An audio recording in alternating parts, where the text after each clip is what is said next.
All right. I think I'm live. I don't know if you guys could hear me. I had the wrong camera and I had to back out. I don't know if the microphone was working. I was like, rah rah rah rah, Mister Zen. Why are you doing this? So hello everybody. Hopefully you could see me all good. We have the correct camera on. The video audio seems to be working good. So we're here. Sometimes I change the camera, when I do the makeup sessions that I do, and, I forget to change it back sometimes. I did the last 2 times, and it's like, "Oops." So, that is the skinny. Can you guys hear me? Can everyone hear me? Hear me? Hello, hello? I see the little volume thing moving on my side. So let me know if you guys cannot hear me. I might need to do something else, but you can hear me. Okay, so maybe it's just, taking a sec to catch up there, Deidre, but thank you, Olivier, for letting me know. All right, well, happy Sunday, everybody. Hope you're having a had a great weekend and are having a great rest of your weekend here, and I'm excited, as we always are, to see what messages come through from Spirit. It's been a busy day, had a nice 5-mile walk. It was like 89 degrees is what it's now. So it was windy. So it's a nice hot air as I was walking. Oh, no, no problem, Deidre. It happened. So I appreciate you letting me know just in case. So thank you, thank you, thank you. I know it's nice, right? Nice windy. So it dries the sweat as you're walking. So anyway, we will dive in here in a minute, but before we get into everything, let's calm down. It's been a busy, busy day from the get-go. It has been for a while, and I'm very excited for everything that's going on in our lives. But now it's time to calm down, right? Stop the go, go, go, go, and we can come back to right here. So as we we'll start with a big, deep breath in. We'll hold it for as long as we feel comfortable with a slow exhale out, coming back to this moment, out of the future, out of the past, out of the chaos in the outside world.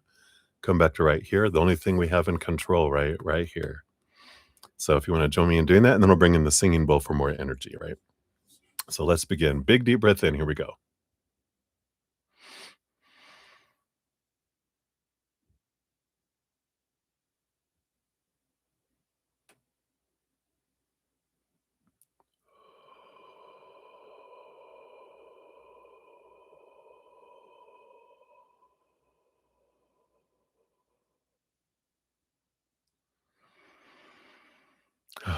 So good. Also, I just put a little bit of peppermint essential oil under my nose and stuff because started to get just a little tiny headache, I think, from all the blowing around stuff. Uh, and it just went all in. Oh, it feels so good. Now, I will hit the singing bowl here too. So I'll do it 3 times. And as we do this, we can just let that vibrate out into all of our being, to our mind and our heads, and all of our thoughts and beliefs, into our heart and all of our emotions, to our physical bodies, every cell, bringing it into higher vibration. And of course, our energy body, all of our chakras, our meridians, our auras, filling us up and let it go out to the outside world, right? Let it do what it wants to do out there to help raise the vibration of the planet and do what it wants to do out there, right? We can always, as we're doing this, what am I grateful for? One little thing that I'm grateful for helps raise our vibration, also magnetizes us to receive more of what we're grateful for, and then also opens us up to hear messages from spirit. After the third gong, I will bring in the wonderful, beautiful, magical feather. And I've been focusing on switching our DNA into our superhuman DNA, that which is a powerful self-healing, expanding that, doing whatever else it does to be in alignment with our collective and our higher selves. So if you're wanting some little change ups inside, just, join in that and magnify that energy, and that will help all of us as well. So I think that's what we're going to do. So remember, as we dive in here, gratitude. Here we go.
Beautiful, beautiful. And that's so good. Isn't that such beautiful energy? I tell you what. I am so glad I do this at the beginning. Otherwise, I would do it throughout the day too. But I love that we can do it all together, all of our energy vibrating together. It's amazing. I love it. So thank you guys for all of you that joined me in doing that. Got me a new shirt that says, well, on the bottom here, it says, hate, hate won't make American great. It's peace, love, equality. Of course, love is the big thing. Inclusion, equality, hope, diversity. I think that's all of them. Oh, and kindness, of course. So I love this. It's one of my celebrating Freedom Month, which we'll be doing coming up here. So I'm excited. So, hello, everyone. Thank you for joining me and being here with your lovely hearts and great senses of humor. I'm so grateful. And if you're new to this channel or new to these readings, hello, hello. I'm your brother Z, and we are here to spill the tea with spirit. So welcome. I'm excited to see what we're going to learn. And if you want to know how the whole process works, all the information's down in the description area of the video. Donations do get first priority. If you want to make a donation, you can use the super chat at the bottom, or in the description area of the video, do have my Venmo, Cash App, PayPal, Square, and Google Pay. So whatever you want to use. I don't have any set dollar amounts, but the dollar amount does determine how deep we go. Dollar reading is ankle deep instead of sticking our toe in. Free readings are kind of sticking our toe in, and you get 1 to 2 card with that. We dive a little deeper. You get prioritization with donation. And then the higher donations, we dive deeper and deeper, of course.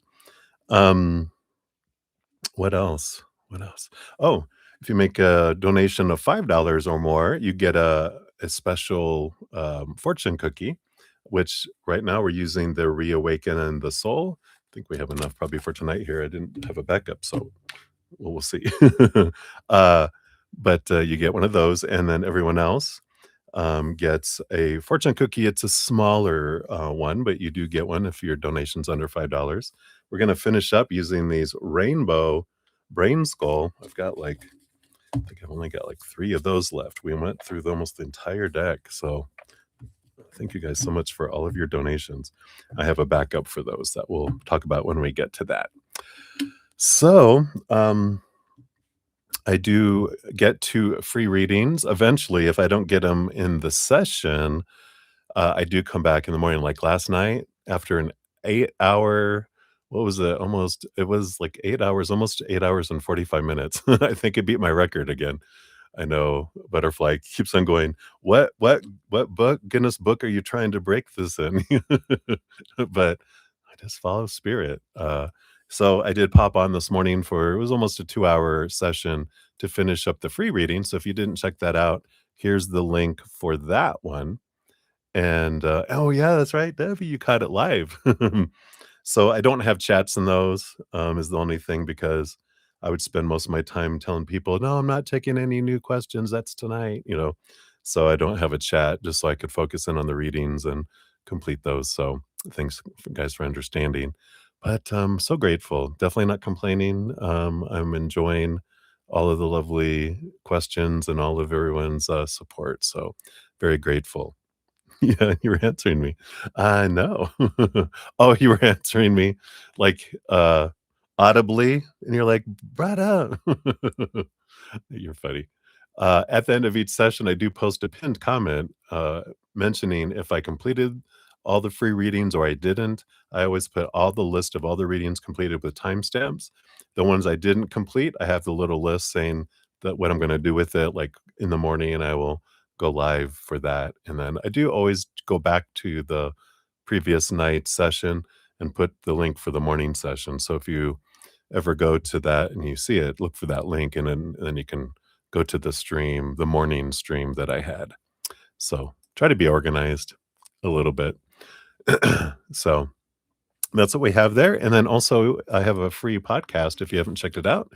It is called The Easier Path, and we've got a wonderful, uh, variety of different topics we have in there. Right now, we're in the middle of talking about, raising our, empathic abilities and spiritual gifts. So if you haven't checked that one out, here's the last one called Freedom Work and Clearing the Pipeline. So, if you, wanna talk find some ideas about how to move some of the emotional blockages to open up your emotional pipeline. There's a lot of great stuff in there that Spirit provided. So, um, yeah, so enjoy those. That's all free as well. So you guys are so sweet. All right. Also, a little hint, everybody. I'm going to have a announcement next week to celebrate reaching 2,600 people in 2026. I'm going to um, have some giveaways throughout the month of July. So I'll be posting a video about it. So if you are following me, make sure to have your alarm bell set to all so you'll get notified when that pops up. And then also, I'll be putting it out on my social media, little social media announcements. So I'm on Facebook and Instagram, and then we'll also put it in the community tab of YouTube. So you can always find it there too. Again, if you have it set to all, you should get it, the little blurbs, alerts when I post stuff. So exciting. I love giving away stuff, and I haven't done it for several months. So it's time. It's time. All right. Well, I think that's all the blah blah blah. We'll make sure my lists are up to date, and then we'll jump in. We are going to be using the Phantom Wise Tarot this evening. It's a nice kind of, I don't know what you would call it. I like the how the cards look. I don't know. I don't know what kind you would say that. You artists probably have a word for it. I just like them. That's my word. So that's what we're going to be using. So let me see here. Where did I leave off? I think I got down to, yeah, I got down to Val footwork. So we got you on the list. You're number 15 so far. Let me take a quick sip here. Obviously, the peppermint is clearing out my sinuses, which is good, but it's going to take them over here. So cheers, cheers.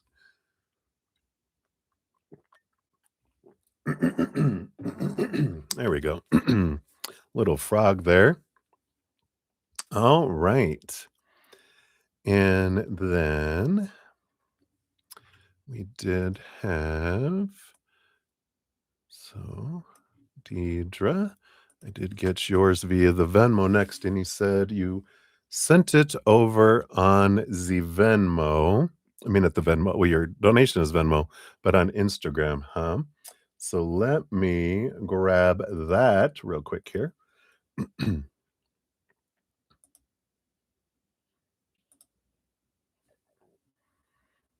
Okay, like, I can't and if you sent the voice thing, of course, I won't listen to it right now. So I'm doing the written piece, I will copy that over here. But if you said something on the little voice, thing that you sent, which I love hearing your voice, by the way, but, I don't know what you said in that right there. So, we got you, you're number 17 I'm sorry, 16 on the donation list, and then we've got Ruby G. Hey, Ruby. Good to see you. We got you here, number 17. So we got that, and we'll grab your questions here in a moment. All right.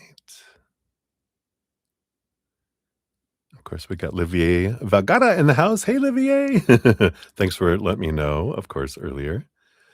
And all right, so here is Ruby's questions. Let me grab those, get those on there.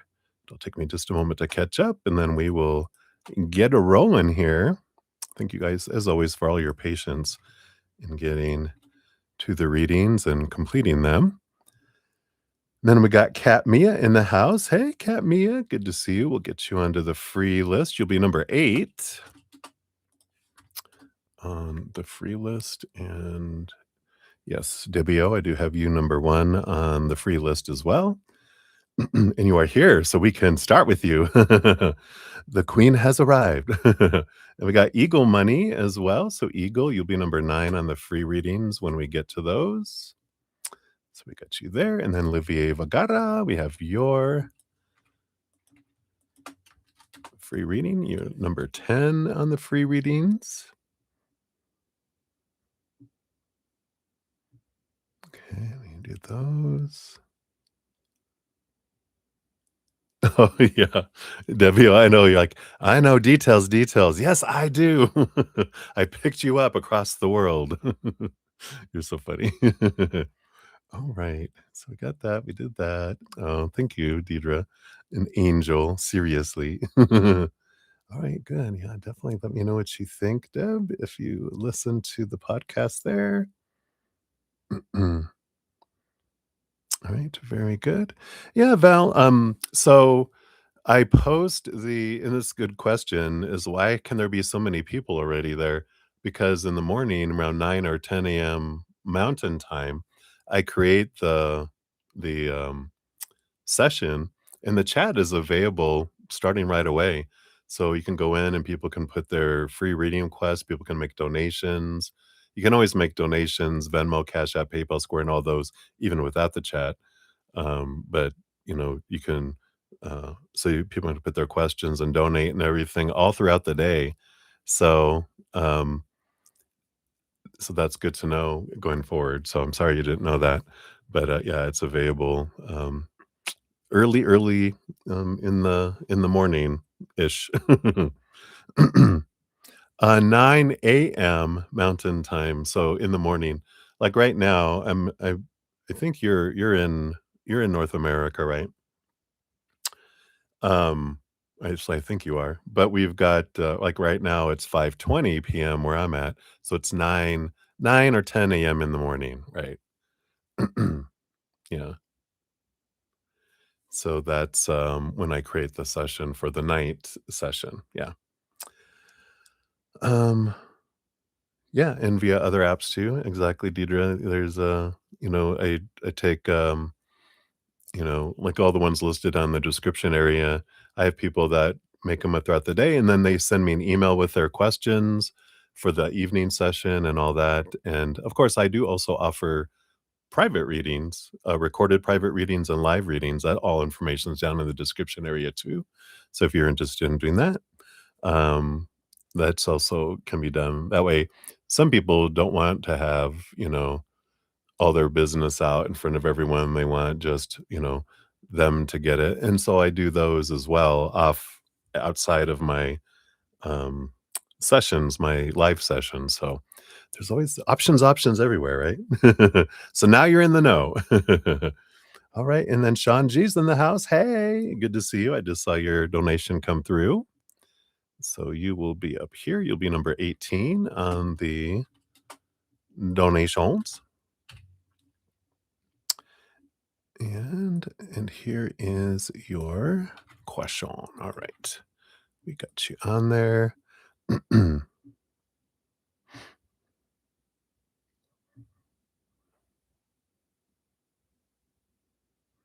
All right.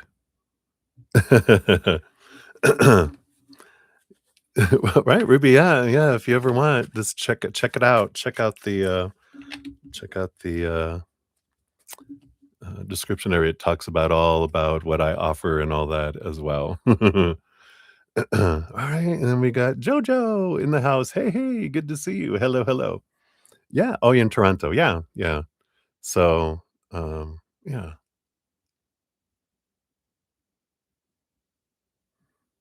Oh no, you're like, uh-oh, here comes lightning. Did you do fire starter? Your hair started to go up. So I like that. Yeah, thanks for the good reminder too. I think I got everyone on the list, so I'm going to get started. But before I get started, I do like to do a little cheers and just thank everyone for all your love and support and for all the thumbs up. So, if, like Deb is saying, if you're watching, if you give me a little thumbs up, it's something free you can do. That does help spread the Zen love, and it helps get my channel out among other people, so they also can get access to my, podcast and to these sessions and can also get messages from spirit. So thanks for being the love tsunami. And I'm so grateful that you're here and appreciate all the love, support. And I love you guys. So cheers, cheers, everybody.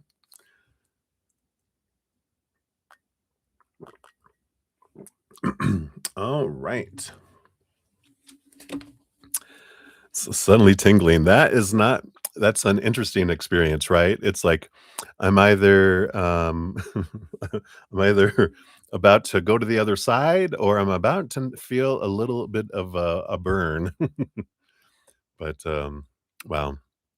Yeah, and probably with the water too, it probably moves along the entire, because water is right a receptor. A receptor, is that how you say that? Um, of electricity. So conductor of electricity, it moves through it, right? So it's like, whoa. That's why, you know, you don't want to get near water with electricity. Yeah. Yeah. But there's all the moisture in the sand, right? It's like all that below underneath you. Wet hair. Uh-oh. Not for long. Get the quick dry. All right. So what we're gonna do here. So we start off. I've got four for Debbie O, and then we go to May, and then we go to Lauren of Light, and then we have Beatrice times two, and then we go back to Debbie O for two more, and then we have Vidi, and then Lemon Lime's Lulu, and then obviously Cancer, and then May, and then Val Footwork, and then Deidre, and then Ruby G, and then Sean G. So that's where we're at for donations right now. And I've got like 10 people on the free reading list. We got Minnie Hill, Debbie O. Thought you were first. You're actually second, Debbie O. So we got Minnie Hill, Debbie O, Teshi, Ashish, Brenda, Globy. We got Lotus of Serendipity and Butterfly there. Cat Mia, Eagle Money, and Olivier is where we're at for the free ones right now. All right. So let us get you conductor. Yeah, very good. Yeah, perfect. All right. So Debbie O, we are up 25-46, and we will jump in. So here we go. Cheers. Now, I did read a lot of your in preparation, just so it could go a little faster. I read some of the story. I read the stories, and I've kind of shrunk them a little bit with the details, just as a reminder of because I read them all. But let's take a look here. I even had here, wait for Deb to arrive. So I got you. So thanks for all your donations. I'm so grateful. and we'll start here. Number 1, so this is the, when we got down to all the secrets, right? And he came clean over the phone, and when you asked, "Do you love her?" and he got quiet, and it was like, "Uh-oh, here comes the lightning. Here comes the hurricane named Debbie." Yeah, and you relive it, I can imagine, that going on there, right? Yeah, he was prepared, right? At least he wasn't in person. Pop. But, yeah, the good old days when you could slam the phone down, right? So, I like that. And let's see here. Yeah, so he called back and then he called you at work. Yeah, tracking you down. And then he came to lunch, right? And then um you were I guess we were working on getting back together, but yeah, still very upset. So you wanted feedback from Chuck on the above, and then yeah, like you said, you have more books. But I think I should have tossed them at him instead, right? Yeah, it could be, Val. I'm never quite sure. Um, some of them are shorter donations, some of them are longer, so it's hard for me to kinda gauge. Sometimes Spirit, it's short and to the point, sometimes they go deeper. So that's a good, a good, probably hour and a half is a good check-in, if you want. All right. So, what did Chuck want you C, I keep on saying his name. I should erase all his name off here because I just see it and read it. I did update the names and shortened them all over here so that I wouldn't accidentally blah blah. Gotta be careful. So let's see, you're working on, what did he want you to know about all this? What did you want? So, Chuck, step on up. You're the next contestant on The Price is Right. So, Chuck, what do you want to share about this experience here? Okay. Do you want that here? Anything else? All right.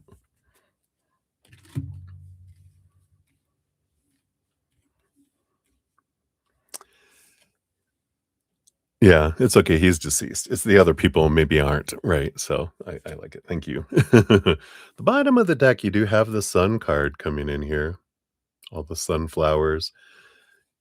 And, I feel like this energy here, because the sun does shine bright on things and reveals things. Nothing is in the dark anymore. There could be shadows, but there's no darkness, so everything comes to light.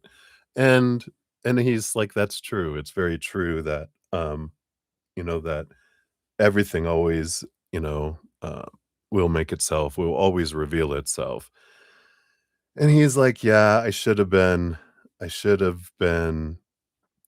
you know, all up front and said everything but that's not who I was at the time in there. Yeah, I feel like and we'll look at these other cards, but, the Leo Sun card is also about usually it has a little child on a horse, and it talks about inner children, right? And there is that energy in there of, you know, because of his past, telling the truth was always punished, and even severely sometimes, so it taught you to keep it need to know with a lot of things, and so he was conditioned, and that was what he was for so long. He's joking, of course, right now saying, "You met me when I was an old dog. You can't teach an old dog new tricks." But he's like, "No, I get it. You deserved to have 100% transparency, but knowing humans, how we're conditioned growing up, you know, um, it's very difficult for people to be 100% honest earlier in their life. And if we don't do anything to change that, we keep old habits going and going again. So if the old dog doesn't break the habits, it keeps the old habits going. And he did want to change for you and be honest with you going forward after that, because he was going to marry you. And I like that they were all telling him, "If you're gonna marry her, you better tell her because she will find out. Guaranteed." You can't, you know, you can't hide things from a Cancer moon. They will sense something in the shift. Because you even mentioned, I feel like it's in another one that we talk about, that they were like, they were withdrawn, I could tell something was up, and it's like, yeah, you can't fool Mother Nature, right? Like the old, butter commercial. Alright, so let's see what else he has to say here. Yeah, we have the Hanged Man, which is he was trying to change. After that, he definitely tried to change and tried to be more forthcoming and more honest and more real. 100%? No. But more than he was ever before, and he was trying to change, uh, you know, so it's, at least that's good to know there. Um, but there is that energy here. Yeah. I was meaning 100% honest, you know? But yeah, he was all in, and then, other things, can happen. But we got the Queen of Pentacles, so Mother Nature, Mother Nurture. He didn't wanna say it because he was truly in love with you, and he didn't wanna lose you. He didn't want you walking out with the 8 of Cups, which is walking away from a relationship. He loved the nurturing, he loved, your divine, you know, feminine energy, all that emotional Cancer, emotional energy of your moon. And they were just, um, it's like the movies. He was like, it's like the movies, um, how people like, I don't want to tell you because I didn't want to lose you. And you're like, well, because you didn't tell me, that's why you're going to lose me. Didn't you learn anything in the movies? He goes, I didn't learn anything from the movies. It was movies.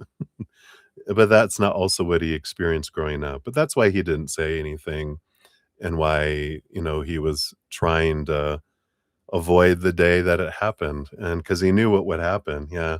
The 5 of Swords, a battle that he knew he would lose because he did not have the higher ground. He was coming in handicapped because he was the liar, and so it's not because he wanted to deceive you, it's because he didn't wanna lose you, right? Yeah, exactly. He didn't wanna lose you. So that's the whole thing is he, you were the priority, you were the number 1, you were the love of his life that he compared everyone to, from the past even, but anyone in the future that came afterwards, he compared them to you, of course, and no one could hold up to that. The love was too much. He could never he said he never found love like yours ever again, and that's what, he will always remember that. There. What else? You got the Page of Swords. Yeah, again, this is the sword of truth and trying to always be honest, after that, and I feel like I feel like he feels like he didn't keep anything major from you going forward while you were together, um, because that was the lesson that he learned, is that you would rather know than be surprised by it, and so I feel like he with the big stuff that he, he made sure you knew. Other things that, he admits that other things that would have caused conflict, that didn't matter. Like, I feel like we talk about some of the other things like someone calling. Yeah, the next question we have, you know talks about someone calling. He's like, "Come here, I want you to hear it all. I don't want any secrets," And so I like that. Now, if they had called when you weren't around, they probably wouldn't have told you because they didn't wanna cause you unneeded or him unneeded anxiety or trouble when he knew that I wasn't gonna do anything with them because I chose you. right? They literally cleared people out so that you could be there, you know? I was like, "That's interesting," right? So, we have that here. Let's see what else. You got the 9 of Pentacles. Yeah, and the Page of Pentacles. So this is the feeling of, it really dawned on him. The 9 of Pentacles is like the hermit energy, being alone, and the thought of being without you at that time just was, like, crazy. It was like the amount of warmth and love that you surround him with when you withdrew it. It was like, someone being what he's showing me. I do not wanna see him in a banana hammock, but he's wearing a little red Speedo, and he's, like, on the beach, uh, in, like, of course, in Texas, right? Um, and it's all hot, and then suddenly, poof, he's in a snowstorm in Alaska. He goes, "That's the way it felt, being warm in the sun and all comfortable," and then suddenly, you're in this blizzard in in Alaska. And he goes, "It really made him realize w how much he loved you and how much he didn't wanna live without you," at that point, right? So, I feel like that's the big thing with him there. Um, yeah, and that's why he normally didn't run after anyone. Like, if someone hung up on with him and told him what he could do with his life and "Don't talk to me," and da da da da da. He normally, wouldn't chase after anyone, but he did you. Even, like, calling someone at work, he goes, "That's such a faux pas. It's such a loser, it's such a loser, act, but I did it because I couldn't stand the thought of not being with you at that point," right? Of course, we talk about later how his fear of hurting you, physically and emotionally, um, that he was like, "You need to be away from me," and so that's when he still sacrificed, and he was still in a lot of pain in doing it, but that's why he started sabotaging it because he's like, "I'm not that strong. Old dog isn't, doing that, right?" Yeah, yeah. Yeah, in the olden days, right? "Nope, I'm just gonna unplug the phone. It can ring, and I don't have to hear the ringer," or you could turn the ringer off, as well, right? All the good old days. Did you ever almost hang yourself, uh, with the long kitchen extension cord? Because when it was attached to the wall before they had the amazing cordless ones that came out, right? So, interesting. Alright, and then because your donation for this one is $5 or more, let's see what the reawakening the soul, brings in here. Alright, evidently that is the one. Yeah, did you have the wolf howling at the moon? I'm not sure, but now we got the a wolf that says listening. Interesting. Beautiful card. Let's see what this brings in. Yeah.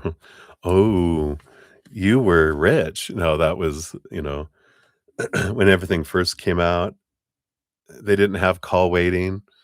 If you called and you're on the phone, it would ring busy. I mean, the technology that's happened in our lifetime, isn't it crazy? Oh, right.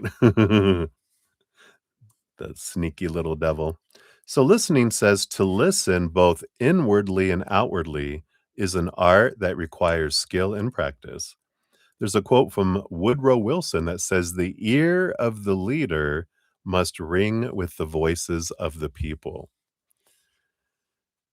And the card message says, "Shh, listen, I am Spirit Wolf. I have come to teach you how to listen. Silence your mind and hear the guidance of your soul. This is the word of Creator. Listen and act upon your inner voice of truth. This will guide your way to freedom. Actively listen to others. Pay attention to the speaker while maintaining a clear and open mind. Respond with compassion and reflection. Place your focus on receiving the messages being delivered. Both aspects of listening are essential in order for you to grow into a leader. Strive to become a great listener. I said, strive to become a great listener. That's him. That's C being silly. Anyway, introspection, 3 questions. Am I a good listener? Can I become a better listener? And do I trust the message that I receive when I listen in silence? And your affirmation is I now consciously open my heart and mind to listen both inwardly and outwardly. I like that. And I feel like that's one of the biggest things is, you know, you won't have to um, have fear around the future person that you're meeting because you are learning to really listen with your heart and your intuition more than you ever have, right?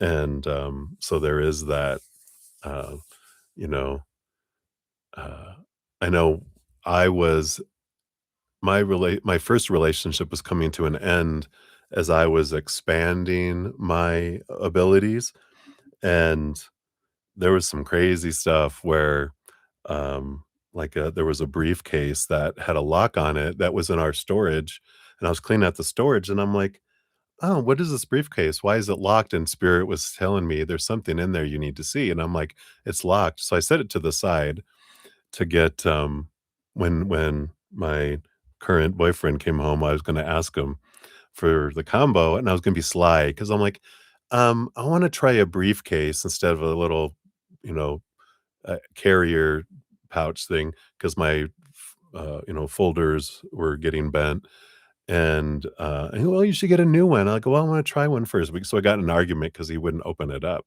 So he went back to work all in a huff, uh, and I sat down with the little briefcase and just go, "Spirit, you're always around here, so you know what that combination is.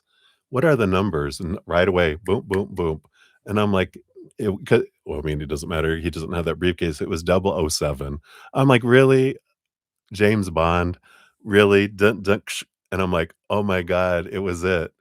And when I opened it up, it wasn't anything that was like bad, bad, but it was suspicious, and, so he was shocked when he came home and I had opened it up because he was like, "How did you get in there?" "We have our ways." I like that. He doesn't remember what he talked about, that's funny.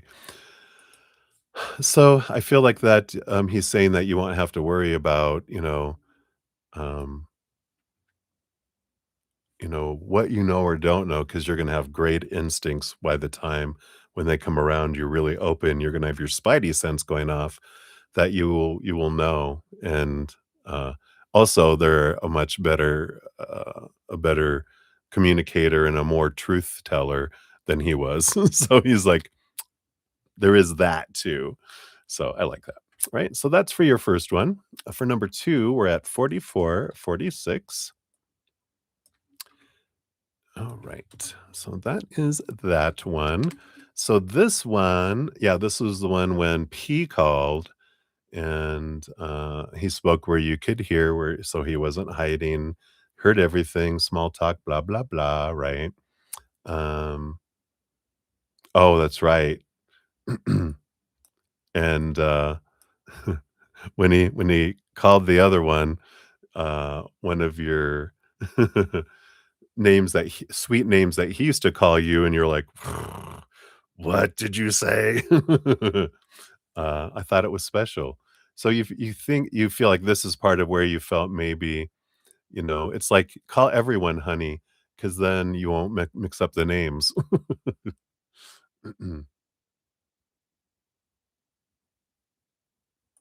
Alright. Yeah, you were mad, and yeah, it is that. I thought that was a special name for us. No, it's what I call everyone. Oh, nice, thanks. I would say, now I want a new nickname that's only mine and only for me, right?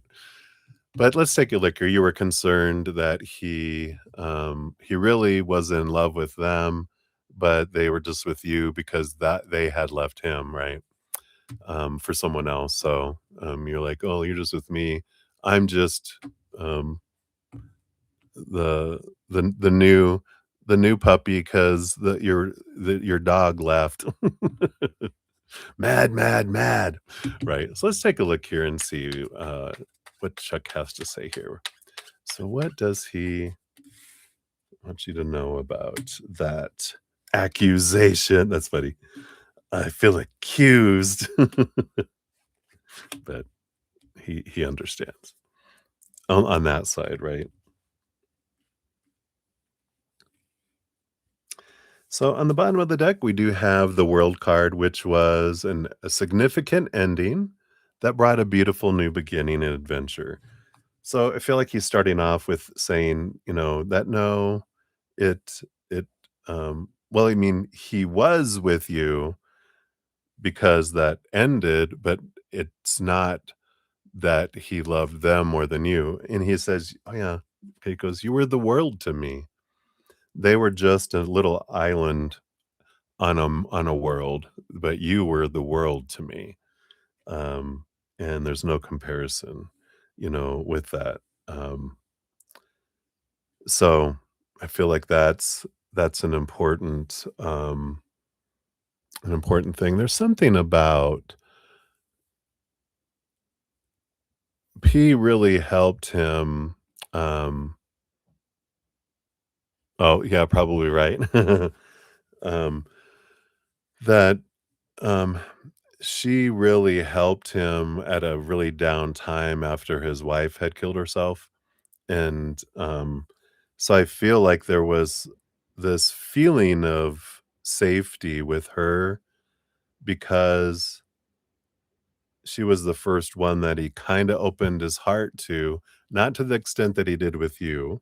He is like he's making sure to put that point, but after he had closed down and shut down after, seeing his wife die, right?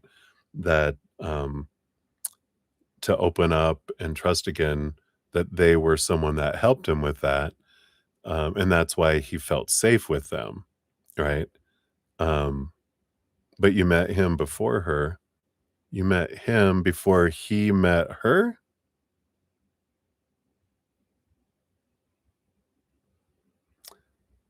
Maybe this is P?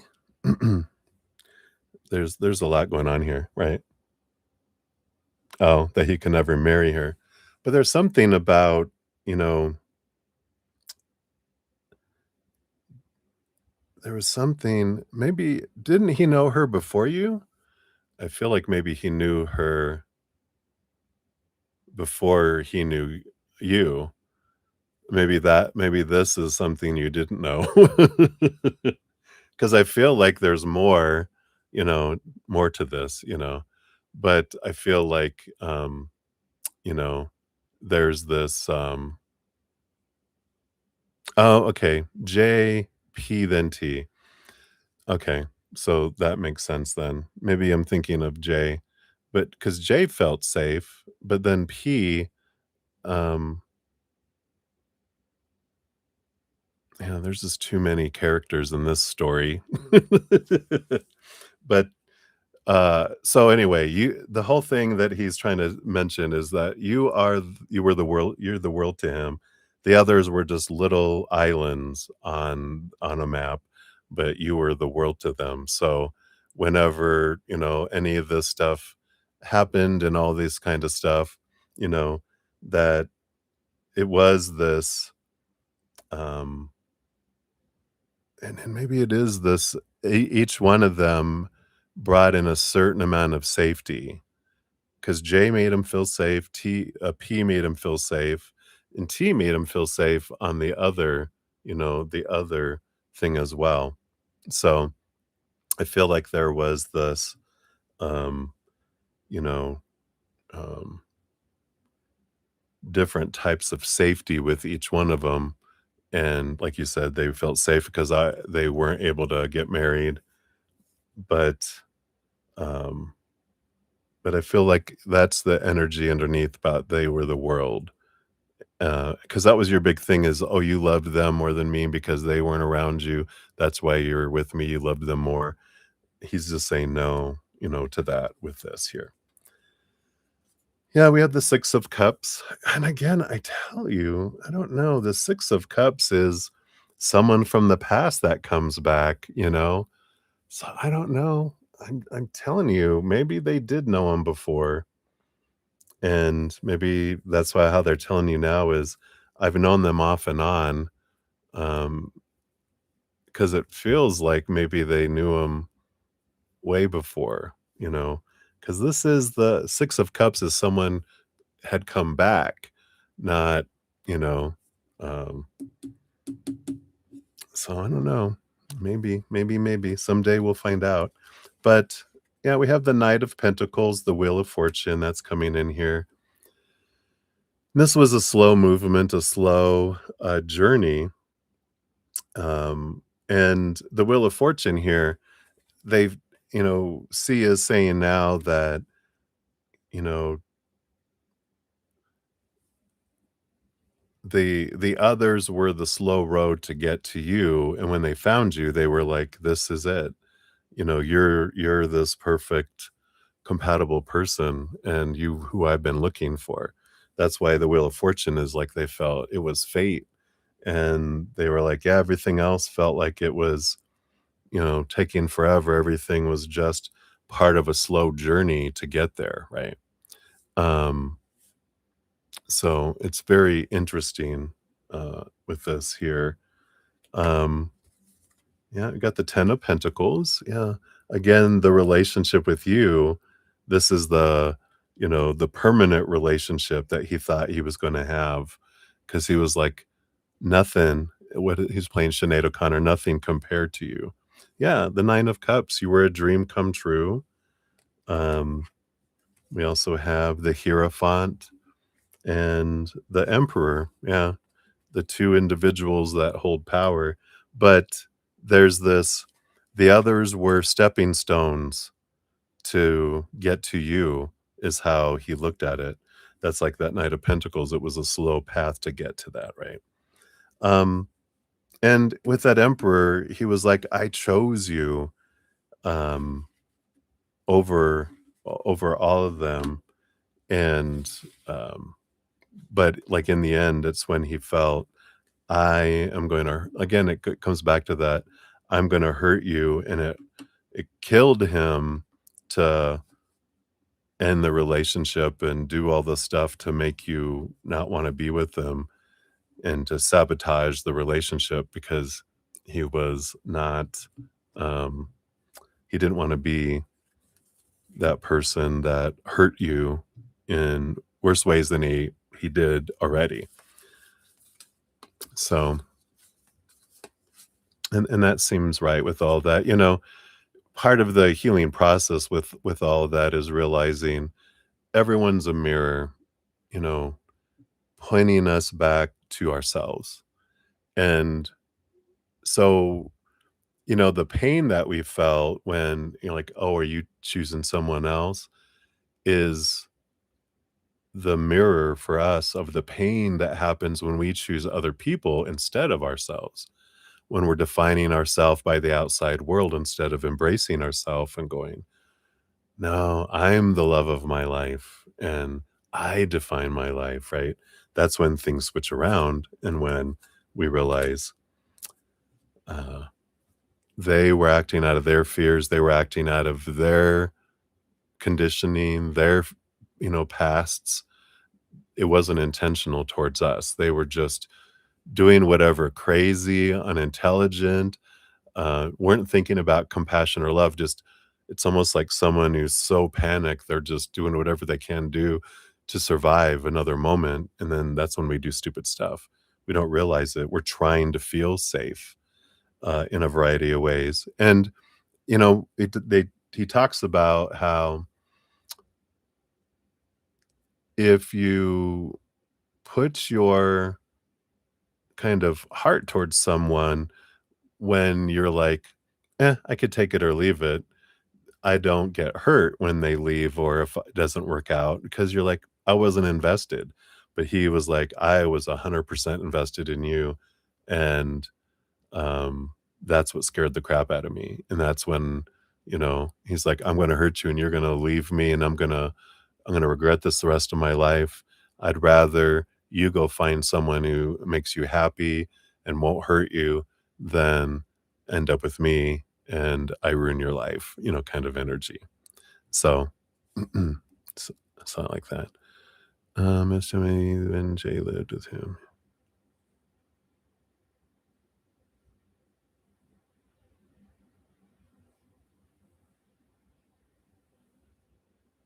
So green, right? That's funny. And your fortune cookie for this one is show up. Dun, dun, dun, dun. Let's see what this is. Card number 29.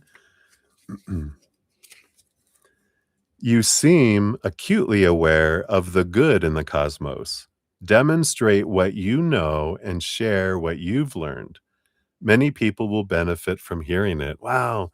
So this is part of, when we were talking about your gifts and what you're sharing. So much of the healing that you're doing is going to be like a piece out of someone's survival manual. You know, you're going to share things about what you're doing and how you're transforming, and you're going to be able to share that with people. And then, your life isn't their survival manual, but it'll be a page in their survival manual. And I love that. I love that energy coming in, going, everything that you've gone through is going to not just help you become more aware of your power, but you're going to help other people become aware of your power. So I like that. All right.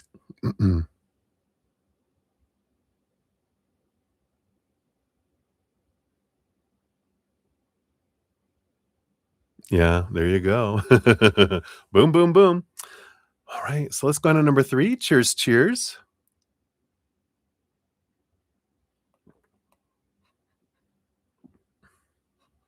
What is that? Something that smelled weird. Okay. So for number three, we're at 5833.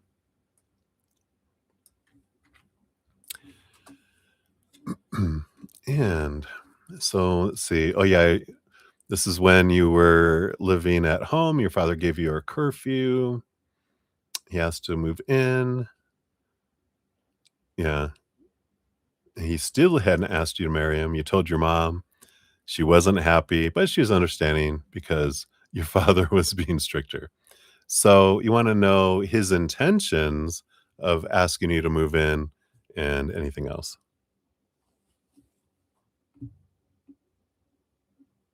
Yeah.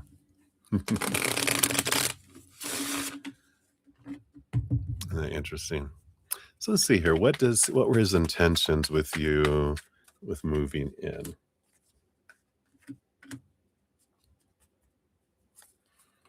Okay. Yep, the 3 of swords. Yeah, he was afraid that if he didn't, if you weren't with him, that you would find someone else. That was his fear. And yeah, because we have the 9 of wands, because he felt like, uh, the restrictions, it's like your father was imprisoning you away from him. And of course, the Knight of Cups, he wanted to, you know, have the emotions. And he did feel like you were a dream come true here with the star card. So, you know, there is this energy here of, that he didn't want to lose this dream that's here. So I feel like that's a big piece of it underneath the surface here. Let's see what else he says. Got the Temperance and the 5 of Swords. Yeah, he figured it would just be a matter of time before that conflict would wear on the relationship. Um, and yeah, and we have the 10 of Cups, which is the joyful relationship, the King of Wands.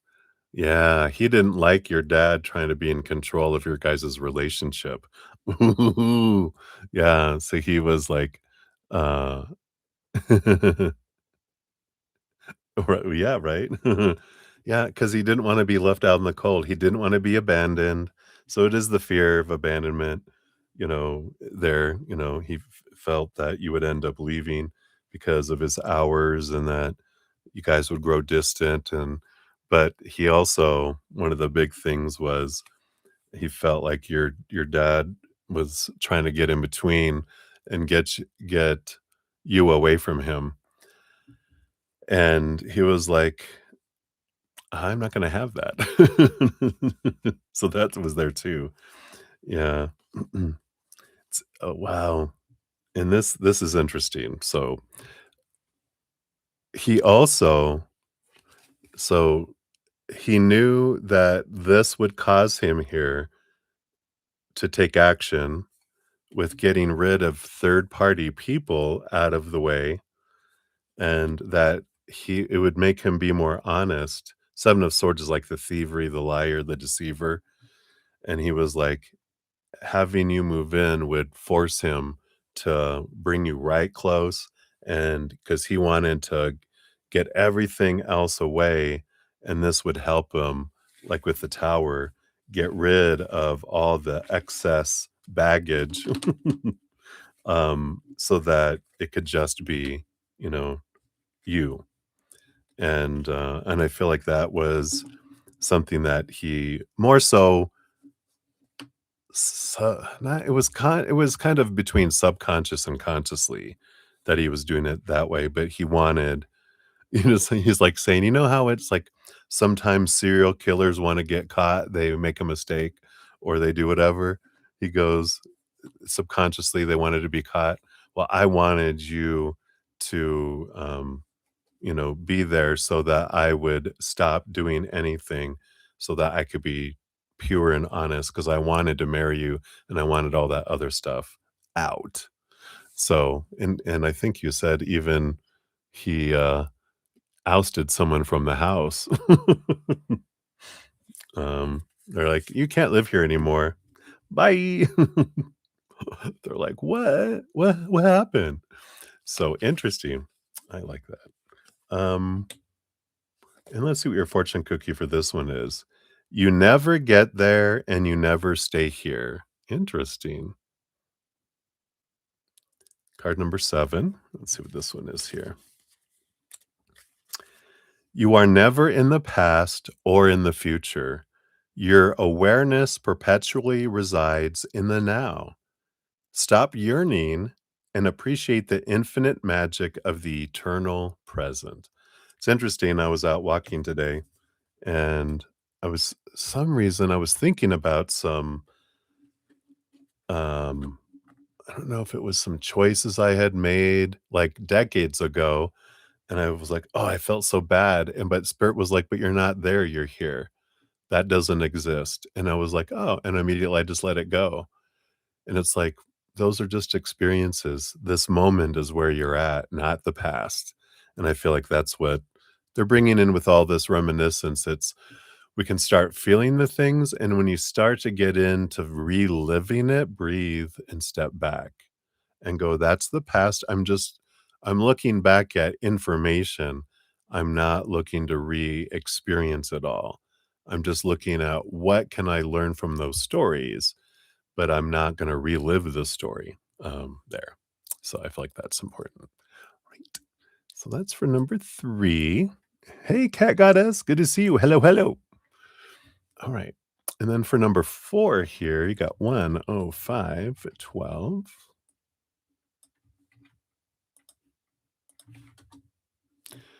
And again, thank you for your multiple donations. Yeah. So, yeah, this is when you moved in. The bathroom closet had a bunch of women's hygiene things. And of course, um, you had overheard. It says, he had her over here and C lived far. So we would meet up. Oh, at a hotel. Now I really felt like he didn't love me. Okay. Yeah.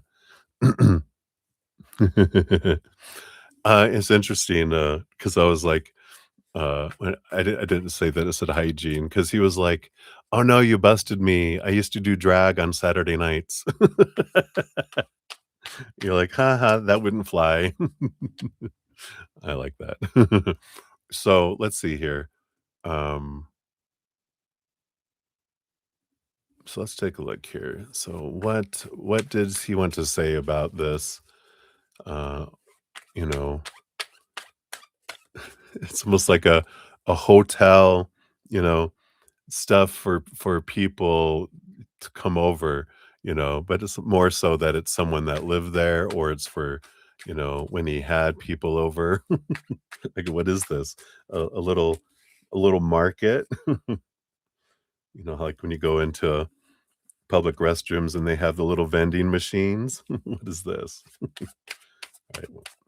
So, what would you like to confessy, or share, right? Yeah, I feel like the big thing with the on the bottom of the deck, we do have both the Ace of Cups. We also have the Page of Cups. And we have the Sun card coming back in here too on the bottom, just to, you know, realize and kind of just recalibrate that, you know, everything that he was doing and had done had to do with his inner child and had to do with his lack of self-love, right? Yeah. And so, but I feel like you said everything that was there and he did and didn't do what he said and he didn't say. He was like, it's all an expression of my pain and it had nothing to do with your value. It had nothing to do with your worth. It had nothing to do with what you didn't deserve or what you deserved to be punished or anything like that.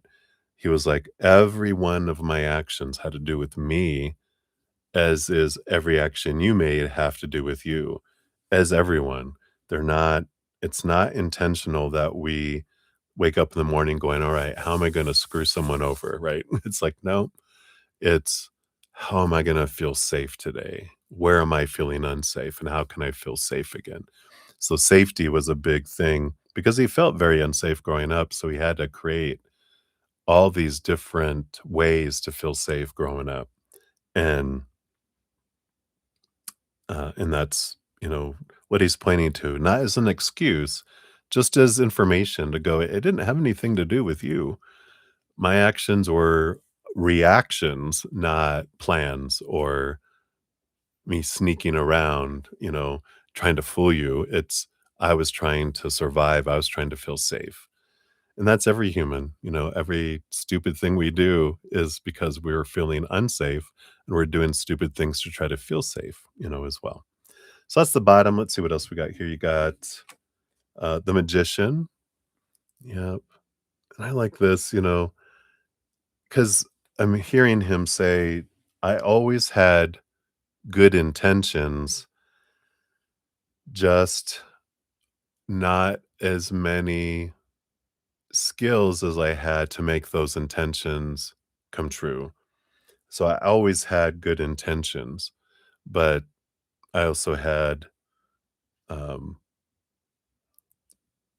what is he saying something about like, um, he's, like, showing me MASH. Remember MASH, the old TV show, and how they used to combobble things together just to make it work, and things were shoddy, they were trying to keep things going, and, this, energy of it's, you know, the repairs I needed were never fully done. It was kind of, you know, my insides were kinda jimmy rigged in order to just make it work, to survive, to get to the next breakdown, It's like I wouldn't do long-term fixes, I did short-term Band-Aids on gaping wounds just so that I could get to the next thing, and so he says, "I had great intentions, just not an ability to live up to all the intentions that I had." I didn't have the capability of living up to my intentions. It's like my heart was bigger than my stomach or something like that. My eyes were bigger than my heart. No, something along those lines.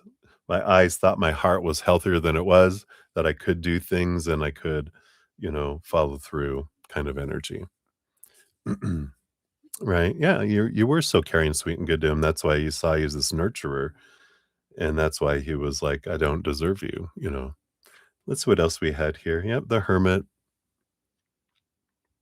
This is like he was used to living alone and, um, and being self-sufficient so much.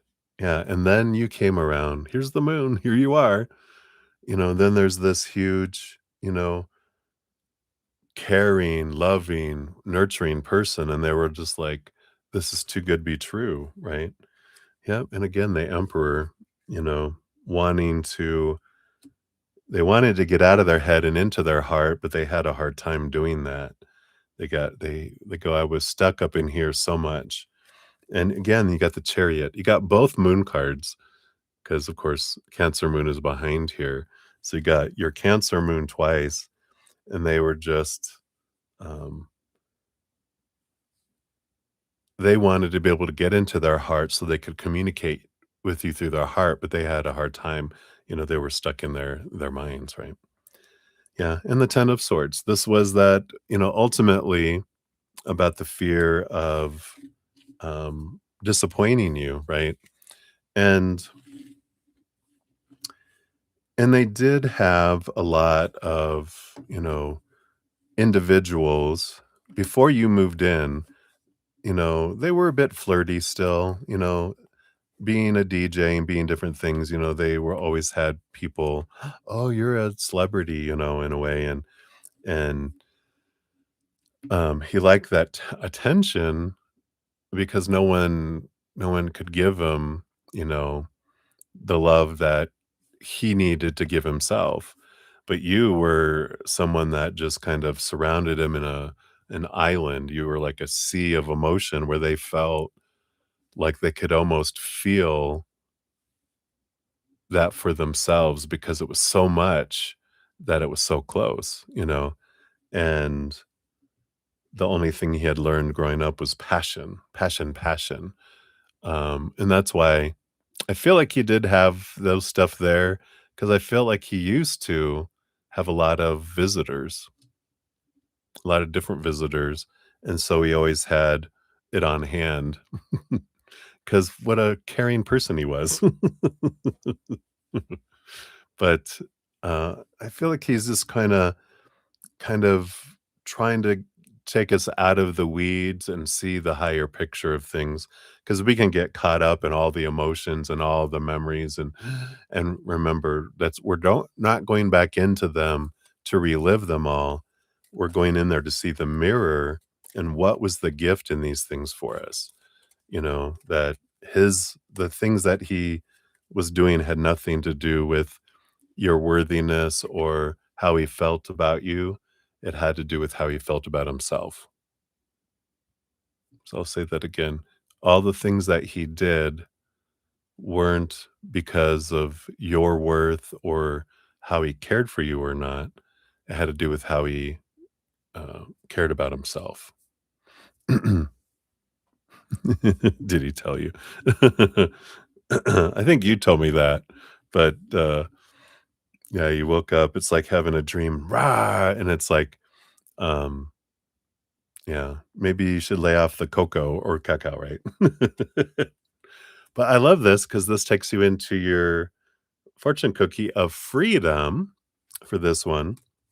And this is all about being free and freeing them by forgiving them, because they were not trying to do something intentionally.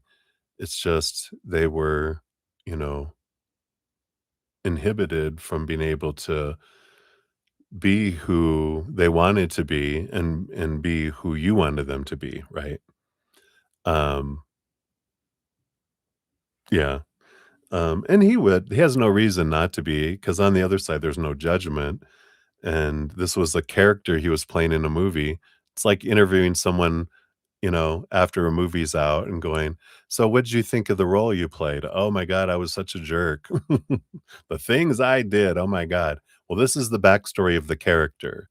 So he's giving you the backstory of the character, but he realizes that character wasn't real. And a lot of the stories that you were creating in here. about that. And that was not what he was creating. He was creating something out of his own fears, but you were creating a whole new story about what his action meant about you, right? So freedom says, give yourself permission to live the life you came here to live. And there's a quote from Sri Dayamata that says, every human being wants to be free. Once you become aware that you are really a prisoner in this life, you will crave freedom. That's the prisoner of our own thoughts. Our should be's are supposed to be our need be's, right? Says you were born free, yet the conditioning from parents, teachers, and society caused you to forget your true divine birthright. At an early age, you were taught what to believe and how to behave. In order to survive, you conformed to these programs, even if they were dysfunctional. You didn't realize that these conditions were mere perceptions from others, and many of these thought forms may have been inaccurate. You chose to receive these borrowed beliefs as your truth. When you allow someone to tell you how to feel or what to believe, you forfeit living your own authentic life, right? Remember that you are one with the infinite and can work miracles. Become aware that you are a divine being and you will be free. Realize your true essence and free yourself from the bondage holding you back from achieving your dreams. Reawaken your soul and celebrate your freedom. I love this. For introspection questions, what does freedom mean to me? How can I create more freedom in my life? How would it feel to be completely free to live every moment as my spirit wished? And what changes would it take for me to be completely free? Your affirmation is I now celebrate the birth of my freedom, just in time for the 4th of July. Freedom. Like Braveheart, right? You're going to paint half your face blue. But so hopefully that helps here, because I feel like that's the intention of reviewing our pains, is not to reinforce the steel around the bars. It's to like set us free from our mindsets. It's to set us free from the old stories of less than, of limited, and of what it meant, right? Yeah. So wounded and stuck for years because we were believing old stories, right? So it's like, I'm ready now.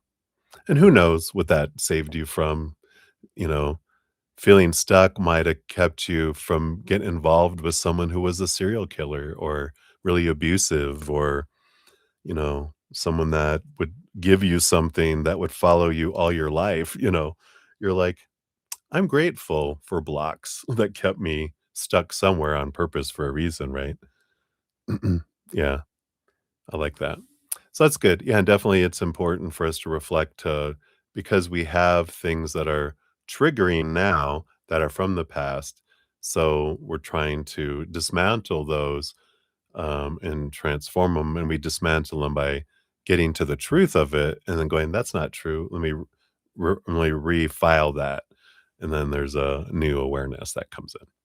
So that's what they have for your first four there, my dear. So we will circle back around here in a little bit for your others. Your numbers 9 and 10. Yeah, 9 and 10. So we'll be there in a little bit. Let me just do a couple shout outs and we'll get back into the readings here. So, Cat Goddess, I do see your free question. There's my French accent kicking in. We go to you'll be number 11 on the free list when we get to those. We got Maria P in the house too. Hey, Maria. You'll be number 12 on the free readings. And I do believe I've got 2 PayPal here. These just might be you. Yes, they are. There we go. So I got your 2 on here. So we will put you onto the donations. You'll be number 19 and number 20 when we get to those. Yeah, he's right next to you. He's like, "I'm right here, don't talk like I'm not standing next to you," 'cause he is one of, you are one of the loves of his life, so as soon as he went, he was right by your side because he was drawn to you, so I like that. Yeah, you definitely wanna be in a higher vibrational relationship, and I definitely understand, so I like that. So I love it, so exciting, so cheers to you, my friend.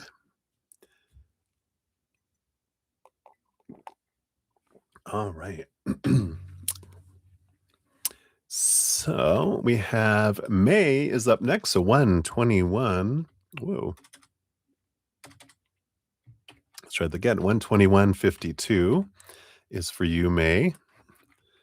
Since I can't type, we'll just do that one. All right.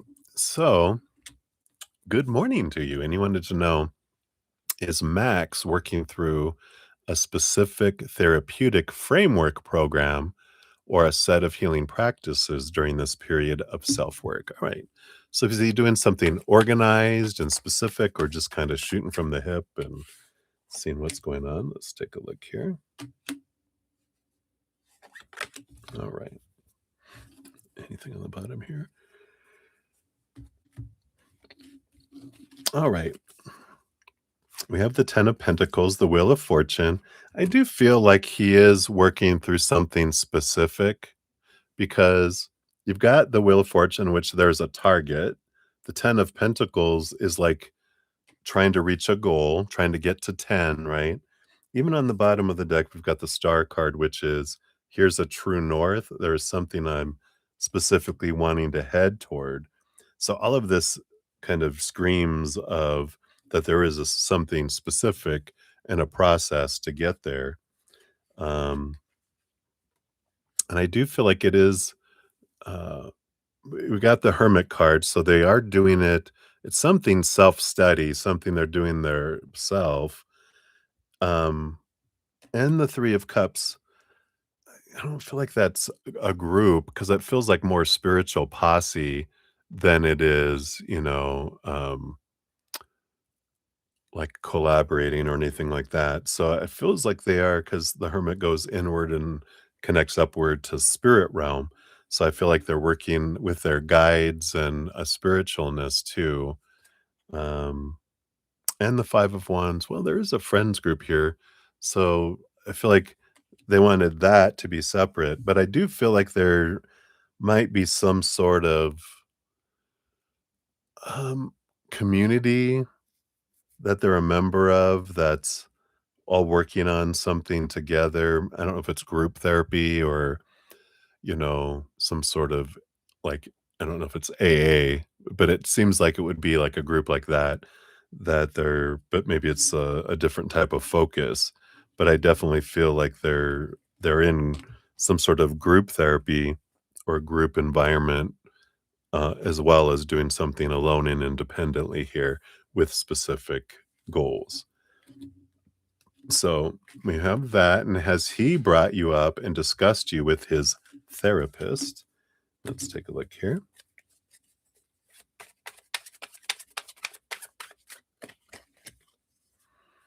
Yeah, the Page of Cups.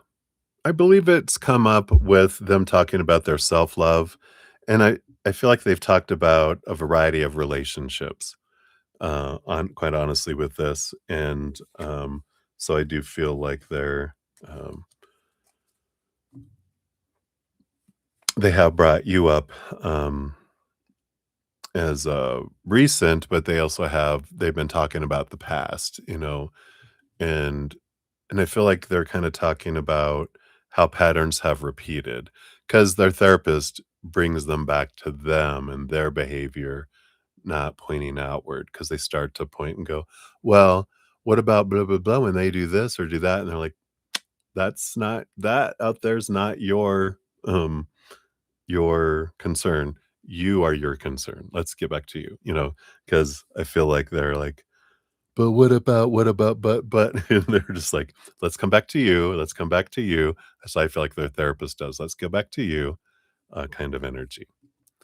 How has he described you or the situation? All right, let's take a look here. Come on, spirit, spill the tea. So, how has he described this situation here? I feel like we started to talk about it a little bit, right? That, something that they do. Well, we got the lover's card on the bottom of the deck. So, I feel like they do mention that they very much think so highly of you and, you know, want to be with you kind of energy that's here. Um, yeah, we got the Ace of Cups and the Eight of Swords. So a little bit of here, it has to do here with how they feel that I feel like this you have 3 little sets of 2. This set is about they're talking honestly and they're being really honest with the therapist that I feel that some of the things I do are because of my thoughts and beliefs that cheat me out of, me thinking that I can do something.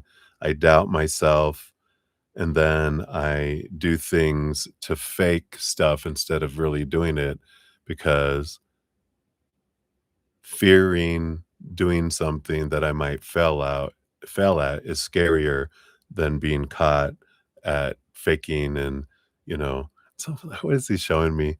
A little kid that's told to take a bath, and he goes through all the effort of running the water, splashing the water in there, getting water behind their ears, but not getting in the bathtub. Go through all this just to try to come across that I took a bath, when it would just been as easy to take a bath, because you get busted anyway. They're like, "Obviously, you stink, and we got dirt all over you, you did not take a bath," It's like they're realizing that about themselves here, about how um their fears of failing at something, it takes so much energy for them to build this facade so they don't have to, get hurt if it collapses.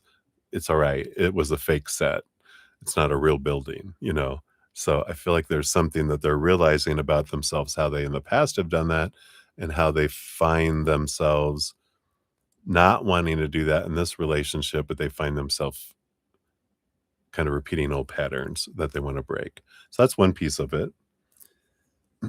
Yeah.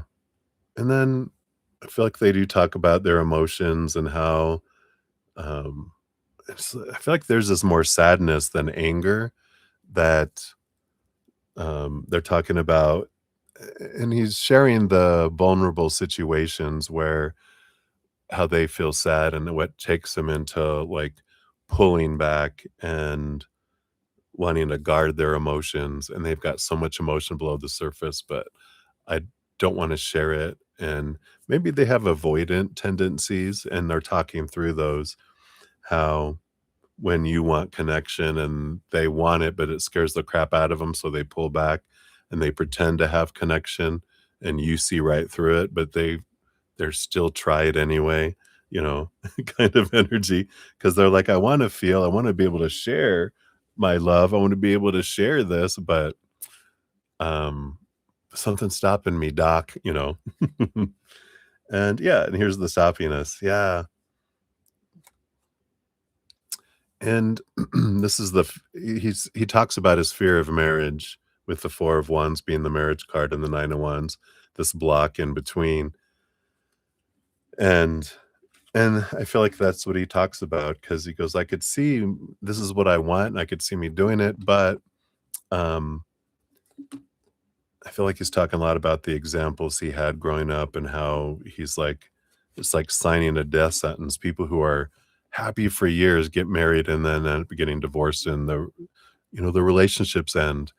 And so he's talking through a lot of his fears around what he's seen and how it seems like it's a curse. Why does this happen? So hopefully that helps. That's what we got for you for that. Let's see what your fortune cookie comes in. Let me take a quick sip here.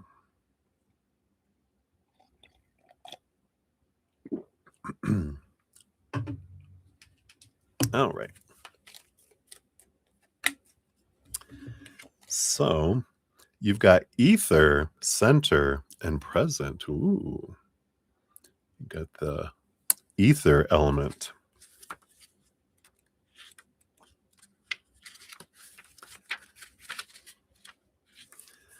So this says ether is the subtle element of vibration.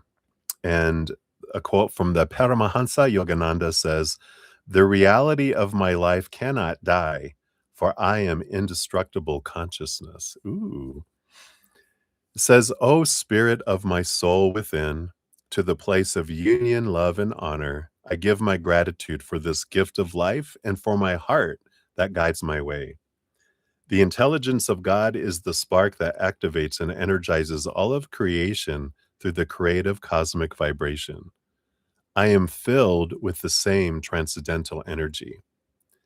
In the center of my being, deep into my core, I call on my own essence. I connect with the energies of my own uniqueness, special gifts, and talents. I fill myself with my own personal energetic signature. I am the very first element in creation. I am universal cosmic consciousness. I unite with my divine mother and heavenly father. I am the source of all matter and the space in which it exists. I am the essence of all that is." Your introspection questions: do I acknowledge my own essential spirit? Am I connected to my divine source?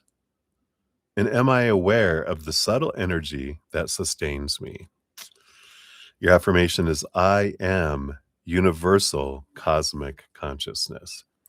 I like that. It's a good reminder for us because sometimes we get so caught into this human character, we kind of lose sight of how big we are, and the small things can seem so big.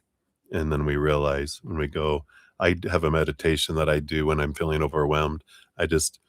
I leave, like tie myself to the earth, and then I drift out and sit on the moon and just look down at the earth and look out into space.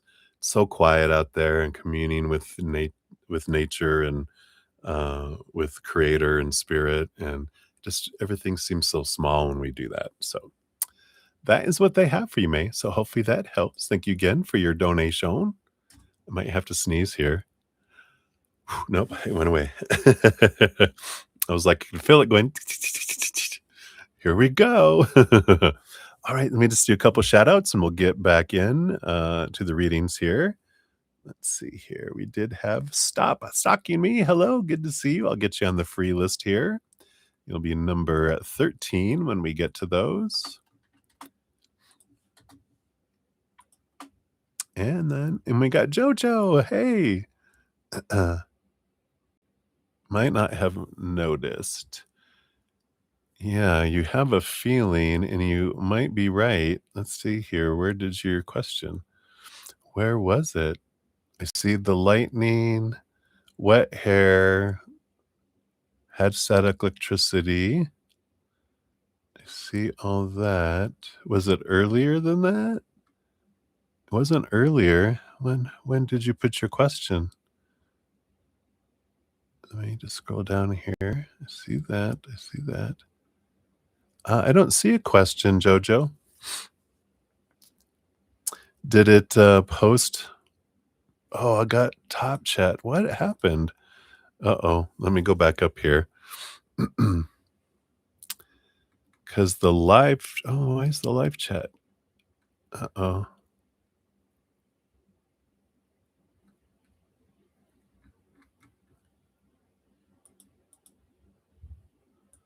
Why isn't it popping up here now? Oh, something happened with YouTube. I'm so sorry, Jojo. If you're still here, I don't see your question. Let me see. I don't think it'll let me do it on here. Let me try something here.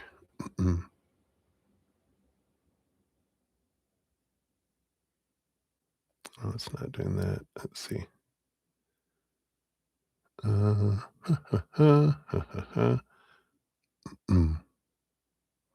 Captions more. It's not gonna let me do it. Hmm. Some reason when we have it set on a certain thing, it didn't show me here. So Jojo,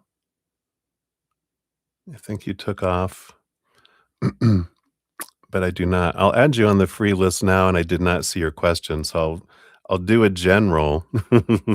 Hopefully, uh, you'll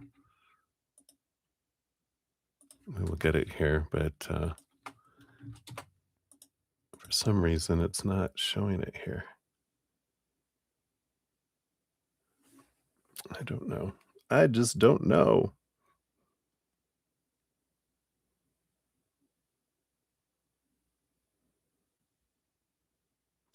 All right. Well, I can't undo what YouTube has done here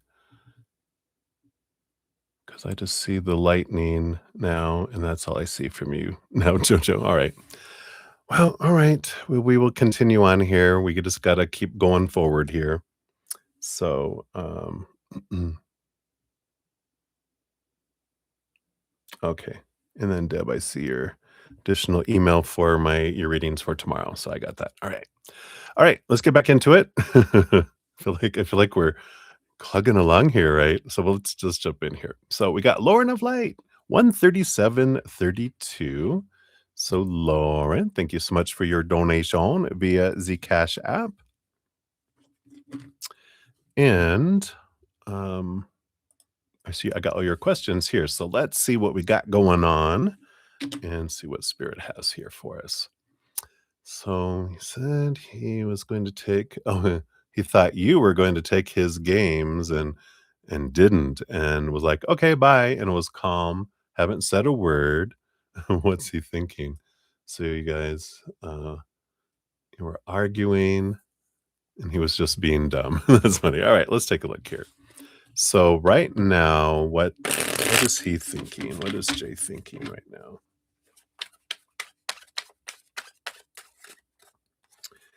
Okay, and then do you reach out or do you let him? All right, and we got those. So let's start there with those. So what's he thinking? Got the Page of Wands and the Death card. Yeah. So, this is a reactionary energy. The Page of Wands is fire and endings, right? That's coming in here, right? Um, so, we've got this little bit of reactionary energy of like, ending kind of uh, feeling, which is what he does in his mind. He has to, that's that whole distance thing, right? To feel safe suddenly, right? Oh, so I think in your email you put we were arguing, not weren't. So I'll change that here. I was like, you were arguing. All right, that makes more sense.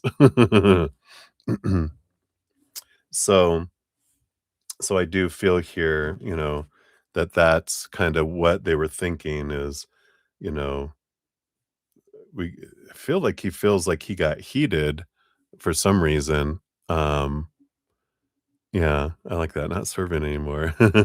But there's this, his little disconnection energy is kicked in. Do you reach out or do you let him? Yeah, I like it. We've got the devil card and the chariot card. There's no wrong choice, but I kind of feel here the devil card is looking at our addictions in a way, our patterns, and break the cycle is like if we're asking, you know, is it what's the energy if I reach out? What's the energy if I wait for them to reach out? They're like, well, the pattern has been something happens, there's a and then you reach out. You're the one that chases, right?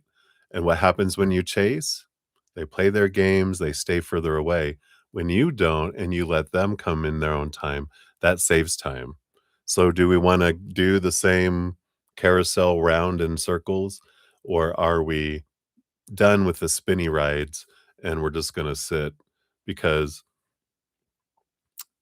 you get the same amount of distance if from let's see, from your standpoint. So if we're standing here and we go in a circle, all that energy still just brought us back to where we were. If we take one step this way, instead of repeating a circle, we make more progress with a little bit of effort than we do going through the whole cycle all over again. So I feel like it's like, you know what? I'm just gonna you reach out to me, because we reach out when we're anxiously attached, and they're detached, they're avoidant is I, you know, when things are getting scary connection, then I do something to rattle stuff, and then there's this, psh, this little butt, like doing a headbutt, and then you chase after me and I run away, and then when you turn your back in, then I chase after you. It's like this game, and it's like the game's over. Like you said, I am not going to play his games, so don't play his games. You wait, let him reach out, right? So I like that. So that is that. Let's continue here. Let's put these back in here. Yeah, I'm not gonna be the one doing the swerving. It's just like, you know, he gets to be an adult. So I like that. So how is he feeling today?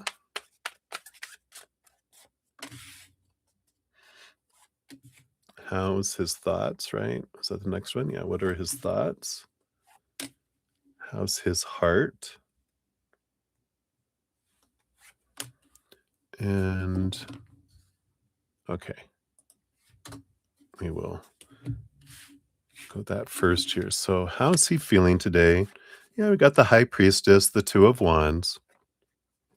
He's off on his little own here, you know, seeing things from a higher perspective, um, kind of in that little, reflecting on things. And the two of wands, I feel like they're reflecting, and this is their feelings, their heart. They're going back and forth between uh things last I feel like last night. They're kind of replaying it over in their heart at the same time in their mind, trying to put together the audio with the video. What happened? They're trying to piece it together. How did we end up here today?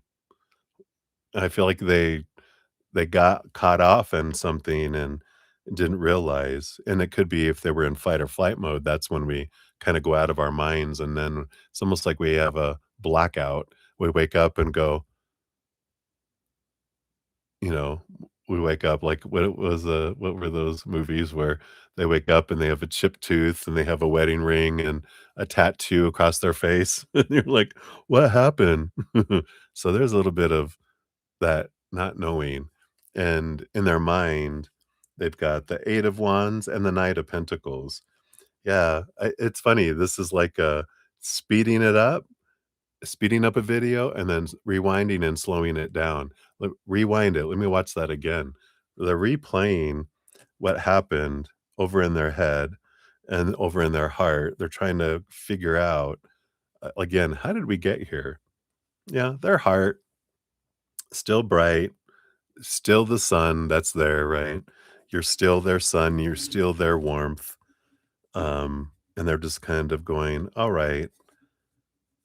And it's good. They need the space to think about and see it for themselves because you can't tell them, this is what happened. This is what you did.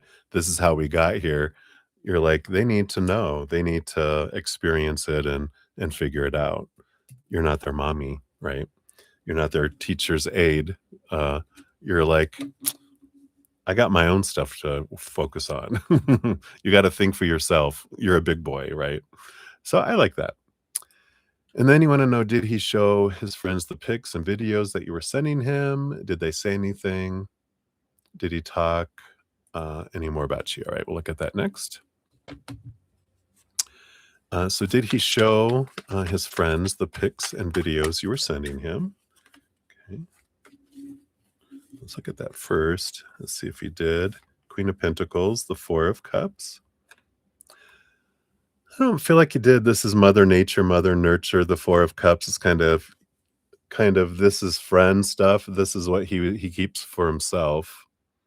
So I don't feel like he was sharing that. I feel like he was keeping you to himself. Um, did he talk did he talk any more about you?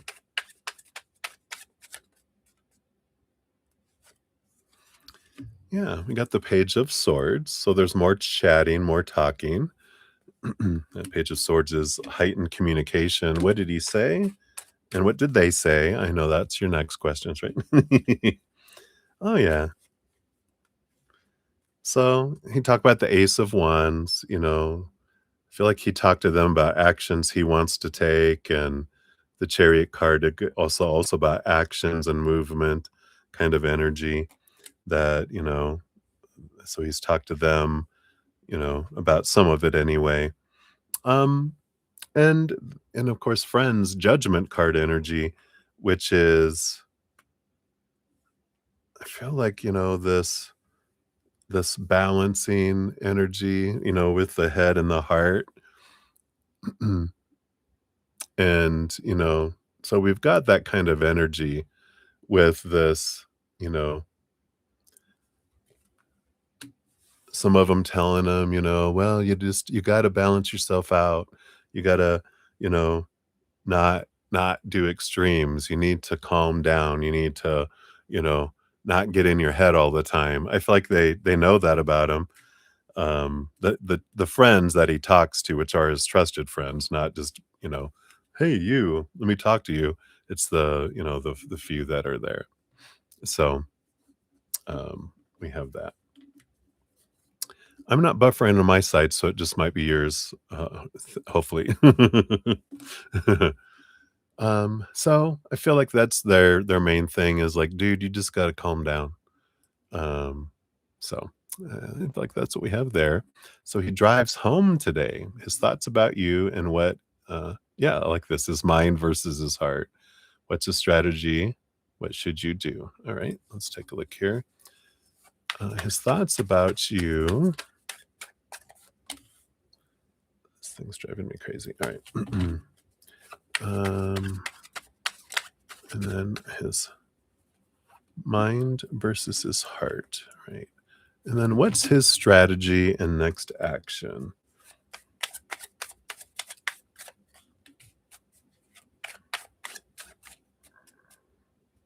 No. Okay. And what should you do? Okay. All right. So his thoughts about you. We got the Knight of Swords. A lot of thoughts, a lot of movement of thoughts. Movement, movement, movement, go, go, go, kind of energy that comes in there. So, we've got a lot of that in there. Changing of thoughts. Let's see. We've got his mind versus his heart. So let's see what that is here. Oh, there's three. So we got the mind. Yeah, the Three of Pentacles. His mind is I got to be true to myself, got to be authentic, quit beating myself up, for my actions. Yeah, and then you have the Four of Cups. So then he was thinking, I feel like he's thinking about the videos and the pictures and that as well, in those interactions. And his heart is on the Ten of Pentacles. So his heart isn't the troublemaker, right? It's this thing. It's always this thing here, right? So we do have that energy that's there. Um,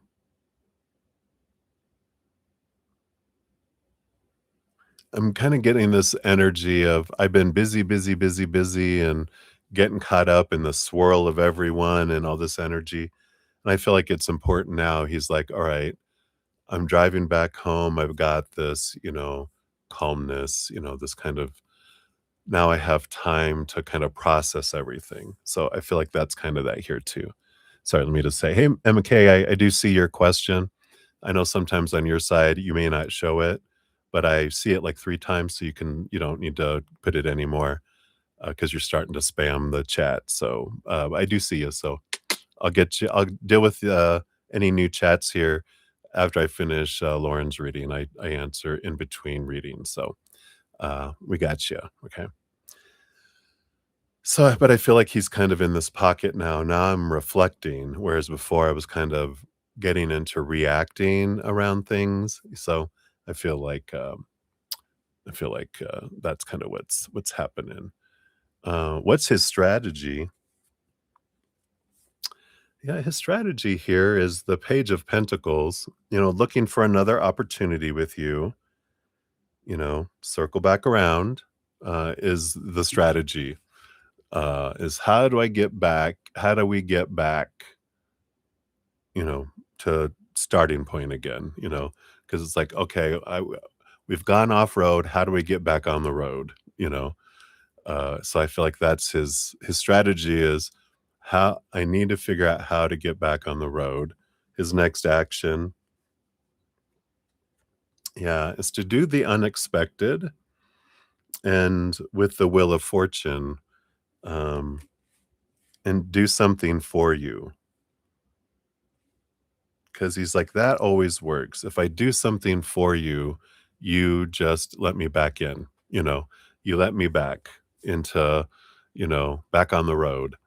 I pay the fee to get back on the road, whatever that is, giving you something, giving you communication, giving you, because maybe every once in a while it's, give you a present or something, but I feel like he knows that your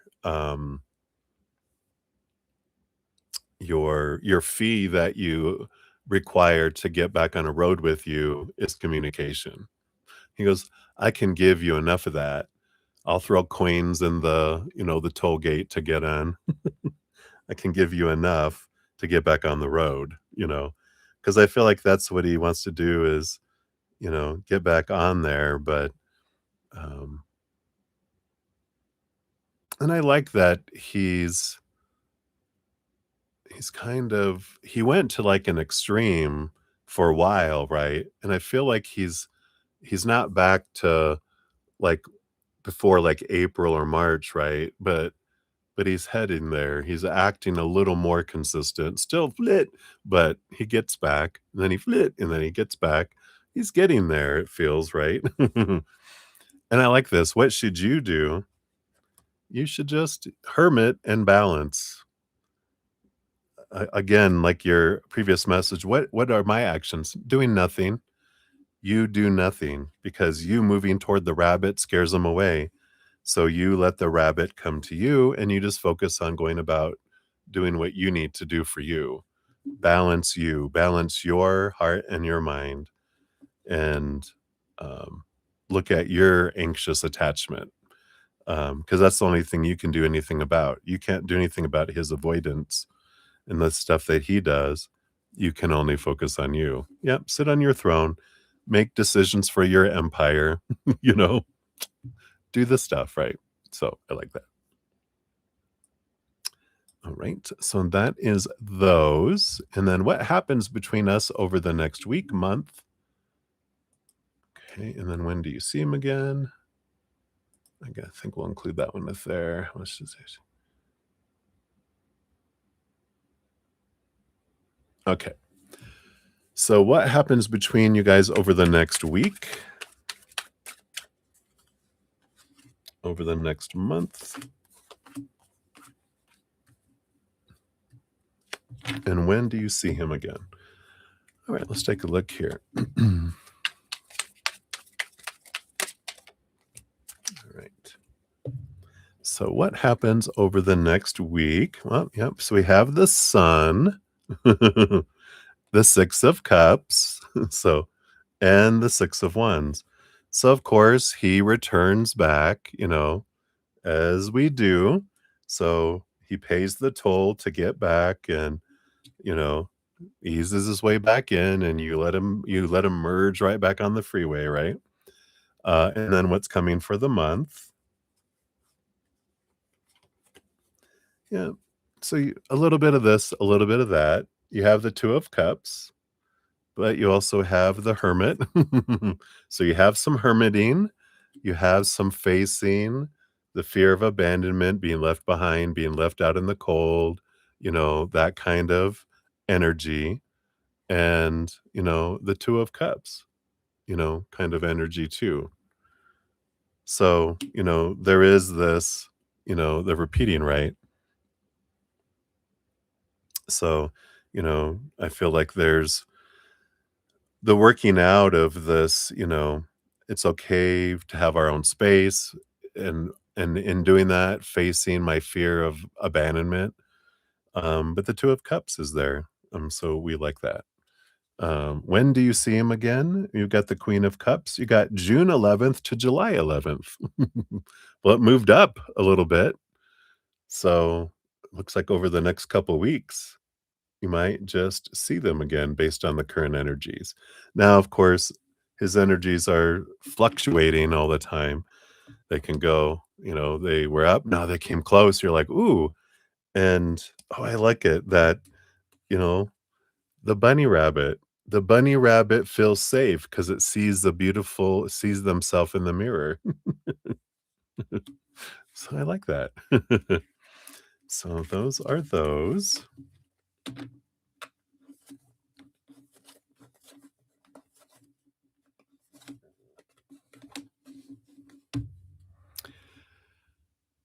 Okay, let me move those there. And then what's he want to say to you?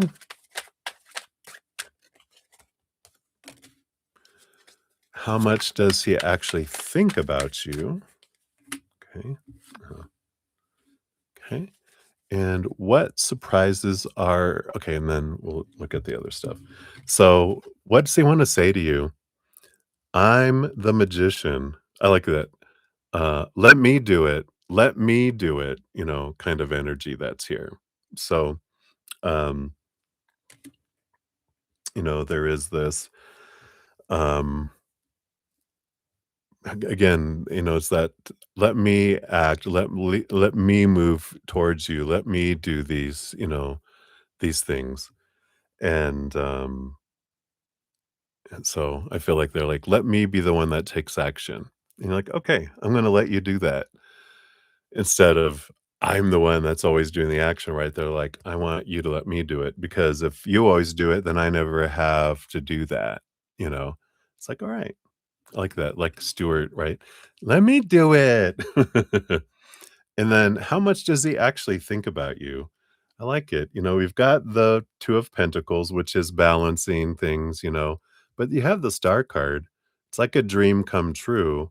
It's like I think about you every night when I look up at the sky, you know? It's like I think about you all the time. I think about you every night, you know? Um, when the sun goes down and I see the stars, I think of you, you know? Is that a song? I don't know. So, we've got that. So that's those, and then you wanna know what surprises are in store for you over the next month? What gifts are being revealed to you right now, and how do you activate them further? All right. I feel like a big thing that is happening, and you have the power of the story that's really coming into play about, changing a mindset about what things mean, and that I get to change that story about what they mean about us, about myself, about the world, that I don't have to be on autopilot. It's the power to consciously choose what the story means about things, right? So I like that. That's kind of just overall for these questions. What surprises are in store for you? Yeah, I got here. You've got 2 5s. So there's some change of emotion and a change of energy too. And I like this. Again, the 5 of Cups is like the power of emotional choice.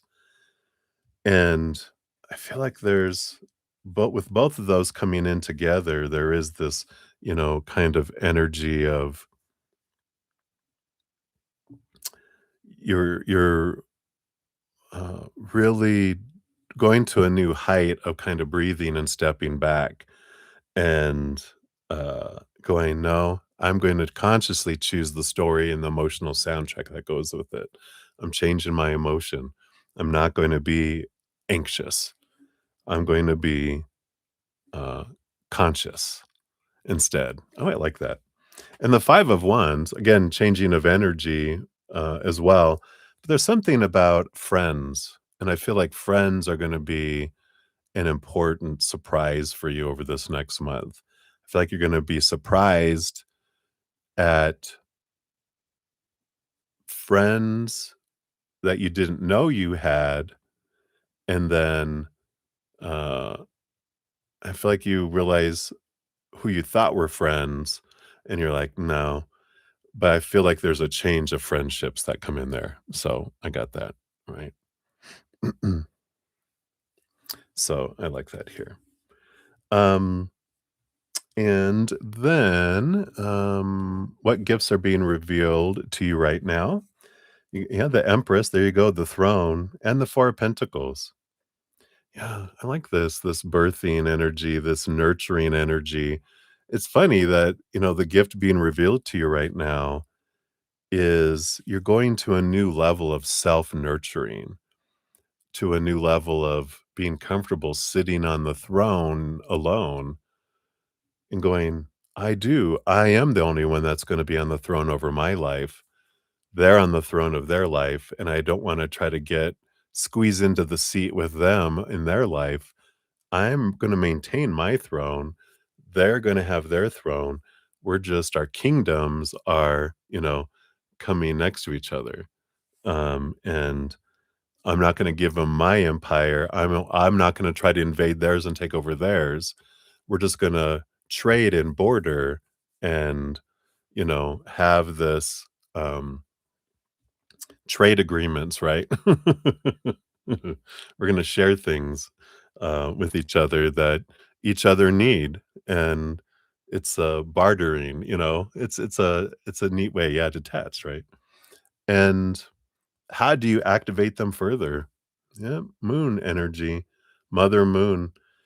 I feel like moon cycles, any kind of moon magic that you wanna do, um, connecting with the moon, even doing, automatic writing and talk to the moon, because she's an entity. I've channeled her and learned a lot about her relationship with Mother Earth and how they are engaged with each other, and because they've been around forever, watching the Earth, and so she's got a great point of view because she's detached, she sees things from a distance. She's not in it, so she gives us a lot of great stuff. So I like that for you, Lauren. So those are those. Let's see what your fortune cookie is here. And everyone chat, I'll answer you guys here in just a moment. And we'll see what we have here. It's going to FaceTime you in 32 minutes. All right. Don't be late, mister. Yeah. And you got duality. I love it. Look at here's the sun and the moon. Let's see what we have here.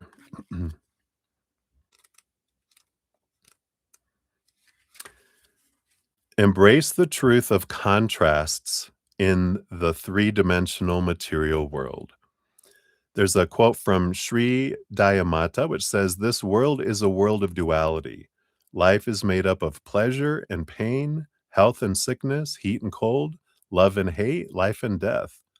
Man's goal is to take his consciousness beyond the law of duality, the veil of Maya, and find the one, capital One, who is present in all creation and beyond creation." Wow. Your mind interprets life as duality as it processes information by comparing and defining. There's that Two of Swords, changing the story. You have been conditioned to experience the world through your senses and from the observations of those who have influenced you. You have learned to comprehend life in a certain manner. Now you are opening to new understanding, a truth derived from wisdom. You are beginning to realize that your perceptions are illusions. You are now ready to see from the heart of wisdom and step into your truth as infinite spirit. You have a body, but you are not the body. You have a mind, but you are not the mind. You are an expansive soul confined within a physical body. Wake up and realize that your soul breathes within the protective and loving arms of the beloved. Remember the divine link between your soul and God, and you will gain the wisdom that duality doesn't exist. Lift your awareness, and you will not be limited by the mundane experiences of daily life. Meditate and open yourself to a higher realm of consciousness. Feel your entire being made of spirit. Your introspection questions, there's three. How would I experience life differently if I realized my spiritual essence? Two, am I caught up in the world and forgetting God? And three, how do I experience duality in the world? Can I change this experience? Your affirmation is I now choose to see spirit existing within all creation. I love it. What a perfect card for what we're talking about. So that's what they have for you, my dear. And I'm excited for your little FaceTime. So enjoy and have a blast with your Mr. Cheers, cheers to you. And thank you again for your donations.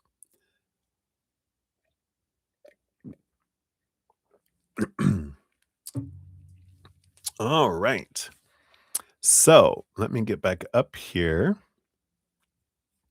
and get caught up on the chat here. So, Debbie O, are you going to have any July 4th specials? I don't have any um, in mind right now, but something to consider. Maybe I'll think about that. I'm going to have a month of some giveaways. So we'll see. We'll see. But not currently in the plans. All right. And then we've got Bites Gnome. Hello, hello. Good to see you. Thank you for your donation. You'll be number 21. And once we get there, so let me get your questions up here. All right. So thank you for that. And we did all those. Okay, and then we've got Camila. Hello, hello. Good to see you. Thank you for your donation. You will be number 22. So we'll get you on there. There we go. Give that a love and a like, and we'll get to the bottom of that there for you. Okay, and then we got Blueberry. Hey, Blueberry, good to see you, my Zen friend. I do see your question. So we will get you onto the free list here.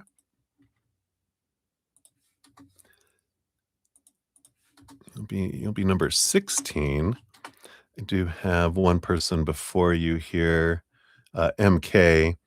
I see you have a kind of your question a little more, so I wanted to grab that one here because you've kind of restated it a couple different ways. So I'll get this last one here that you have. You'll be number 15 when we get to the free readings. I know you said you're going offline and you'd like me to read you now, but the way it works is donations get first priority. And so I do those, and then free readings are first come, first serve. So I still have several donations to complete before I start the free readings, and then you're number 15. So there's people ahead of you, which I do honor that. So, but if you want to come back later after the session's over, I do a pinned comment with all the readings completed with a timestamp. So you can just go down, find your name, click on the timestamp, and it'll take you to your reading once the stream is done. But it's going to be a while before I get to free readings, even to start them. So hang in there. All right. And then Val, I know we're going a little slow tonight. I'm so sorry. We're about to get on number 7, and you're number 15, so we're going to be a while yet. So I'm so sorry. I know patience is not your preferred, like you said that one time. I am not being patient. I know that's the challenge, right? And I'm so sorry.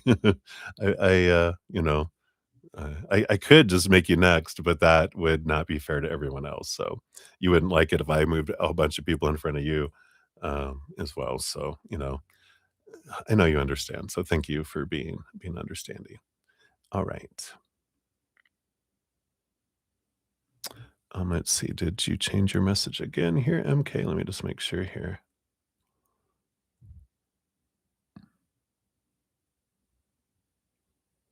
Okay, I think it's the same. Alright. Alright, alright, alright.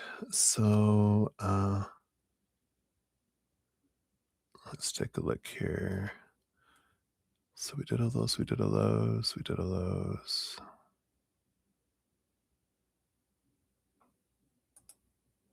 Okay. So, all right. So I think I got everyone on the list. Caught up. Let's get back into it. All right. And some of them are smaller donations, so they'll be a little faster. Like the donation like I just had when there were large amounts and they have a lot of questions. I honor that because um, because of the dollar amounts they give and they ask a lot of questions. They could have done, you know, a bunch of questions and done separate donations, but they just do a lump sum and then have all their questions, which, it works out all the same, but we do dive into a lot. So, uh, there we go. All right. Uh, so Beatrice, you're up 212-24. And you have two in a row here. So this is your first one here. All right, something is driving me crazy here. Let me see if I can. Ooh, what did I just do?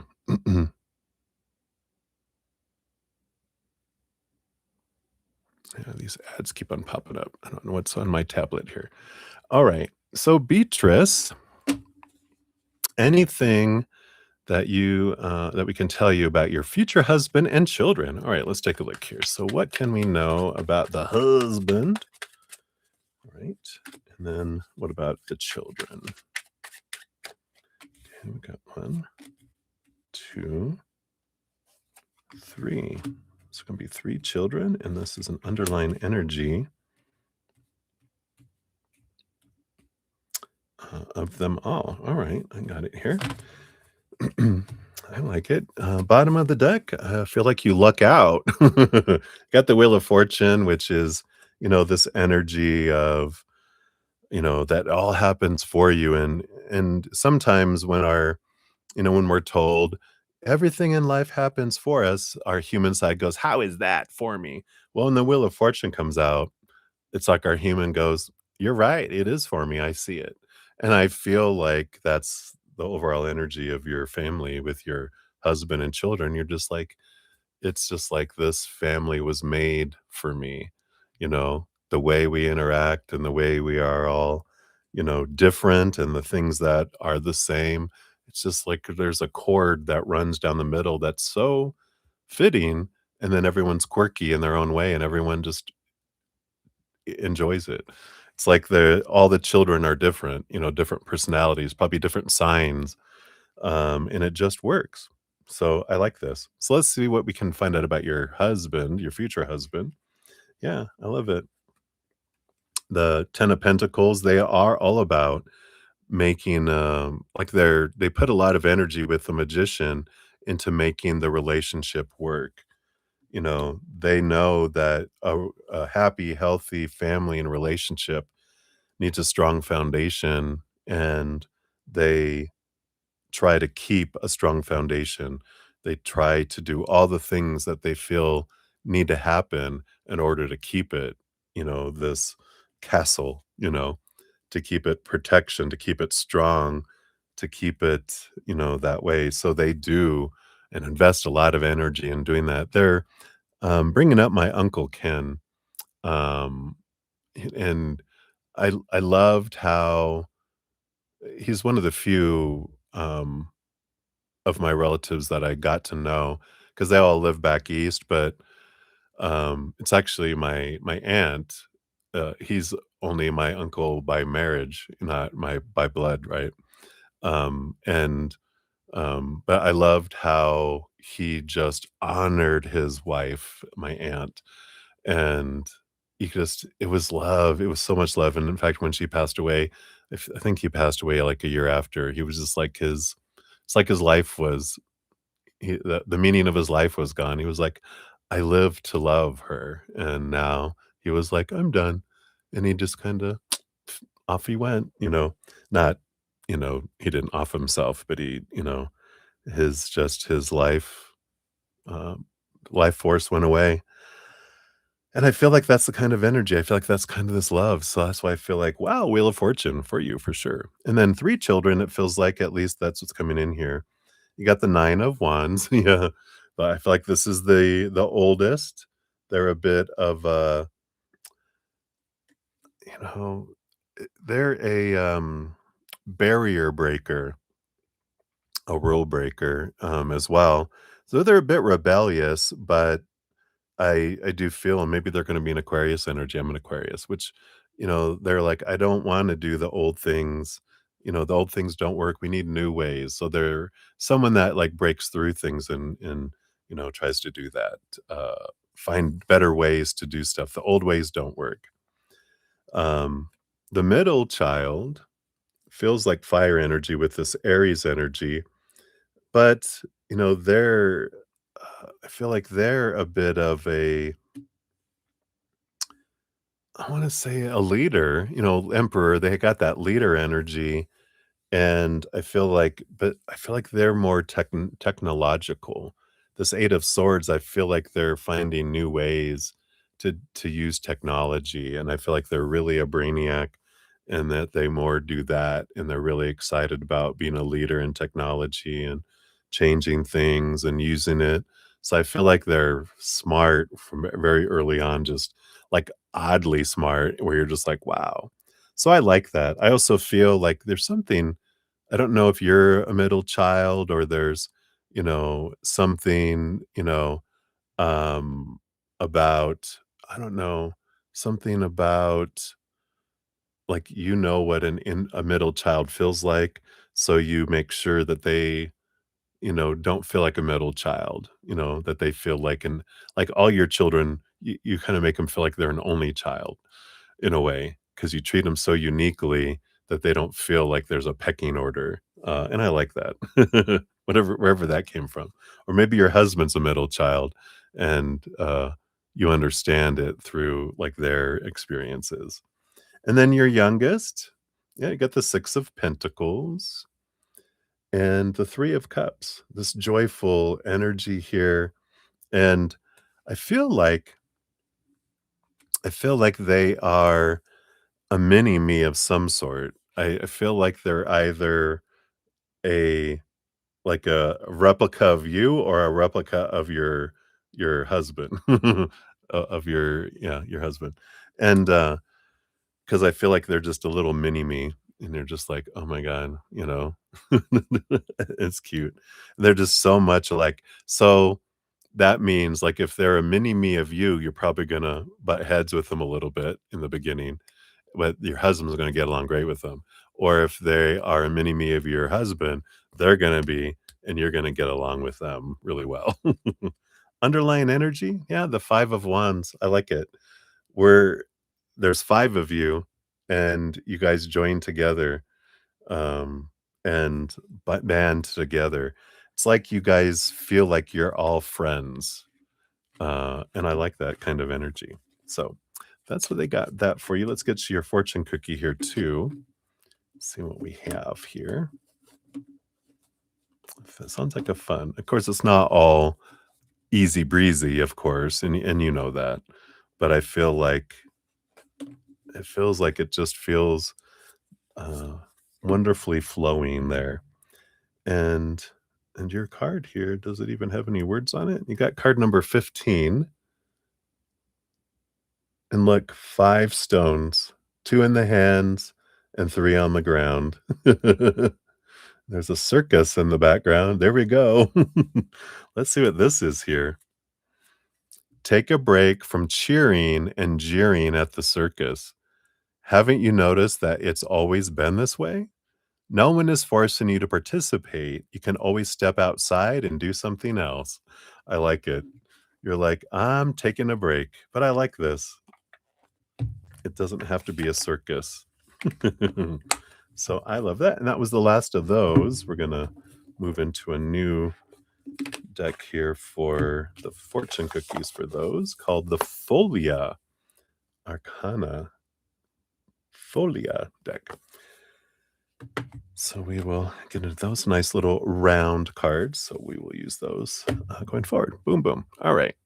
So that's for your first one there, Beatrice, and we'll go on to your second one here in a moment. Let me just do a couple quick shout outs.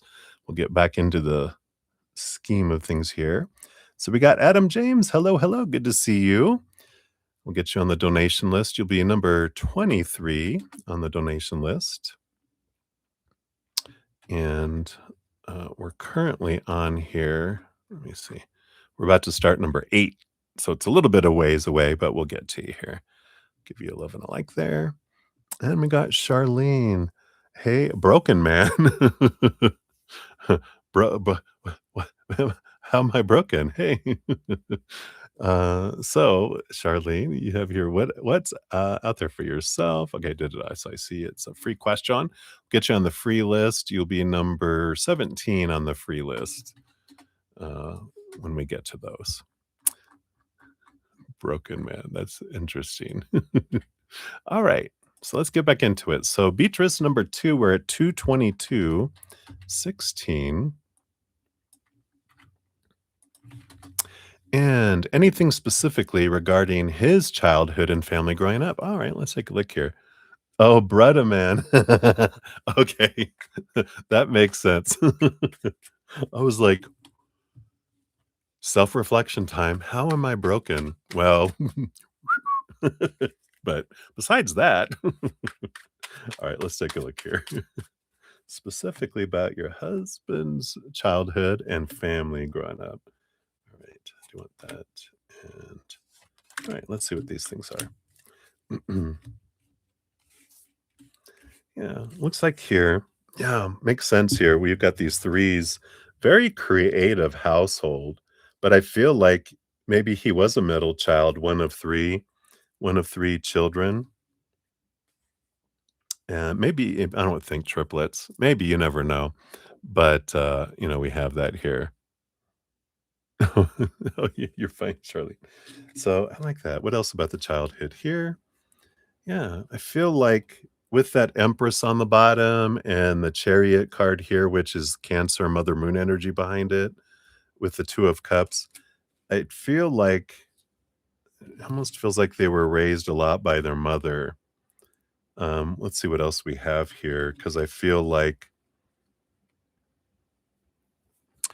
I feel like um, it would be something like because they're reminding me of another family member, one of my cousins I do know that, like, her husband's a truck driver, and so he's on the road a lot. So when they're home, they're a wonderful, close family, but, they're gone a lot, and so mom plays both parts a lot, mom and dad, and then when they're home, then they make up for quality time, not quantity time, but at least that's the impression they're giving me in my realm. And so I feel like that's kinda how they grew up. Got the 8 of Pentacles, the 9 of Wands. Yeah, I get it here. So, their childhood growing up kind of felt like they were also a rule breaker. That's probably why they get along with the, you know, eldest child. The 8 of Pentacles, they worked hard. So I feel like they did, because of how they grew up, they were very hard workers. That's why they have such a strong work ethic and build a strong foundation of a family because you have to get through things. And I feel like they had to get through some tough times. But I feel like they learned to break through barriers, not just take things of like, "Oh, we can't do it." "Well, watch me. We're gonna do it," kind of energy that comes in with that. We also have the Queen of Wands and the 8 of Wands. Yeah, I feel like their mom, again, very, very go-getter, very action, very fiery. You know, this 8 of Wands is a lot of passion, a lot of energy. They were always doing something, always creating something, and I feel like that's where that creativity comes in. You know, I feel like she was a very creative person, and so she made sure her children also were creating something. "All right, everybody, there's no sleeping in and Saturday morning cartoons." You know, there's one cartoon. "Here, eat breakfast, watch the cartoon, then we got stuff to do. Today, we're gonna go, you know, paint that stump that we cut down, and we're gonna make that into, you know, you know, some sort of design of something, and, "All right, let's go do it." And so learning a lot of doing stuff with their hands. So I like that. All right. So that's what we'll give you for that for now. So hopefully that helps. And let's take a look here. What did I have not used? I don't think I've shuffled these up. So let me give these a good shuffle, and we will get you your fortune cookie here.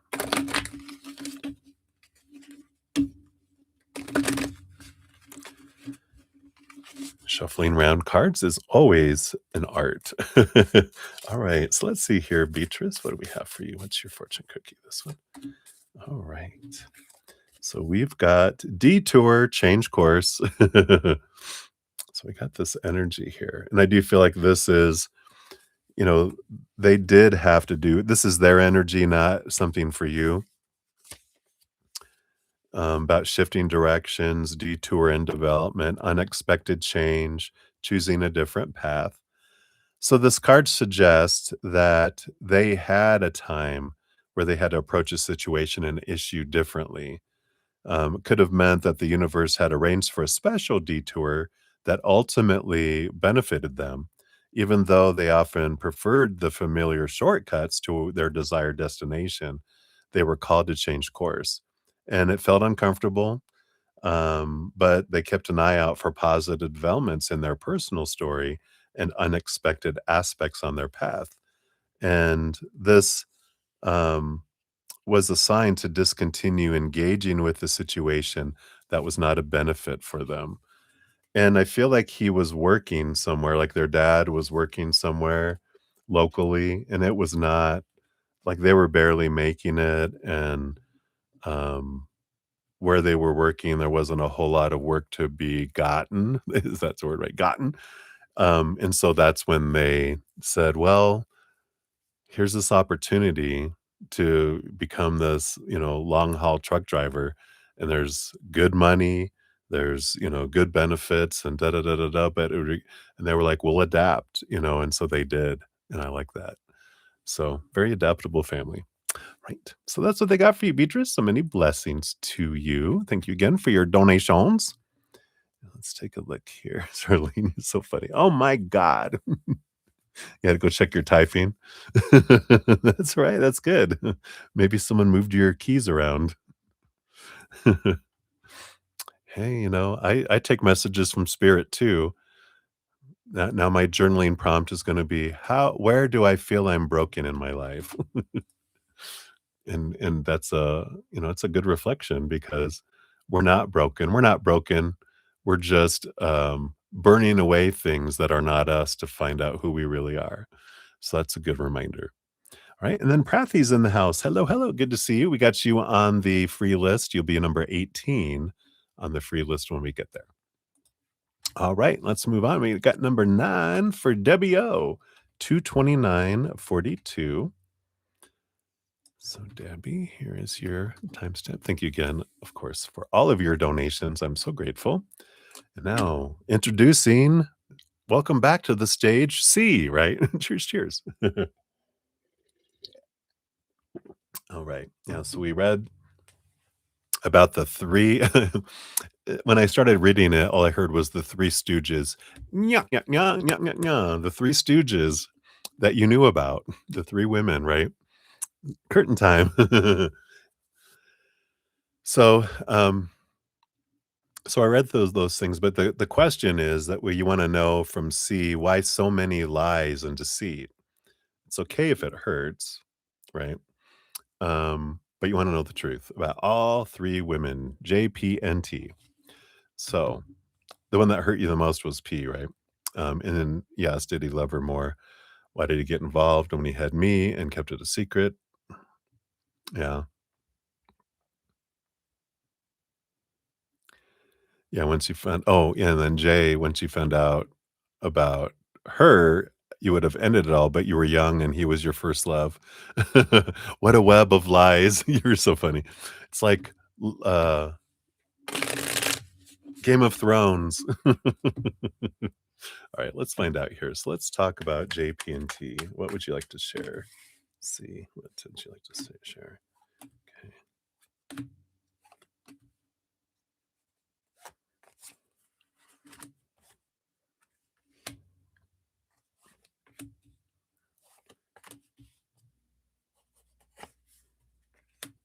Alright.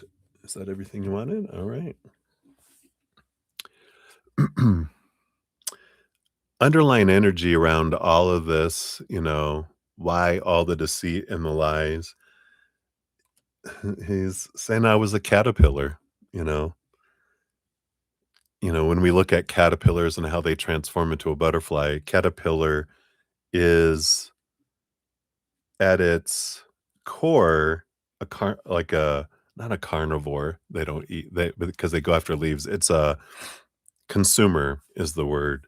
It's animalistic. It's I have one goal. I got to eat, eat, eat, eat, eat, eat, eat, eat leaves, and then create a cocoon, and then my adventure begins.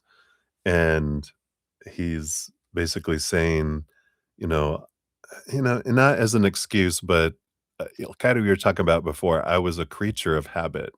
I was instinctual and reactive. I wasn't conscious until for a period of time where he chose you and he kind of blew everyone else out of the life, and then they chose you, and there was that pocket of time where you knew they were there, but then things happened and it shook them, and the fears came in and their angers came to the surface. There's telling here, and this isn't your fault, they're not blaming you or anything, but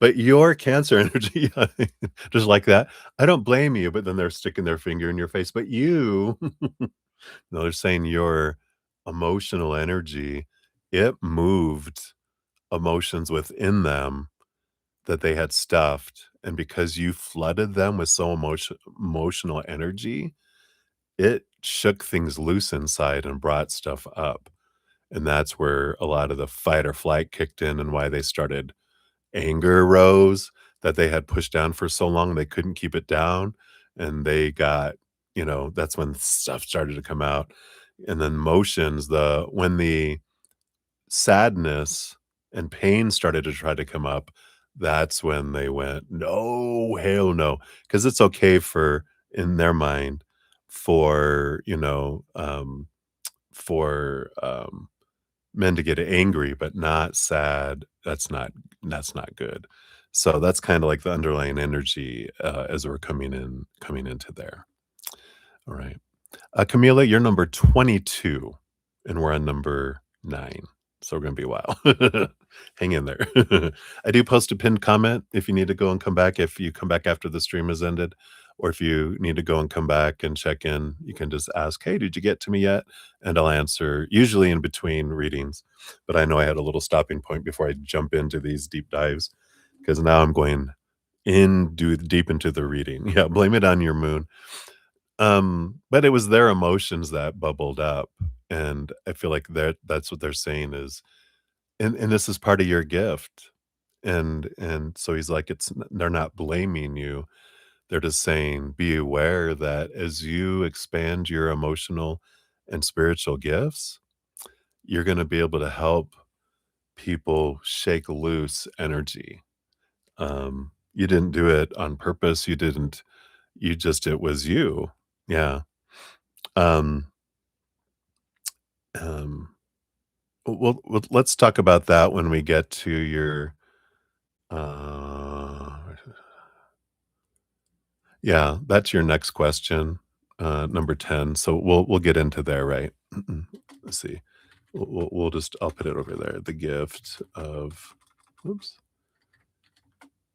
of Cancer Moon, emotional movement energy. So we'll dive into that when we get into your next one because we're kind of going off the topic of this one, and I want to give that its specific attention as well as these. So we'll okay. All right, so let's dive into J first. So why? What's the story of J here? So we got the Judgment card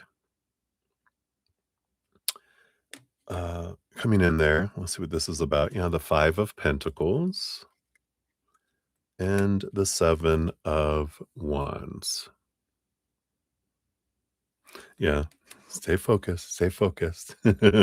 So I feel like with J, and there's a card underneath we'll look at in a sec, but I feel like Jay, the Five of Pentacles is this, she had a great fear of, being left behind, being left out in the cold, being abandoned and not being enough and all that. So she had a lot of control issues of wanting to be in control of C. And the Seven of Wands is C going, I gotta be me, don't try to make me shrink, don't try to so because there was this such a strong, "I'm trying to control you" energy, uh, that is why, uh, C was looking for something, where someone appreciated who they were, not focusing on who they weren't all the time.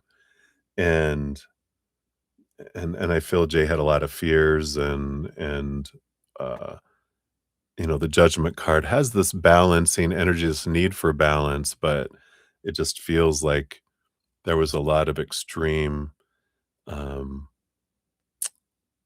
a lot of and I normally don't get judgment from the Judgment card because it's not usually what it's about. It's about a calling and seeing things from a different perspective, but it's like there was a need for Jay to see things from a different perspective because they were like, "It's my way or the highway, and you're doing it wrong," and da da da da da. There was, like, never anything not a whole lot of what you're doing right, and, thank you for doing that. It's always, "Thanks for doing that, but you coulda done it this way," and it's like, they weren't giving him any reason you know, to wanna do anything more for them, so they were kind of on this way out, from them, right?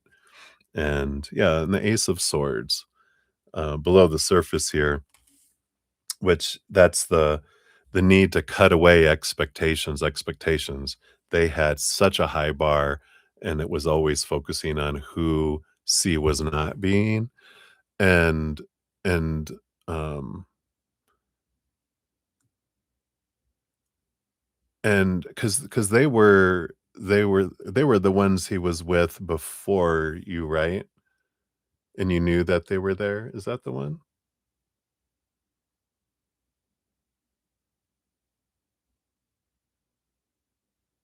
Yeah. Oh, yeah, you took responsibility because once you found out about her, you should have ended it all, but you were young. So he was with Jay when he met you, right? But he felt he had already kinda left the relationship. Yeah.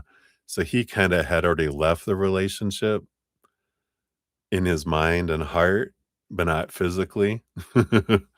And so that's why he was looking for, he wasn't really looking per se, but he had his eye out, and then that's when you came flooding in with this, you know, uh, it's almost like a water princess, on a chariot pulled by giant, seahorses. Here comes in yeah, this song playing, and they were like, "Wow." So, you know, and again, so they were like, kind of like, "Wow," right? And let's see here. And then let's talk about P. P is the one that you say impacted you the most, right? and we got the 9 of Pentacles. Yeah, it's interesting here because he's saying he felt alone with this 9 of Pentacles. And let's see, why did he feel alone? Yeah, I'm telling you, we've got the 6 of Cups, which is the return of someone from the past. We got that before for them. I tell you what, I feel like they knew them before the second time around. Um, and then we had the Justice card. They were trying to figure out what they wanted in relationships and trying to balance things. Um, but I feel like, he was very out of balance, right?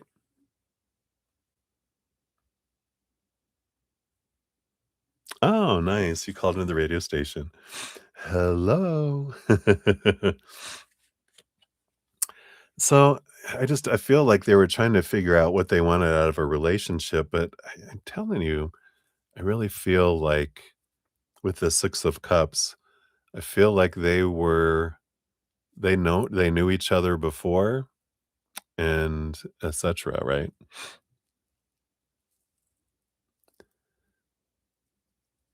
Oh, I could call you. Oh, can you call me? That's nice. Let's see here. Yeah, because I do feel, I mean, we've got the Lovers, we have the Page of Cups, so it was a different type of emotion that they had felt differently before. Um, but I do feel here, I mean, I strongly feel like they knew each other and dated and other things before the second time. I feel like they came back around the mountain. I don't know what to tell you. I keep on getting that message here. Maybe that's him fessing up, "You wanted the truth." Excuse me. Cheers, cheers.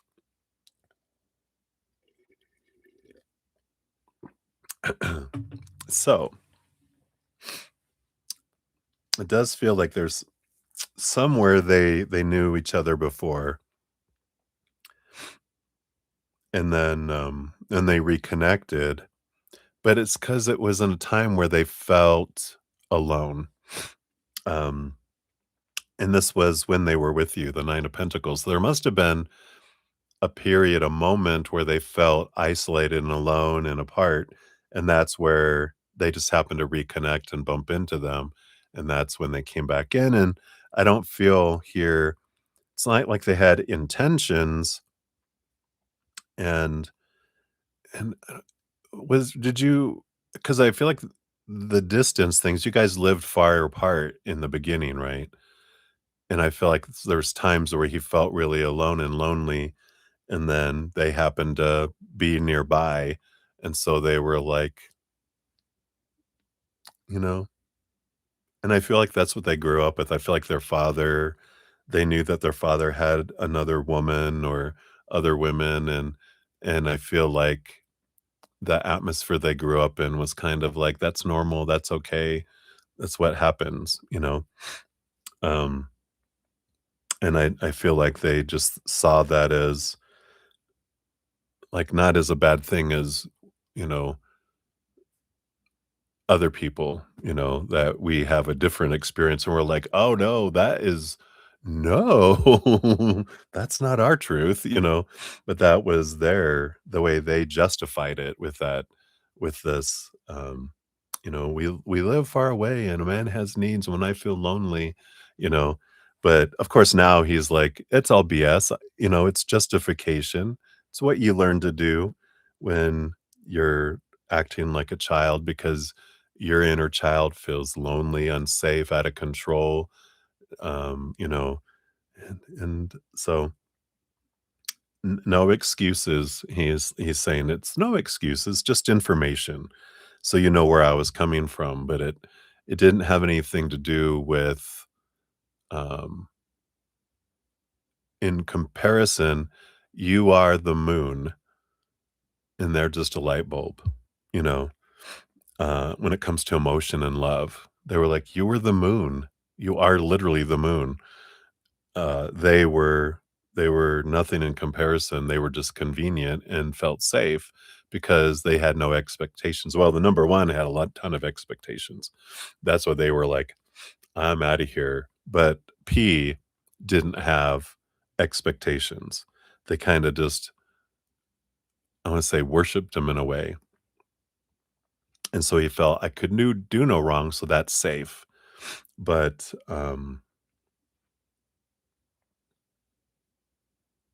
yeah, so I feel like that's what they want you to know there.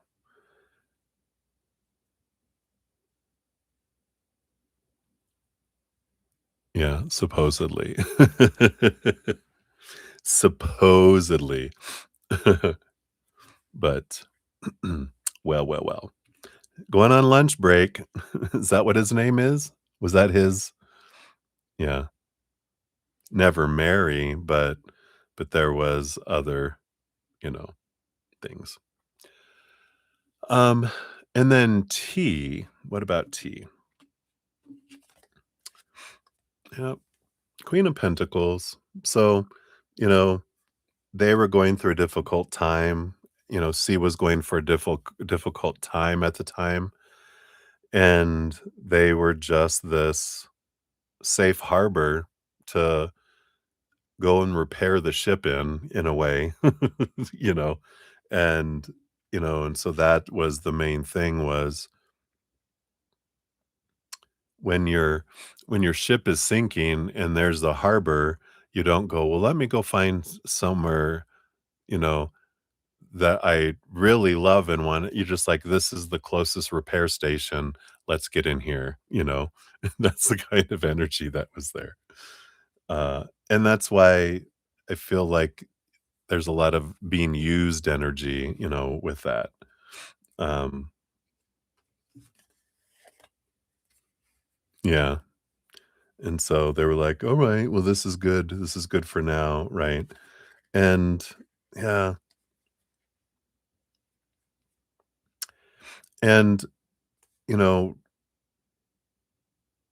so from where C was in their life at that point, because this was after you guys, right? Because I'm feeling like they were feeling like um, really low, felt like their world was falling apart in that.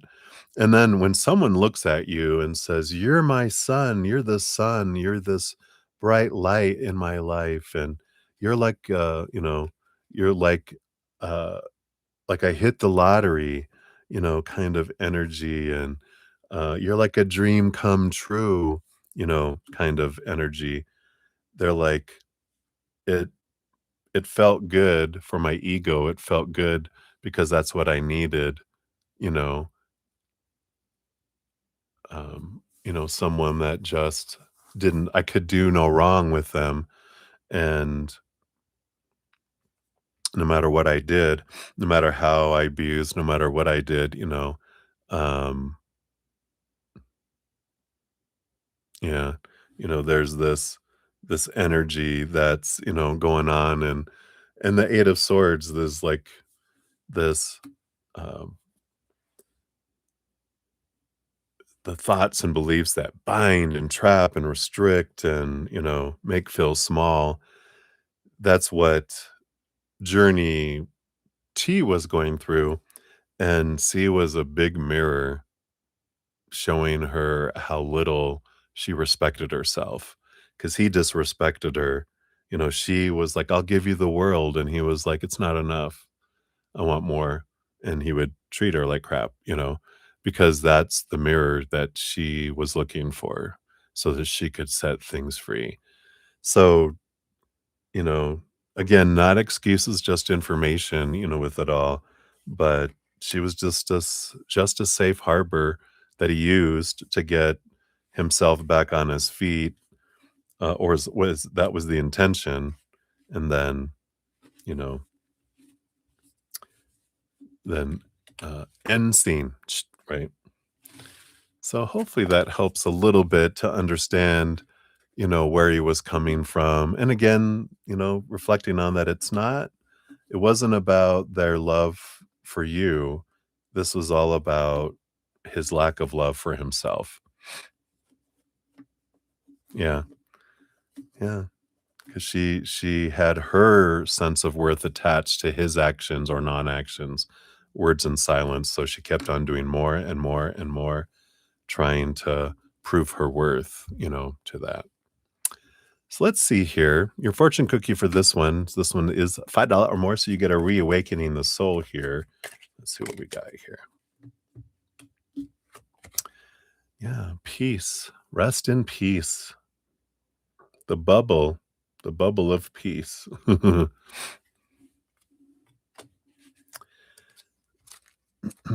Sure, I'll give an update here in just a moment as soon as I finish this reading for Deb. I'm on her fortune cookie, so it'll be just a quick sec.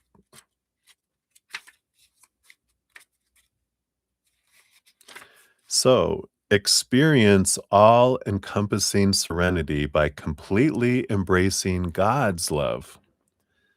And Sundara herself, the maker of the cards, she has a uh, quote that says, "Peace on earth begins with peace within." She says here, your core essence is peace. Your soul is the perfection of peace. When you know and understand this truth, you begin to bring this energy into your awareness every day and live in peace. Quiet your mind and offer your devotion to God. Know that you are perfect and loved exactly as you are in this moment. Feel the unconditional love pouring into your heart from spirit. Remain in this positive and peaceful state. Make a conscious effort to hold on to this feeling and carry it with you throughout the day. This deep peace and sense of trust will be your anchor during your daily life experiences. Your soul, my child, holds the essence of peace. Your introspection questions: do I feel peace throughout my daily activities? How can I bring more peace into my life? And how would it feel to live every moment in the consciousness of peace? Wow. Your affirmation: the spirit that I am consists of love and peace. It's a good reminder, when we're diving into the past and doing all this, that, you know, the foundation of our worth is the eternal unconditional love of Creator, of the higher realms. When we attach our worth to people and situations and things, that's when we feel all unpeace and all over the place. We feel unstable. And so it's a good reminder for us there. So hopefully that helps. Deb, that's what they have for that one for you. So that's number 9. So we're going on to number 10 here in a moment. Let me just quickly look here. Let's see. We already answered Camila. Charlene, you're so funny. All right. And then obviously Cancer. So where you're at, you're number 13. So we got Debbie up next for number 10, and then VD, and then Lemon, Limes, Lulu, and then obviously Cancer. And then we got May coming up after that, and then Val, Footwork, and then Deidre, and then Ruby G, and then Sean G, and then 2 for Maria P, and then Bites Gnome, and then Camilla, and then Adam is up after that. So that's where we're at.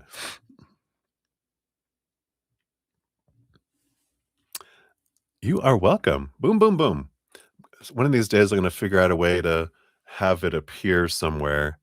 Maybe have my computer screen turned where, you know, you guys see it right here, and I'm over here.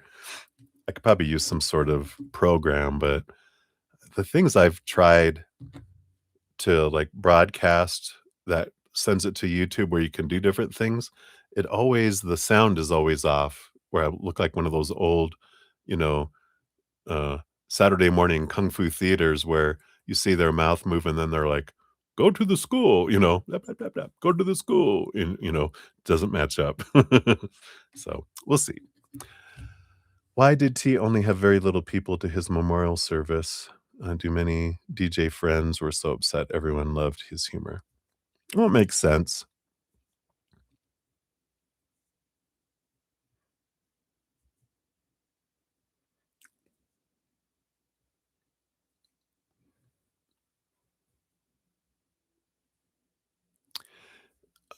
Um, I think the list would be too long for a pinned comment, though.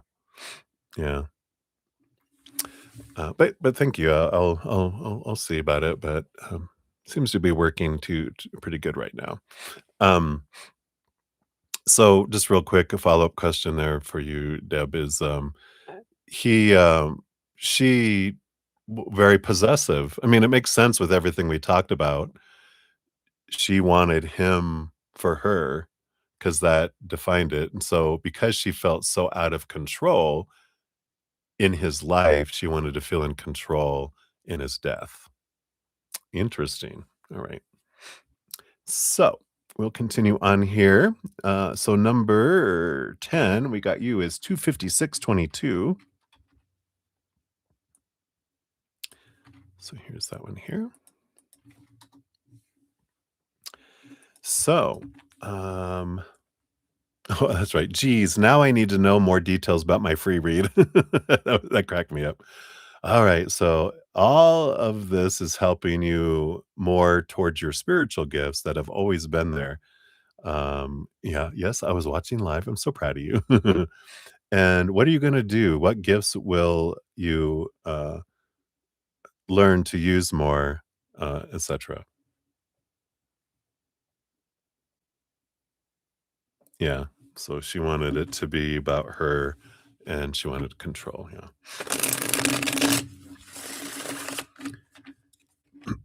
So, so we talked about the gift of your Cancer Moon and the emotional movement of energy. And so, you know, a lot of what I'm talking about with that is like when I'm talking about the freedom work and the movement and the clearing of the emotional pipeline that I talk about in episode 18 of my podcast episode. Yeah. Yeah, right. You did. And there's this, it's because of the strong emotional currents that you put out, uh, and especially, I mean, because you guys were intimate, both physically and emotionally and energetically, mentally. I mean, you guys were bonded, and that kinda opened up where you flooded emotions into them, and that's when that stuff happened. They were like, "What the hell was that?" You know?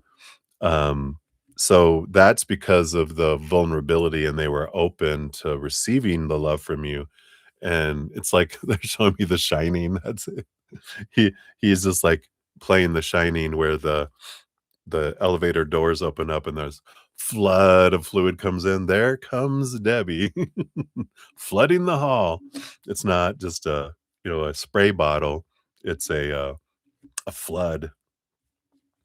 But you will be able to help people that when as you're balancing that and as you're using that energy for yourself, as you're flooding your energy and learning to amplify your um, unconditional love energy and just flooding that and allowing that to flood open, because it was the love energy that impacted him, not your sad or angry energy. Well, I mean, that impacted him in other ways, but we're talking about the what helps people bring up the emotions that are ready to be looked at.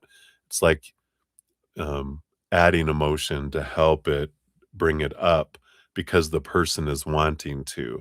You can't go in and make people feel things, but you can create energy around individuals to that they can bring it in. Their higher self can allow it to come in to help, but that's not our control.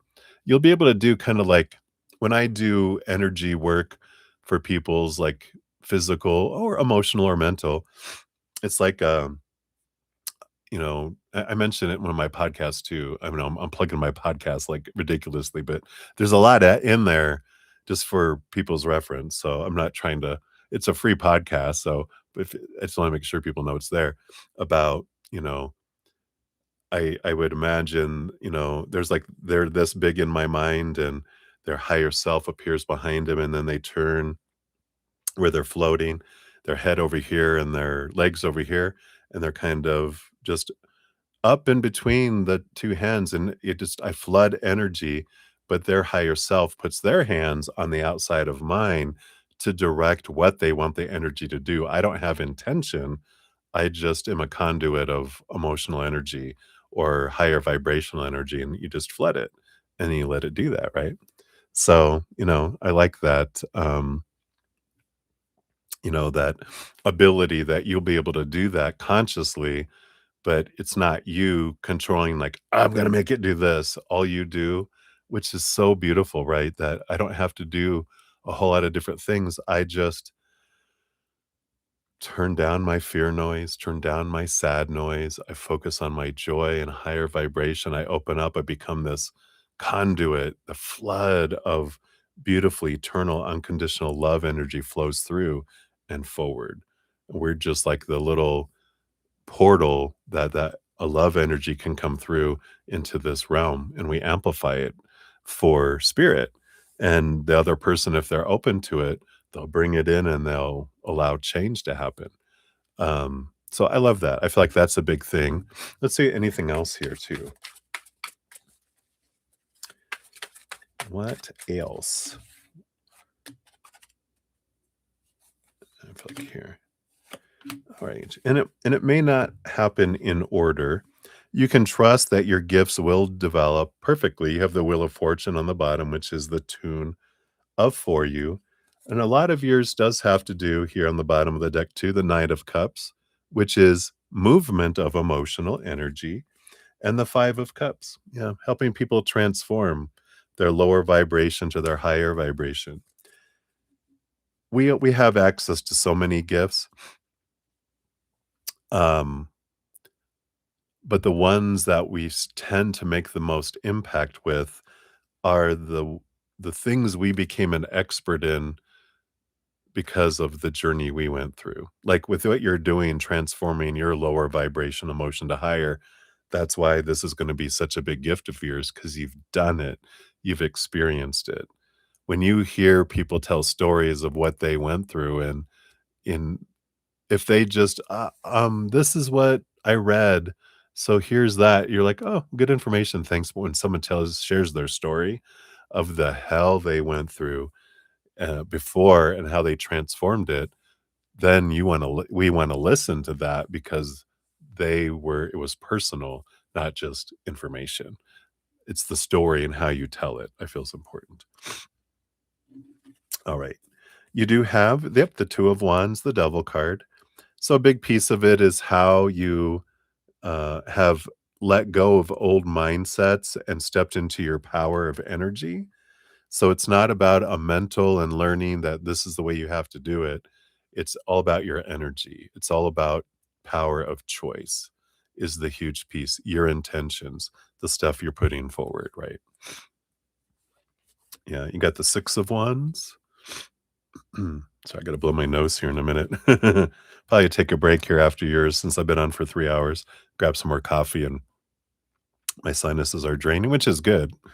But we'll take a look here. Yeah, you help people balance their emotions, and the Seven of Cups, but you also allow people to feel their emotions, and I feel like you learn some like emotional release energy, that can happen, um,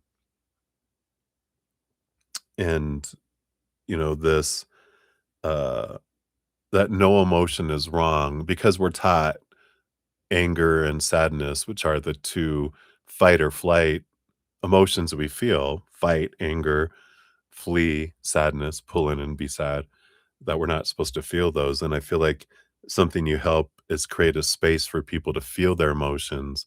And I feel like you're going to learn something about tuning into the inner emotional children as well. So I like that. Even got the Magician here, the power here of all the four elements. So you not only, I feel like you expand because it's all four elements. It's not just the emotion, it's the mind and the energy and the physical actions. So I feel like you move out into other things too, like talking about how emotions impact your body, how emotions create a lot of thoughts and beliefs, and when you deal with emotions, it automatically transforms mind, and then, and it's all energy.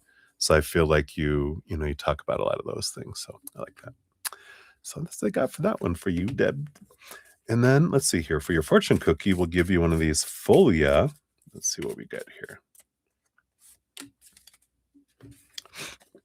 So you got protection. You are protected. I like it. Card number 29. You are shielded. I like it. So let's take a look here.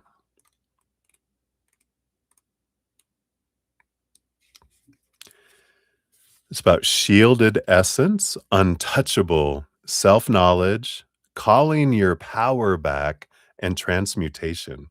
It says you are shielded from any negativity sent your way, and your essence shines bright and remains untouchable. No harmful words can penetrate your protective energy because you know who you are and where your value lies. If you find yourself spending too much energy on external factors, remember to call your power back and refocus on yourself. Harmful words, gossip, or curses only have strength if you accept them into your space and entertain their meaning. Moreover, you can transmute that negativity and turn it to your advantage. It's exactly what we were talking about, right? So I like that. So beautiful, beautiful. All right. So that is what we have for that one there. Um no, MK, your reading's not done. I'm still on donations. Your free readings won't be done for hours. So hang in there.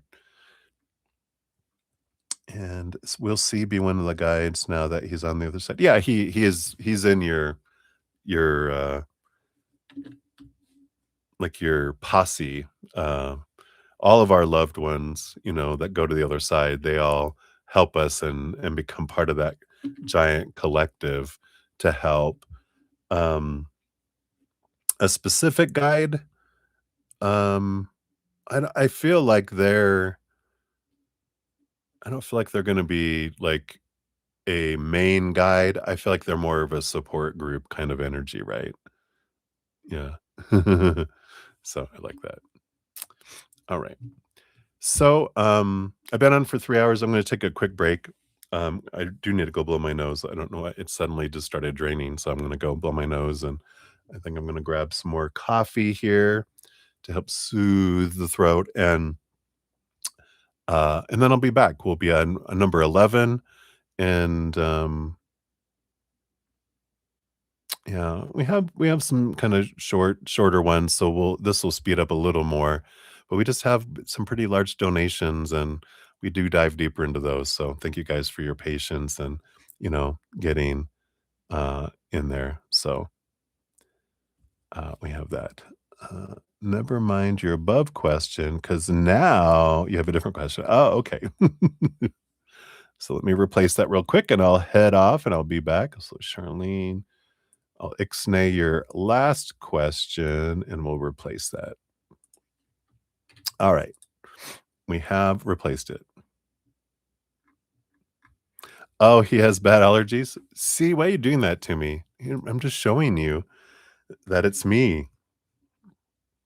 So maybe now that your readings, are done with him, maybe it'll clear up. I'm gonna go cuss him out. I'll be right back. So, thank you guys for your patience. I shall return.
All right.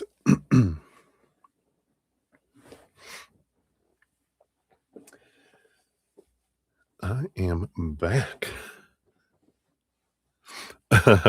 That's funny, Deb. I just blew my nose and it did honk. Honk.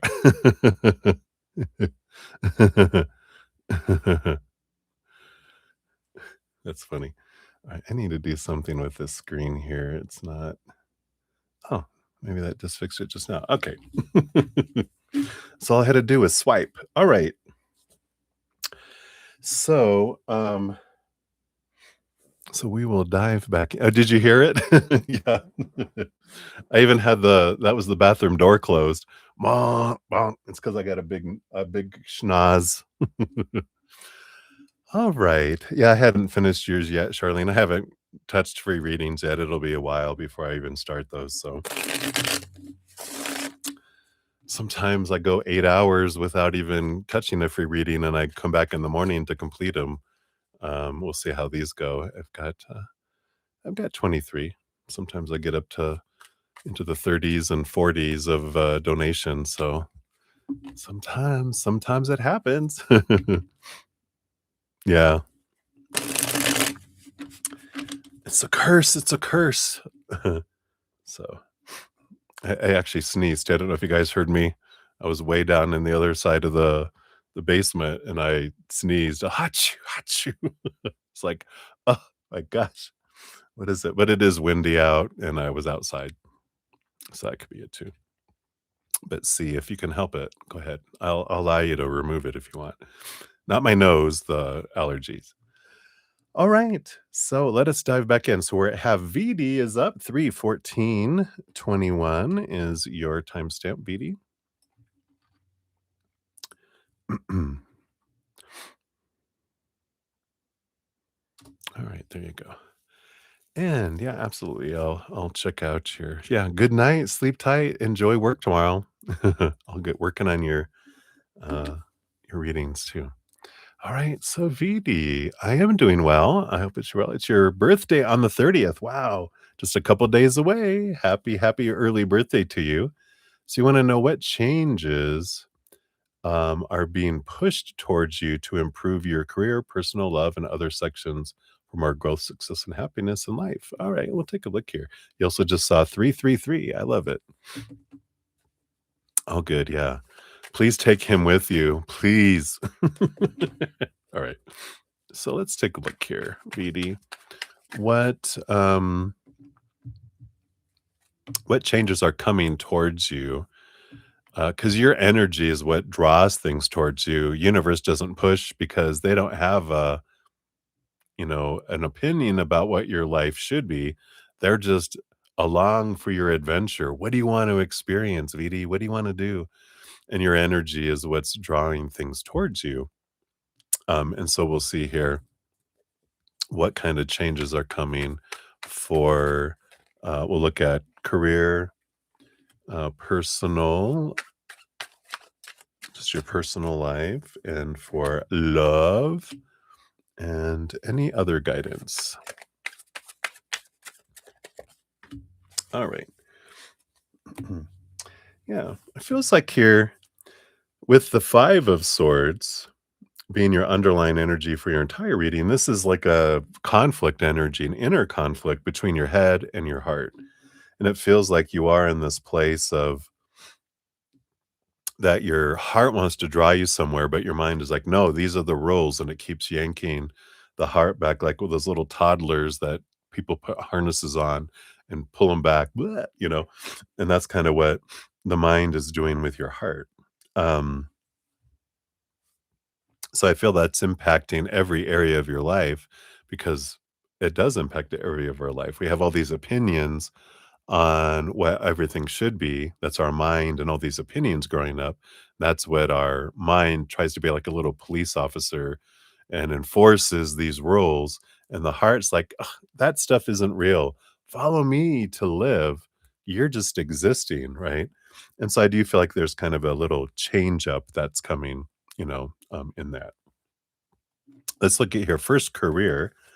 You do have Yeah, you've got the 6 of Pentacles, which there is this again, that's like the scales that are here. You got the Ace of Cups, which here's the heart going, "I wanna live, not exist." And you even got the 2 of Cups, which is emotional choice energy. So I feel like with career, this is something this is where it's beginning with this birthday is, am I doing what I wanna do, or am I living someone else's dream?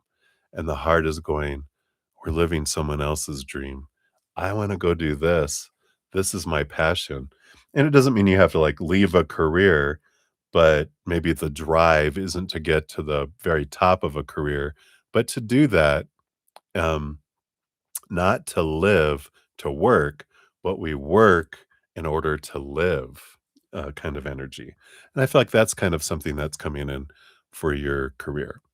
Personally, you've got the Justice card and the Knight of Swords, yeah.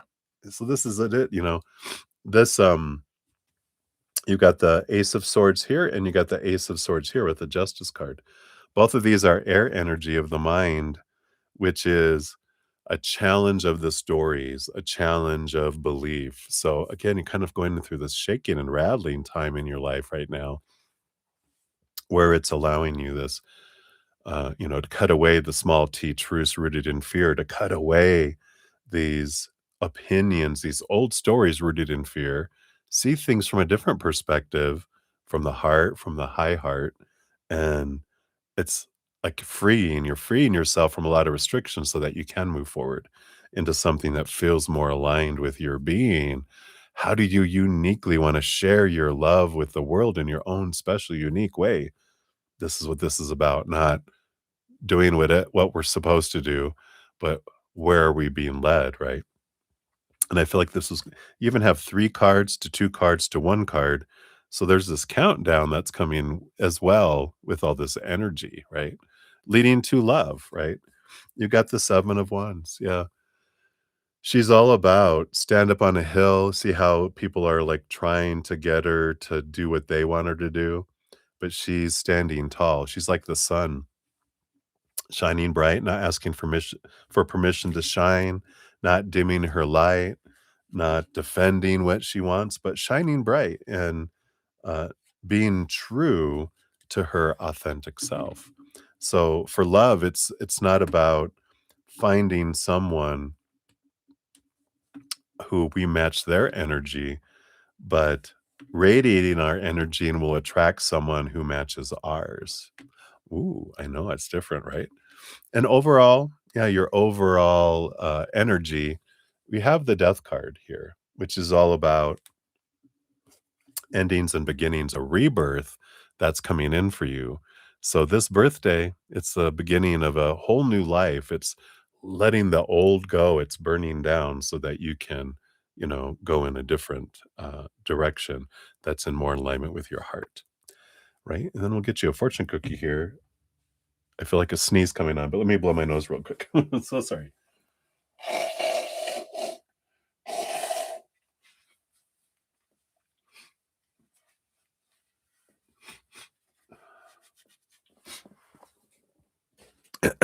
So sorry. I got it. Allergies must have been kicking up out there today. That came out of nowhere earlier. All right. And then for your fortune cookie, look at you got joy. Ladybug. What a beautiful card. Enjoy the little things. So this is about following your joy, not following the dull thing, our mind, right? Unexpected joy, positive spin, enjoyment, gratitude, beauty, contentment, and presence. This card indicates unexpected joy and happy occurrences. A small event can put a positive spin on the outcome of a situation. This card can also mean taking time to enjoy the little things in life and practicing gratitude. By opening our eyes to the beauty that surrounds us, we can bring additional fulfillment and create space to accept bigger gifts from the universe. Take time to be present and recharge your energy. Wow, I love that. So that's what they have for you, Viti. So many blessings to you. Oh, it was? See, I'm gonna have to take him out. I'm gonna have to put salt around me, bind him from my presence. All right. What a jerk. I'm glad that you dumped him. Serves you right, see. Right? Read between the lines. All right. Lemon Limes Lulu, you're up. 322.52 is your timestamp. So here you go. And yeah, here's your does Peter miss you or is he content without you? All right, let's take a look here. Lemon Lime, thank you again for your donation. So does Peter miss you? See if he's a miss you kind of person. Is he content without you? All right, got those there. Hmm. We got the Magician card on the bottom of the deck, and this is it's a very divine masculine type of energy. I feel like I'm getting like a big piece of his underlying energy is about creation. It's about movement. It's about me and what I'm creating in life. Go, go, go, move, kind of energy. So it's almost like he gets very tasky. It is Mercury energy, more of the mind, kind of energy. Um, and I feel like they kind of get caught up in that a lot. But let's see here. I feel like that's like what rules a lot of their life. Um, let's take a look here. Because I don't know, is that's what Gemini and Virgo are ruled by Mercury? So, that's big thinking kind of energy instead of feeling energy. But we'll see. Does he miss you? The King of Swords, the master of the mind, not just one part sword and mind energy, but two parts where they're the master, not just the ruler, but the master of overthinking or thinking, right? So that kind of tells me here. And the nine of swords, more air energy. They're more focused in on their expectations and not meeting up to expectations and focused on their performance kind of energy, both in, you know, relationships, working relationships, whatever their jobs, their money. I feel like they're really focused in on meeting expectation kind of goals. Underneath that, the Four of Pentacles. Yeah, I feel like they're not a miss me kind of person. They don't miss anyone. It's not personal. I feel like they just are a forward movement kind of person. Just this is what I see what's up ahead, not what's behind or what I left behind, or, might even have ADHD where they forget people exist. And, if you're not present in their life, then you don't exist because they're focusing on what's here right now, kind of, hyper focusing kind of energy. Is he content without you? Contentment isn't about external factors. Contentment, we can't be content out there if we're not content in here first. And they weren't content in here to begin with. And when they were with you, they weren't content either because you can't do that for them, right? Um, Now they do miss your creativity with the Three of Pentacles. They loved how you were true to your authentic self. They loved your sensuality, your divine feminine energy, um, your sensuality. They're bringing that back again. But your huge heart, she's got a ton of emotional energy, the Empress does. And so there is this, um, he does crave that sometimes. I wouldn't say miss because I feel like he craves it, but then he gets over it because that's a crave of the heart. And he's like the mind, because he's very much in his mind. His mind's like, shh, shh, you don't need that. Come on, let's go focus over here. And it's like the heart's like being drugged along like a little brother. Come on, we're gonna go do this, but I want to go. No, you're gonna go do this. Fine, kind of energy. So, I feel like that's what's going on there. Hopefully that helps. Let's see what your fortune cookie brings in here too. Just realize it's not about you. It doesn't always have to be about you, Lulu. No, I was kidding. You know, their actions are about their mechanism and how it works. It's not because it's everyone, not just you. Yeah, I like it. Be careful. Yeah, cut off, but don't cut that off. Don't become known for that. Let go of what no longer serves you. Wow. Chop, chop, right? Be gone, servant. That's what you can say to them. So it's canceling plans, blocking followers, rejecting offers, politely declining, saying goodbye, and leaving. Trim all negative vibes sent your way. It's time to distance yourself from people, places, or situations that are negatively impacting your mental health. Instead, align yourself with the people or activities that support and motivate you. Knowing when to leave a situation is empowering. It will bring confidence and strengthen your self worth. It's important to maintain your boundaries. Be clear about what you will accept and do not let others take on the important role of choosing for you. Wow, I like that. Boom. Very clear message, right? Chop, chop. Done with you. So that's what we have. So that's what we got for you, limes, Lulu. So many blessings to you. All right. And then we got obviously Cancer at 329.19. So obviously Cancer, here's your timestamp. Thank you for your donation. And you want to know if you continue to keep your space, maintaining distance, what will she come towards you with? A knife, a candle holder, or a flamethrower, right? Love, interest, or disinterest. Okay. Well, love does cut like a knife, interest is like a candlestick, and disinterest is like a flamethrower, right? All right. So, based on your current energies, maintaining that, what is she going to come forward with? Let's just take a look at each one here. Will there be love? Will there be interest? Or will there be disinterest?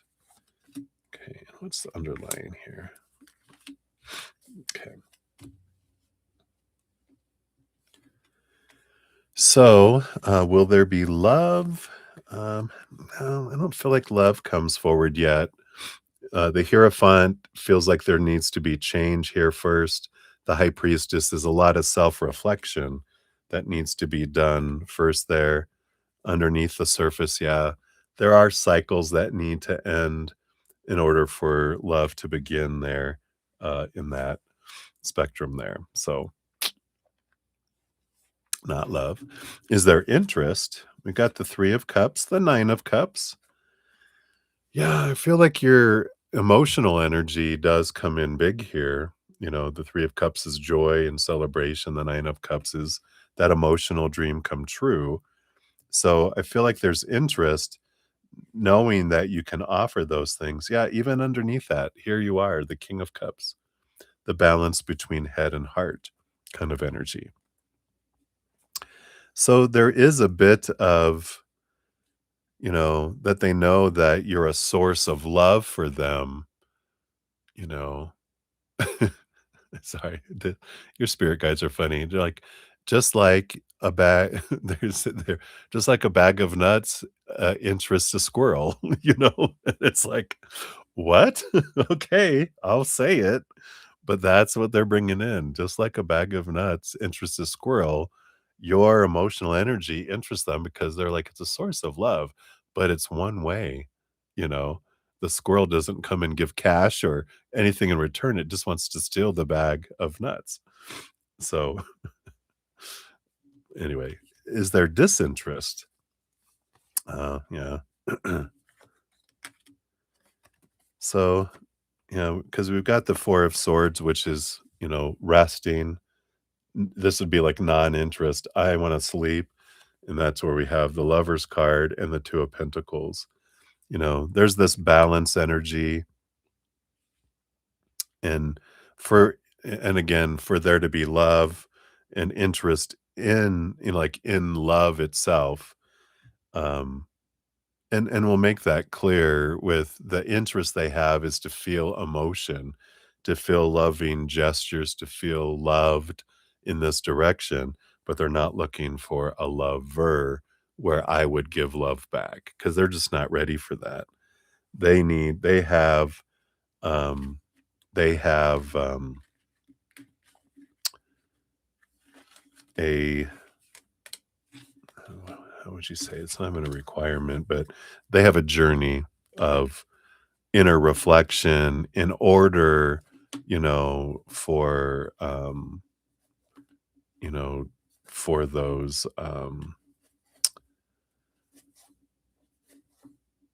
the heart to be able to be open to both give and receive as well. So I got to blow my nose again. I'm so sorry. It's about to drip.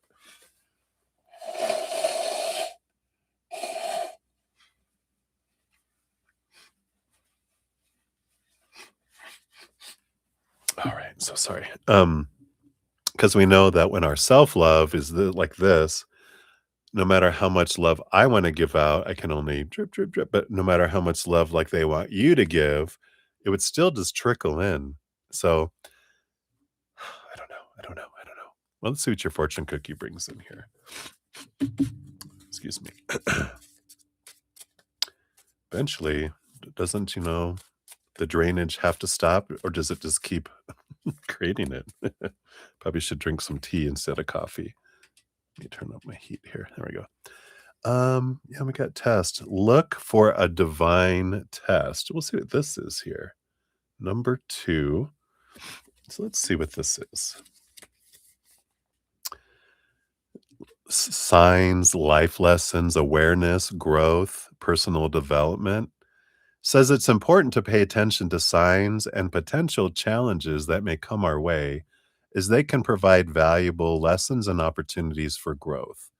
By being aware and receptive to constructive feedback, we can use these challenges as ways to gain wisdom, strength, and a deeper understanding of ourselves and our surroundings.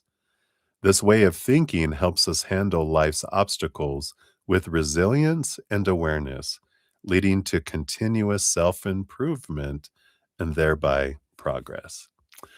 I know. I know. The heart wants what the heart wants, and I totally get that.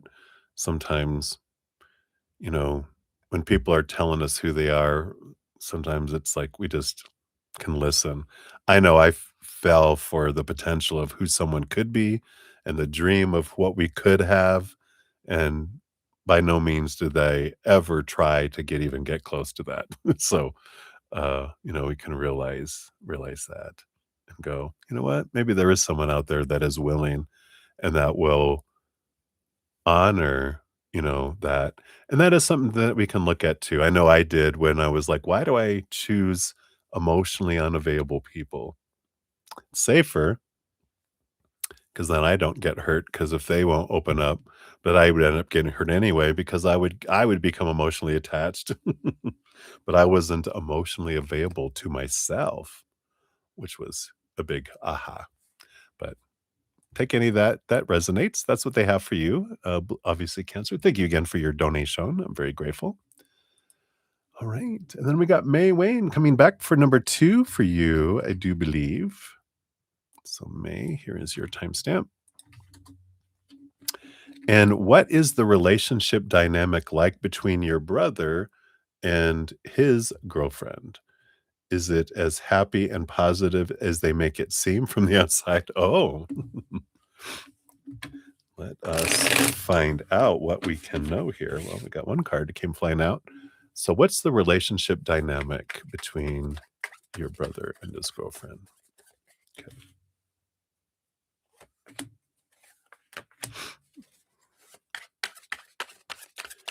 And is it as happy as they make it seem?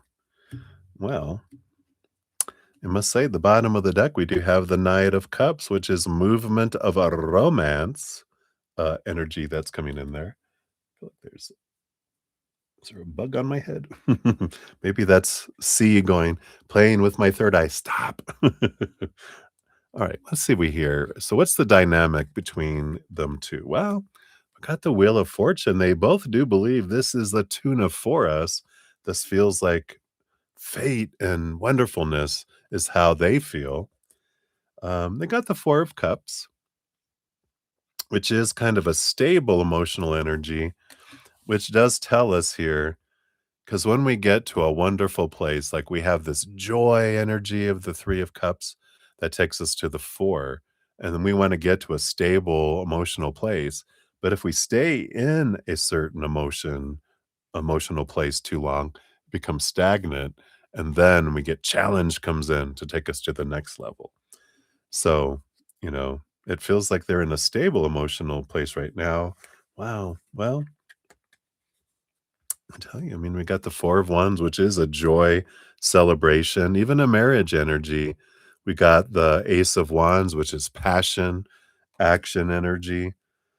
So a lot of happiness. I have to say that the relationship dynamic feels like, you know, we're on our honeymoon, energy, honeymoon stage, with all of that. So it really looks really good. Um, are they as happy as it all? Well, 8 of Wands, there's a lot of passion, a lot of passion, that's there. "La, la, la, I don't wanna know that about my brother," right? But let's see what else we have here. Well, we got the Ace of Cups, which is joy, joy, joy, happy, happy, happy, love energy. We've got the Queen of Wands, which is again a beautiful passion, a beautiful flowing energy.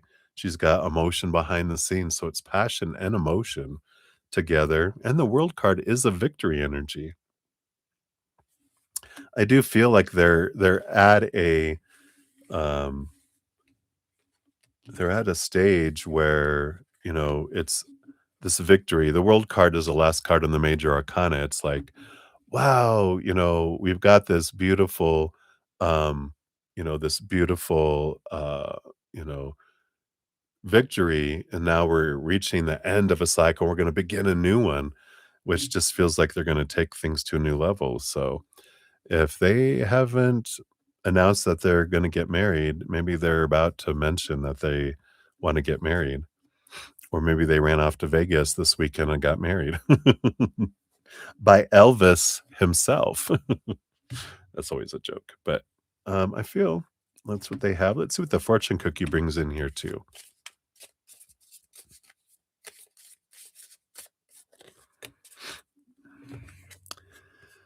Cleanse, clear space for positive energy. Yeah, it's like there's this making the space. Maybe this we'll see if this resonates for them or for you or for all of us, right? Seasonal cleanse, tidying, opening spaces, refreshments, healthy diet, removing unwanted energy. It's that time again, time for a seasonal cleaning. It's not just your home that needs good tidying, but your body, mind, and surroundings too. Take a moment to consider what's no longer useful or is making you feel overwhelmed. A good place to start is by examining your habits. Are there any that you could improve upon to reduce cluttering thoughts, behaviors, or surroundings? Once you've identified areas for improvement, it's time to take action. The rewards of a good cleanse will make room for fresh ideas, happy moments, and exciting new projects. I like it. Making space mentally, emotionally, energetically, and physically allows positive things to come in for us too. So I like that for you, May. Thank you again for your dual donation. So many blessings to you. No, Ruby G, you're actually going to be here. You're number 17, and we are going to number 15. It's going a little slower tonight than we've been having some really good in-depth readings, so and higher amount donations. So those do take a little bit more time. So we're getting close. Hang in there. All right. So Val, you're up. Val, are you there, Val? Hey, Val. I didn't hear a gasp. So let's take a look here. So Val, let's see what we got here. So general reading, look what we have coming in here for you. What does Spirit want you to know? We got that. We got that. I do want these two and that one. All right. What do we have coming in here? All right. Yes. Yay. Thank you, Val. Now you know that you can come in earlier, and get in front of in higher in the line if you want. So you got the 4 of Wands underneath as the underlying energy, which is joy. It's celebration. It can even be a joyful gathering, a coming together. Um, it's the marriage card, but I we'll see if this has anything to do with this. Um, we'll see if you're gonna run off to Las Vegas and get married suddenly. But I'm not getting that energy yet. But I feel like it's more of a celebration, a gathering or a celebration. Yeah, you've got the 10 of Swords and the 2 of Swords. There's definitely something about a change of story here. The the 2 of Swords is about, the power of, like, whatever happens in the outside world just is until it gets in here. I get to define what it means. And with the 10 of Swords, that's all about, you know, I'm sick and tired of trying to live up to everyone else's expectations or try to get them to live up to mine. I'm done. I'm changing the story. I'm letting go of the old stories and I'm creating a new one, something that brings me joy instead of misery, right? Something that brings me gratitude and abundance instead of lack and sadness, right? I'm done with those stories, right? So I feel like there's a change coming here and there's like a choice of joy. Yeah. It does feel like there's been something that's been, the 5 of Swords is like a battle between your head and your heart, your mind wanting to go one way, your heart wanting to go another way. And it's like with this 8 of Cups, your heart is, I'm out of here. I don't want to do this mind stuff anymore. I want to go follow a different path. I want to go into something that feels like a dream come true, not doing all this other stuff where I'm feeling like I'm existing. I'm ready to head into something that feels like I'm living and I'm full of joy and excitement, not waking up going, oh, damn, I got to go live my dream today. It's like, no, it's excitement. You wake up and you're excited, to go forward and see what's next, right? You got the Page of Pentacles and you got the Tower. I do feel like there is something coming that's going to remove a situation or someone or something out of your life with the Tower that makes space for a new opportunity.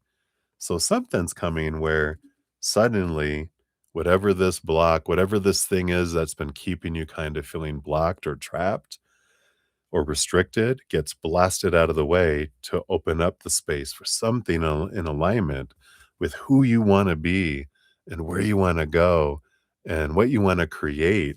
And and it's almost like a joy watching the tower burn down. You're like, thank you. Because it's like, now I get to move forward. So whatever this is, I feel like it's coming here for you. You do have the High Priestess. There's a little bit of time in between the destruction and the creation with the High Priestess where you're kind of being drawn to go into your High Priestess temple, see things from a different perspective, possibly from a place of joy, um, which allows you to make different choices and you're seeing things differently and it aligns. It allows you to see like some things that you didn't see before, because the high priestess, they're also reminding and bringing in, they're a revealer of truths. They bring things, some hidden things forward for us as well. So it's like paths that might have been blocked by that tower before. Now you're like, oh, look, I didn't know there was a path that went behind the mountain. We don't have to go up and over the mountain. There's an escalator, you know? I don't even have to walk upstairs. I just take an escalator up and then an escalator down. Oh, look, an easier path. I love it, right? So I feel like that's the big message for you right now. We'll give you a fortune cookie too. See what else they have to add to that. But that sounds exciting. And so we're pulling from this Folia Oracle. All right, that one. So what else do we have for Val? We've got Companion, a discerning friend. Card number 40.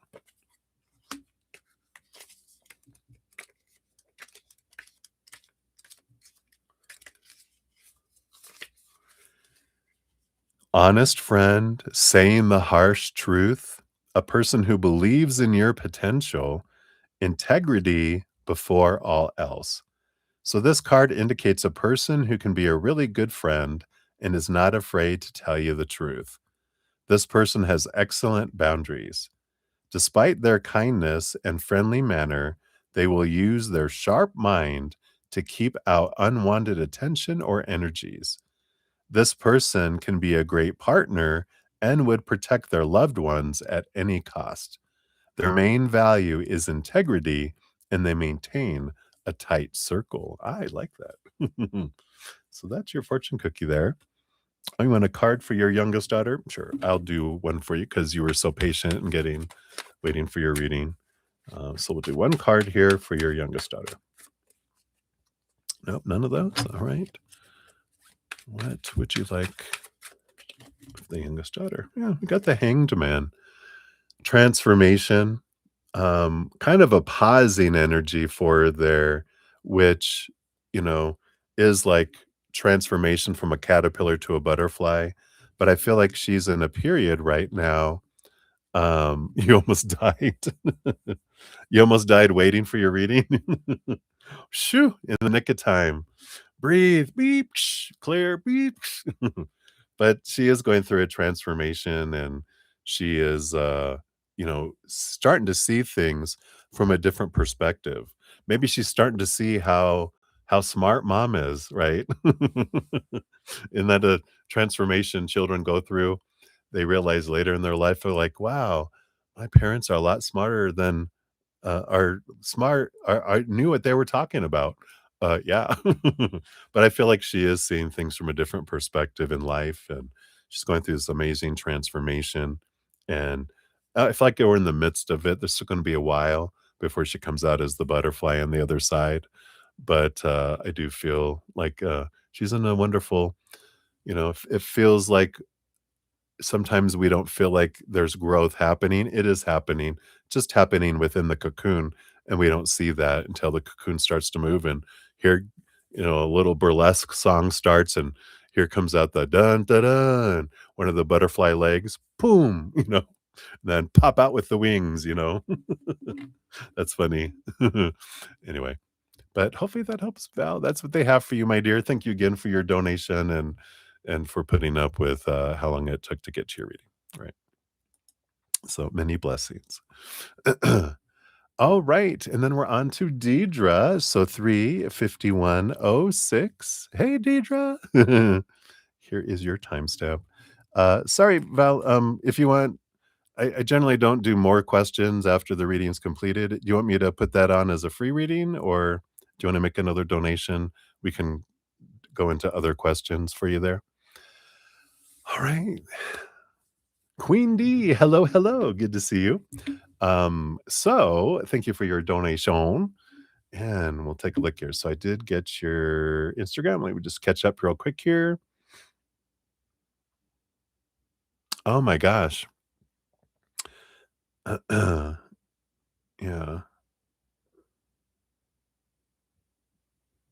Oh yeah, right. He's juggling a lot and grief. Oh my gosh. Yeah, how he feels about us, and what he loves about you. We'll start there. Yeah, wow.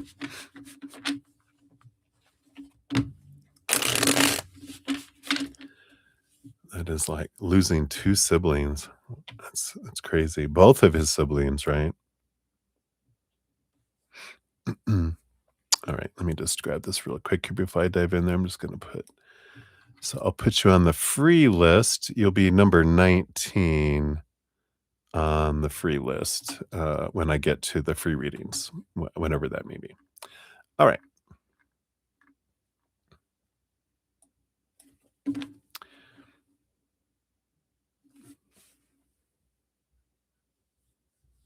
Wow. Yeah. Why did he sign up for this, right? Alright, but let's see here. How does he feel about us? So let's take a look here. Feelings about us, and then, what he loves about you. Yeah, I get yeah.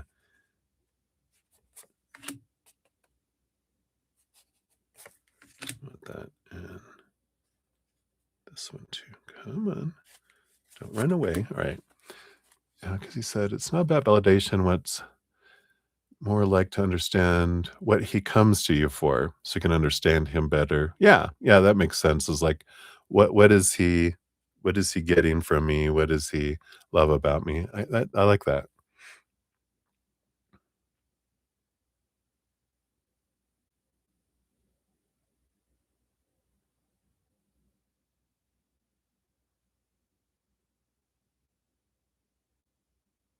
Oh, okay. Oh, very nice. Alright. So, we'll look into that, and then, let's see just what else he wants you to know. Um, not what he wants you to know, but what spirit wants you to know. And maybe we'll ask that too. What does he want you to know? What does he want you to know that he hasn't told you? Ooh. Boom. Wow, these cards came flying out. Okay. So we'll look at that. All right. So, how he feels about us. So, yeah, Wheel of Fortune, faded. This is for me. This is the lotto win. He loves it. He does. Wheel of Fortune, right? The Ace of Pentacles. Yeah. Again, abundance, feeling all this. The Three of Cups, joy, celebration, family, the three of us together. I like that he's including your little prince as well. So I love this, all for one, all three of us. And that this is abundance, this is joy, celebration. So wonderful. I love that. I mean, what more can you add to that uh besides woohoo, right? What does he love about you? What draws him to you?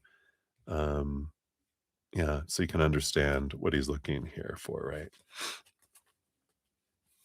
Wow, we got the 7 and the 7. 7, 7. 7 of cups, that you are all emotions, not just one, and that you are comfortable with all emotions, and it feels safe that I can express my emotions. I don't have to be always up. I don't always have to be, you know, solid.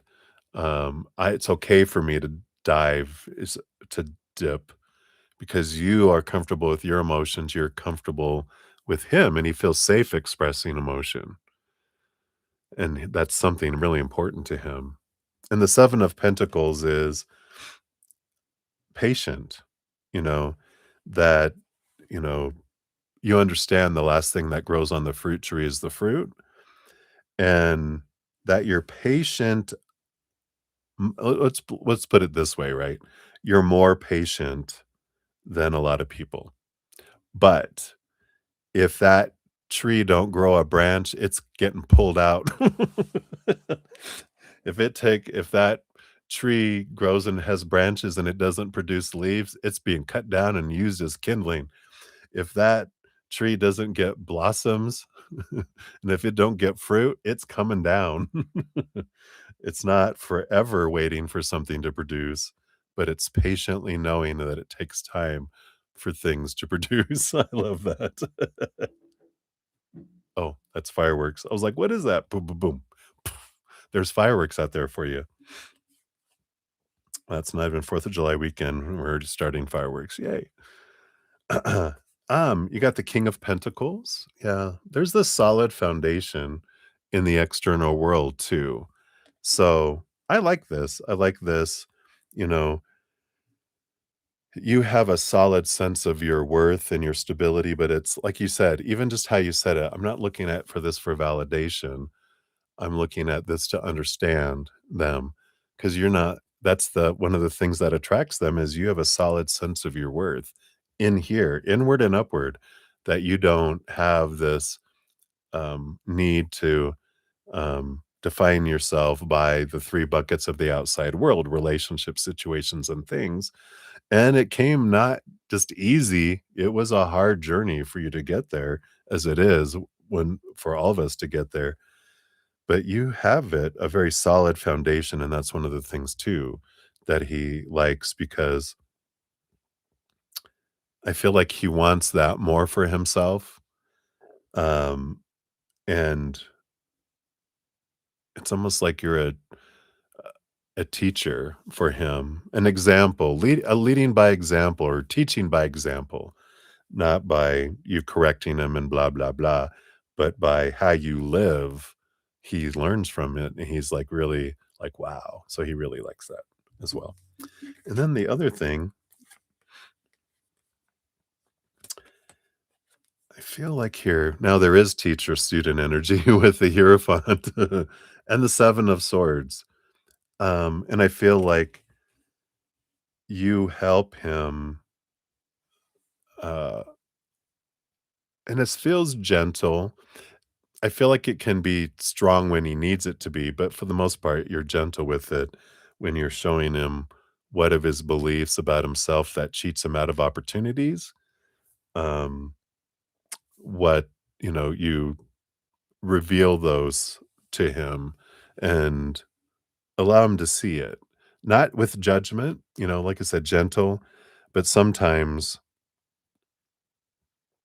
if he pushes back against Queen D,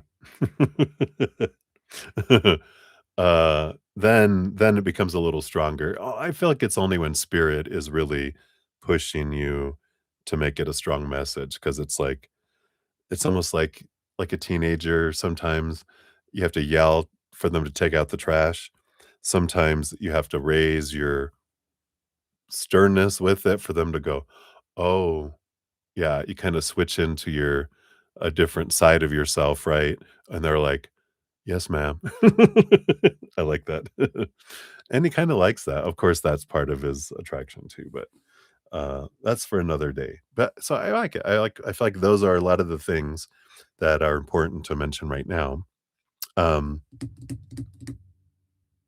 yeah, and then what else did Spirit want you to know? That was this one here. Yeah, the 10 of Wands. I like this, the energy, focusing on the gratitude for what is versus focusing on the burden of what's not happening.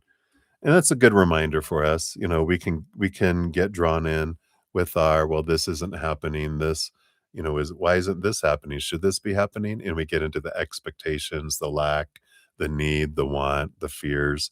That kind of what sucks the life out of a relationship. So it's a good reminder for us to go, oh yeah, I have a little, you know, alarm system, a little, feelings are flags that something can be looked at. So I know when I'm starting to get anxious, oh, that's my flag to go. I'm focusing on what's not happening. Let me focus on gratitude. Then when I'm in that space, I can go, what am I fearing? And, transform some stuff. But I feel like that's kind of come in with the 10 of Wands. You got the 6 of Pentacles, this wonderful balancing energy, abundance energy between the two of you. There is something about the 6 of Pentacles, which, is a good reminder for us overgivers. It's a good reminder to be um, conscious of keeping it an adult to an adult relationship, not turning it into a parent child relationship where we're giving, giving, giving, and they're not, and they're like a little baby. We're feeding them, but we're not getting anything back. and that our energy can become overwhelming where we're like, I'm giving. And we're like, I don't feel like I can keep up with you. So I stop giving to you and I start giving somewhere else. That's what happens with codependent over giving relationships. Um, so it's important just to, again, these are more reminders, just, oh, that's right. Let me just, because life can suck us out into the, drama and trauma and, all the activity that a nice little gentle reminder is always good for us, right?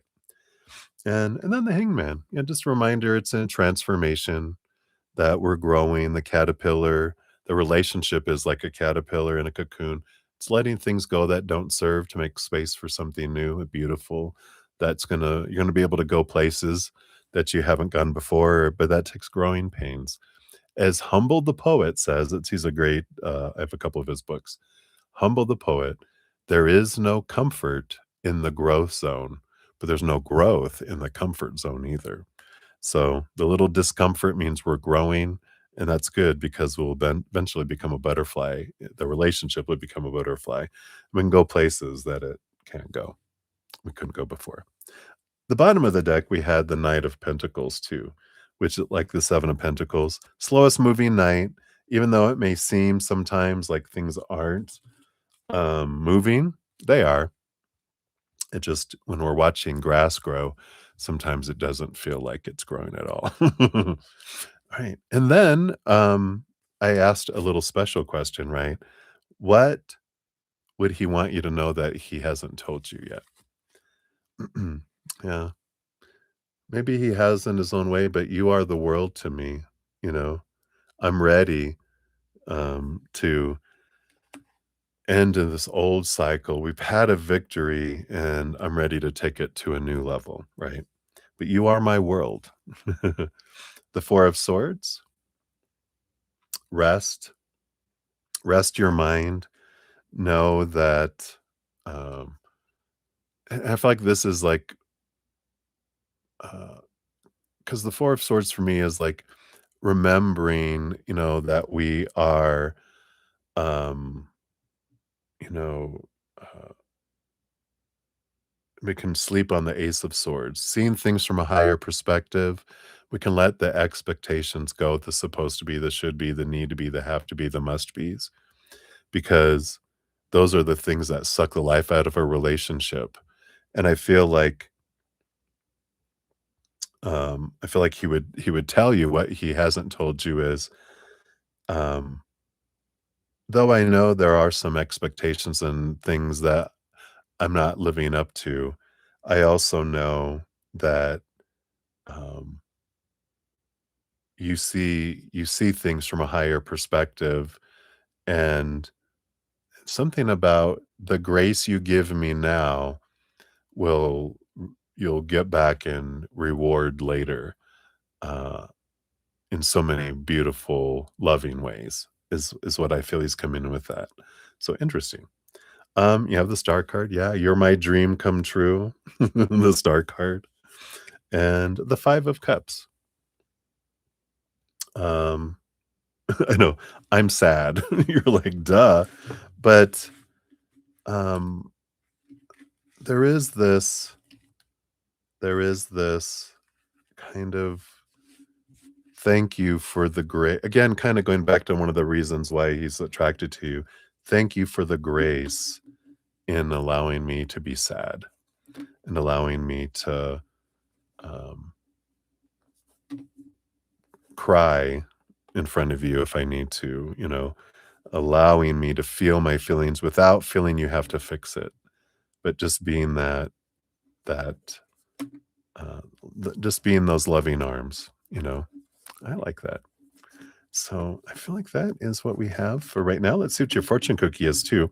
Because your donation is $5 or more, you do get one of these reawakening the soul. So let's take a look here and see what we have here.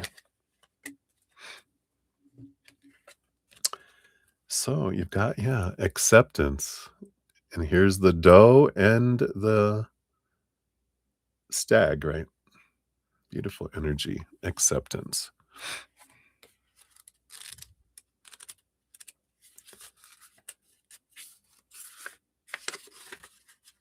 There it is.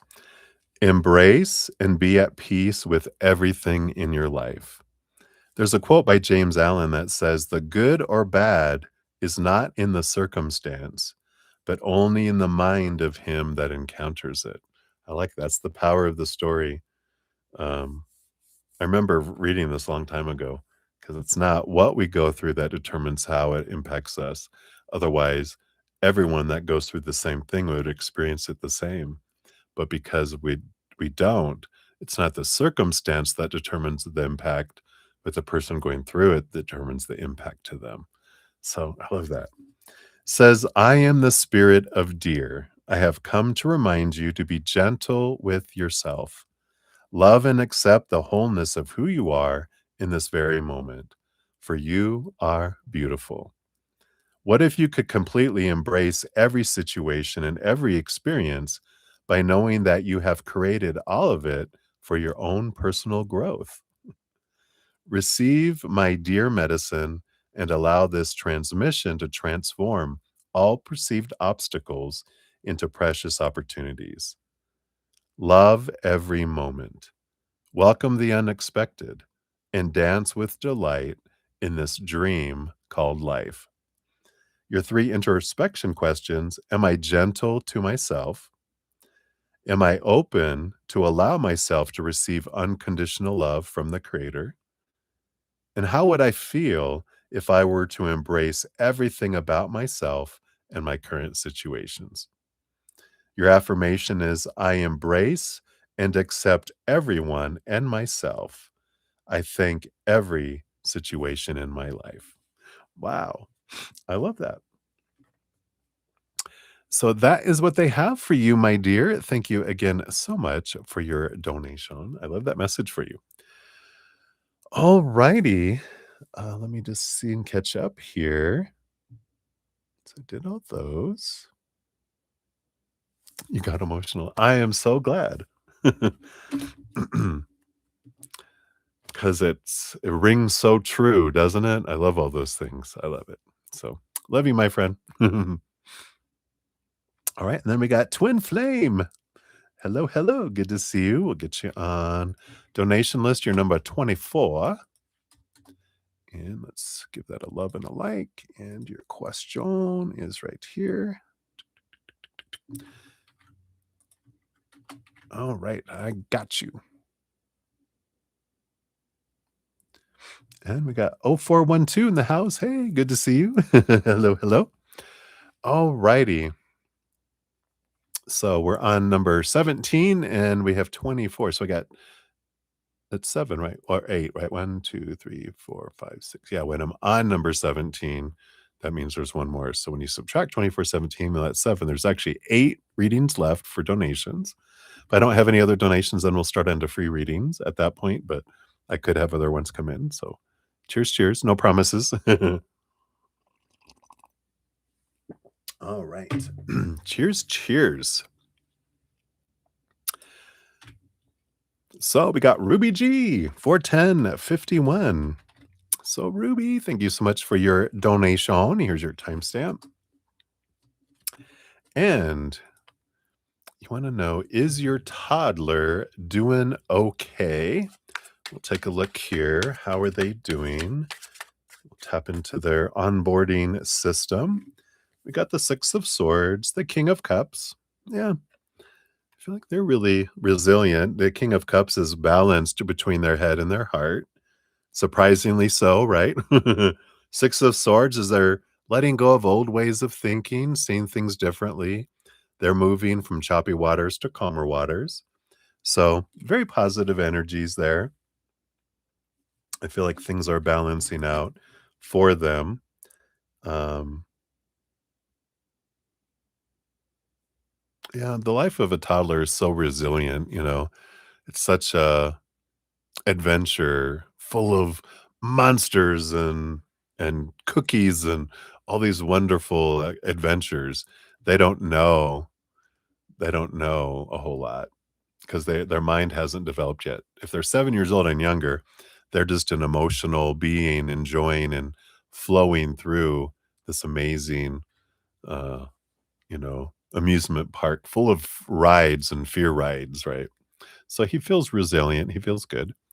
Is there anything, spirit can tell you about getting full custody?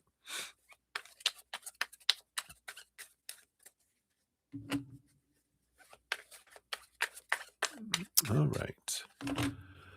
So let's take a look here. Is there, anything that you can know here? Alright, I got this, got this, got this, I got this here too, this here too, and that here too. Alright, I'll take a look here. The 3 of Pentacles tells you about, I don't know, being creative, or not it's not even being creative, more so like, uh, collaboration. And so, when you're talking about there's despite, conversations, this other stuff is still happening. Well, I mean, obviously, there is something about someone's telling you this stuff because you don't live there. Um, is there, um I mean, is this court ordered? Is it required? Um, or these just are expectations as parents? I mean, was your home childproofed when you were younger? You know how I discovered that you shouldn't put a fork in a light socket? And it explains a lot, I know, but, uh, yeah, you put it in there and you spin around when it knocks the crap out of you, and you're like, "Oh, don't do that." Zzz. So, I don't know, there's this, we roamed the night, we did all these things, and I know, look at us. Oh, I see why now, why you're concerned, but but, we can be overprotective, we can be overly, you know, um, we need to experience these things growing up, and you can't protect him from everything in his life, right? And I wanna keep him alive, and you're doing what you can. So I feel like just do what you can and control the things you can and let go of the control of things that you can't control because you're driving yourself crazy trying to control things outside of your control. If it's something legal that was supposed to be done according to a document, then find out how you have that investigated. You know, is there something that you initiate and is there going to be anything done about it? If they're like, there's really nothing we can do. We can't prove that he's wandering around unless there's a signed statement from someone and they're saying this is what's going on. I just feel like be aware, right? Let's see here. What else can you know about getting full custody? You got the 3 of Wands and the Devil card. Yeah. So we've got letting go of expectations. The Devil card is the shaking and the rattling of a lot of, you know, thoughts and beliefs and mindsets and a wide variety of things. And this is about with new information, going a different direction. And I feel like when we get out of our head, when we get out of the kind of the anxiety around the supposed to be and should be and need to be and have to be and must be's, we step back and get a clearer picture on what is the most important thing, to have done, you know. Um, Like, you can't force people to childproof their home. I don't know that there's any law or anything where they could say, "No, a home must be childproofed." It's like, no, it's opinion. There's not a law out there yet, I don't believe, about it. So it's like, all right. And then they're roaming the home at night without supervision, waking up and crying, trying to find their dad. And it's like, um, all you can do is when they're with you, find creative ways to teach them about, you know, it's safer for you to stay in your room at night, unless you need to, use the potty if they're potty trained, right? Then you can go do potty, but go back to your room because there's a lot of things that are not healthy for you. Don't scare the crap out of them, right? Like, there's monsters under your bed. Don't get out of your bed. Don't do that, right? Traumatize them in a whole different way. But I feel like that's the kind of energy that's coming in is come with creative ways. Like when you're with us, you know, also this could help you when you're at your dad's house. Um, and this will help you feel safe, and even get an imagination game. My my second ex actually had a 2-year-old son. And after he went to go pick him up and we'd come back, I would watch him while he was showering and then we'd go dinner and stuff, but so we had a game where we got on the big king size bed and we'd look at the ceiling and we were like, "There's crocodiles on the floor. So let's look," because I didn't he kept on trying to get off the bed and I'd go, "There's crocodiles," and he's like, "Oh, no." We made it a game, not a scary thing, it was a game. He always talked about the crocodiles. And then we'd look at the little, they had the stuff that they spray on the ceiling that look like clouds almost. And I go like, "What do you see in the clouds? What do you see?" And we would play a game where he would find things in the ceiling. But it's like creating a different way about, um, creating safety, giving them tools to help him feel safe, to help him feel like, he's okay, and to teach him different things while they're with you that he can have in his tool belt, right? That he can use when he goes there. So, well, we went deep on that. Anyway, what else? Got the Knight of Swords, got the Knight of Swords, the Queen of Swords, and the Page of Cups. So the Knight of Swords, Queen of Swords, this is all about seeing things from a higher perspective, and the Page of Cups is kind of seeing things from a place of love. And I know it's difficult,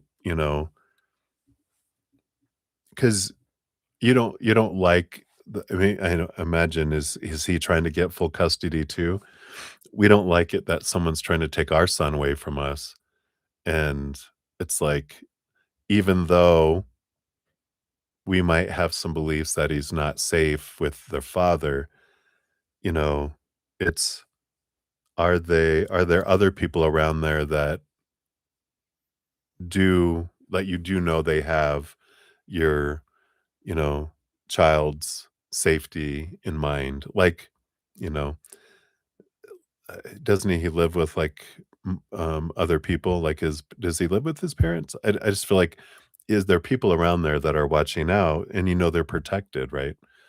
Um, I don't know. I feel like that rather than trying to get full custody, because that, do what you can, but all the energy we're investing in the fear and the stories and all of that just draws more of it all in. And it's almost like from a place of balance, the Queen of Swords is the balance between head and heart. From a place of balance, do what we can, really look at it from a higher perspective and go, not from a place of like fear and defensiveness or fight or flight, right? But from a place of balance, going, what can we do to make this the best situation possible as it is?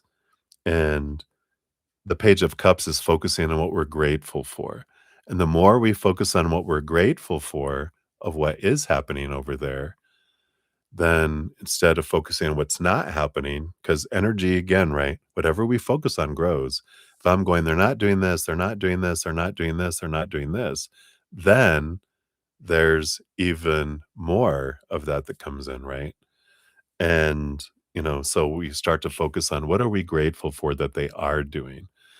When I put my energy consciously and sincerely on that, then more of that happens. But if we're focusing on all the stuff that they're not doing, we're just asking for more of that, right?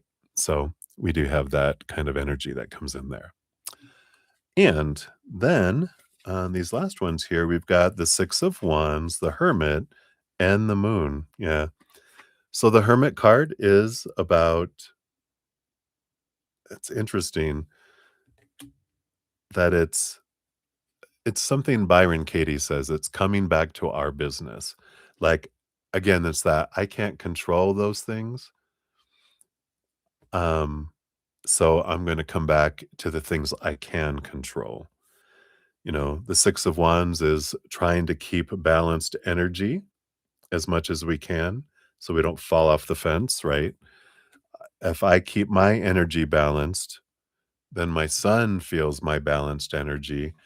My balanced energy brings in balance into areas of my life. Yeah. And the moon card. You can do moon rituals, moon sacrifices, and I'm just kidding. You're like, okay, now you're talking. Um, the moon energy is understanding that everything happens in cycles, and uh, you know, and there is like new moon wish energy and full moon release energy that we can focus on. We have a full moon tomorrow in Capricorn.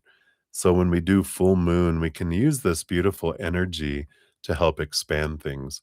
But again, whatever we're focusing on, if we're focusing on lower vibration, it expands our lower vibration. If we're focusing on higher vibration and we're going in with gratitude, then it helps amplify those. So it's almost like piggyback on the moon's energy can help amplify and speed things up in accordance with the gratitude things. Um, so, I'm grateful that the universe is watching over my son, that they're divinely guarded. I'm so grateful for that, that they're protected. And thank you for all the safety that the angels are watching. You can, send love energy every time you feel worried about your son. Send love energy when they're over there. Surround them in your mama love. That mama energy is powerful. Just surround them in safety, and love, and that can all help as well.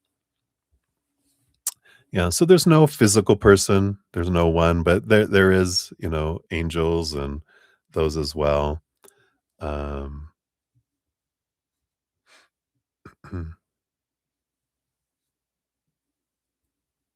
yeah,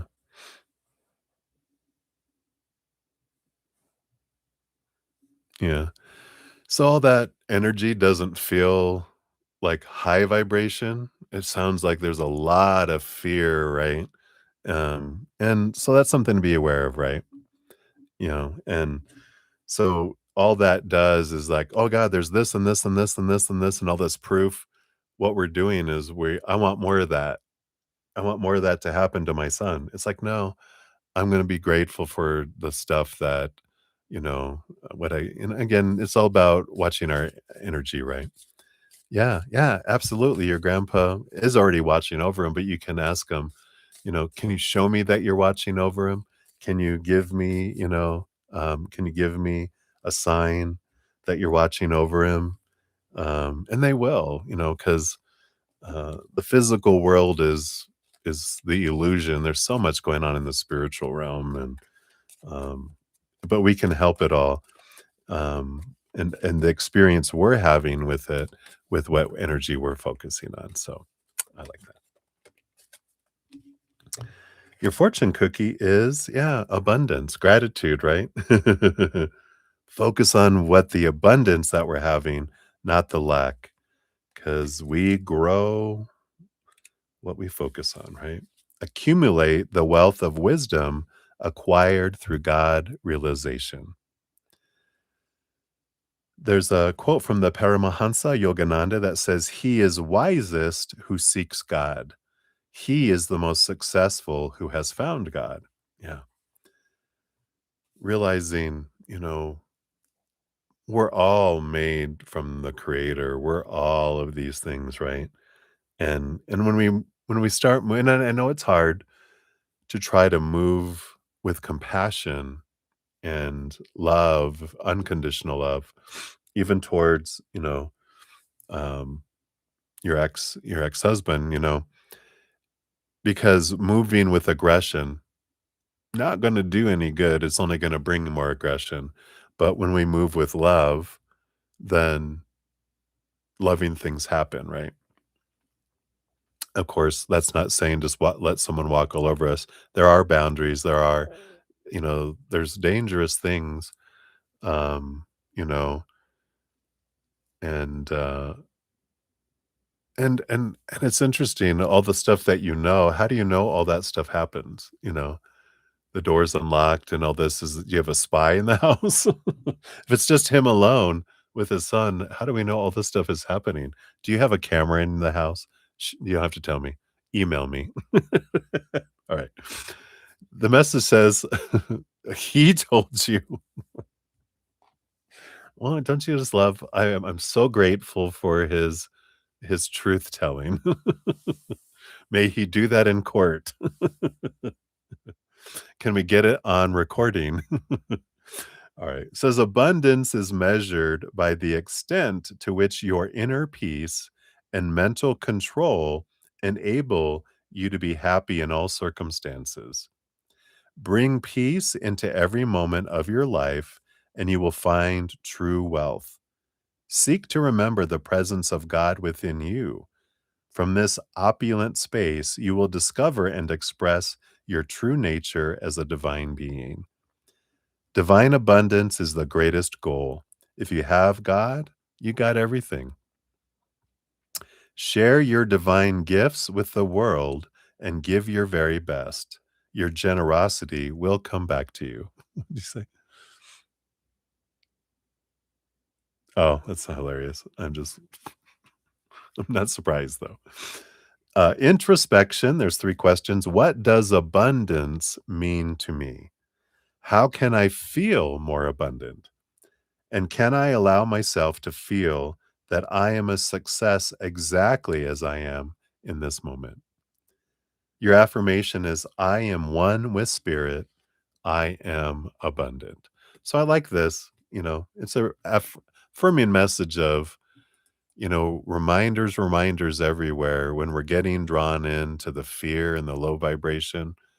Skedaddle as much as we can, that word skedaddle, into gratitude, unconditional love, joy, laughter, right? I love that. Yeah. And that's fine, That's this is the answer. You were asking, how can we do this? The more you're focusing on the gratitude, then abundance comes your way. And if that abundance includes having full custody, that is how we get it. We don't get it by fear and worry and planning and plotting, because it doesn't matter what we do, it's the energy that we're emanating from us that draws or pushes things away. Doesn't matter what we do. We could do all the right things and file all the right paperwork and turn in all the evidence. But if I'm focusing on lack, I get lack. If I don't do any evidence or anything at all, but I'm focused on gratitude and I'm in this zone with all this flow, then that just might flow with it where, you know, um, they decide, you know what, I think it's best that they live with you all the time because I need to sell my place. I want to go on the road. I need to focus on my band, and it's something happens, right? Yeah. My Easier Path podcast talks a lot about, tools and how we can move from fear to gratitude and tools and things. But it is, learning how how to take steps to move from fear and wanting to and putting intentions, can help us. And it's a journey being gentle with ourselves, but you never know. I mean, what if you're like, I'm so grateful for their musical talent instead of, going, they think they're so talented, they suck. But you're like, you know what? They are good. They have some talent at music, right? And we can have gratitude about their music. May it grow so big that they get invited to go on tour, to open for a band, a world tour. And then they can't take their son with them, so we'll watch them. They can be with us while you're on the road. We'll be happy to have them here. You never know. That's how gratitude works. All right. That's what they have for you, my dear. So many blessings to you. Thank you again for your donation. All right. Let me catch up here. I think. Yes, here it is. Twin Flame. I did see you wanted a free reading too. We'll get that on the free list. That'll be number 20 on the free readings. Whoops. There we go. All right. So we'll continue here. So cheers, cheers, everybody.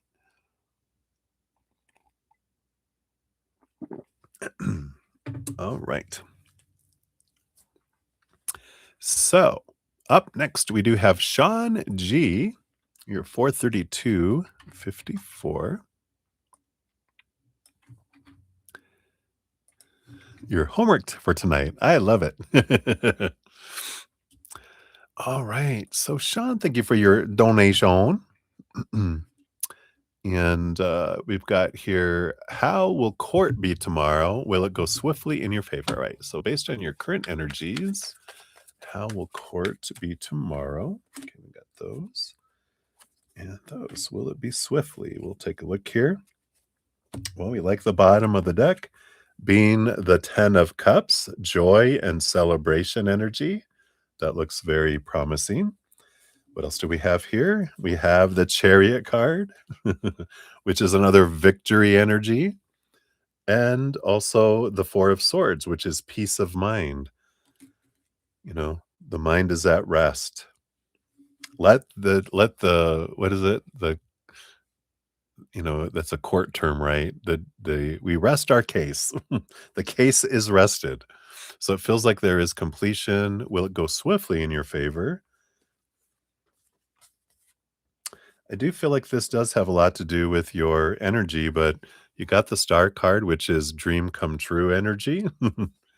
You also have the Emperor and the Magician. This is where I feel like the more that you focus on gratitude for what is and that higher vibration, you know, try as much as we can to stay out of the need, the supposed to, the want, the fear that it won't, and go, realize that everything that unfolds in your life is for you in some way, somehow, and that we can trust that.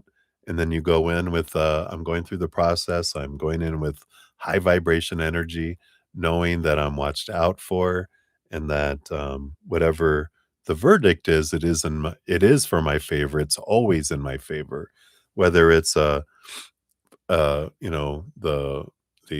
outcome is for me or it's for the other person. From the court, it is always for me anyway. Um, I just may not see it. And it's trusting that. Do we trust the creator? Do we trust the universe?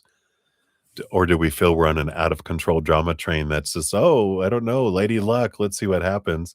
Let's just roll. No, it's always for us. It's always unfolding for our highest experience. And, whether in the moment it can't feel like that or not, it will. But this energy is really um, pointing to a victory, is really pointing for you, just with the 10 of Cups, the Chariot alone, the Star card, dream come true, victory energy, very, very happy. So overall, it looks really good. And when you got the Death card here, there is an ending, significant ending here. So it does get settled. It feels like there. And then the Six of Wands again, the other victory card. And the Ace of Pentacles on the bottom again, which is another abundance. So it's looking really good here, Sean. So I like it. I like it for you. Let's see what your fortune cookie brings in here too.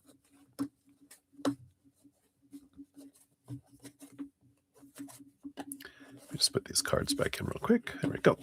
And we've got the Folia Arcana Oracle.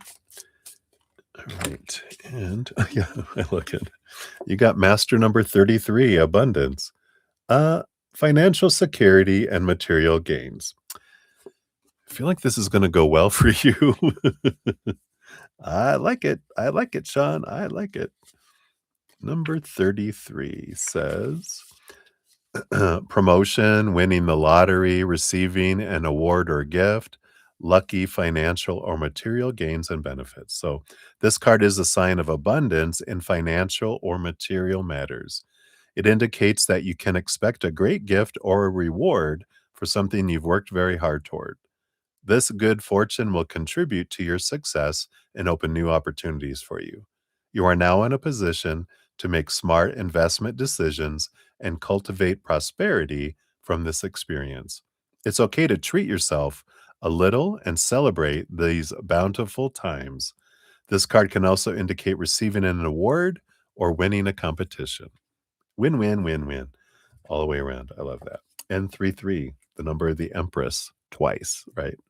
So that's what they have for you, my dear. Thank you again for your donation. I appreciate you.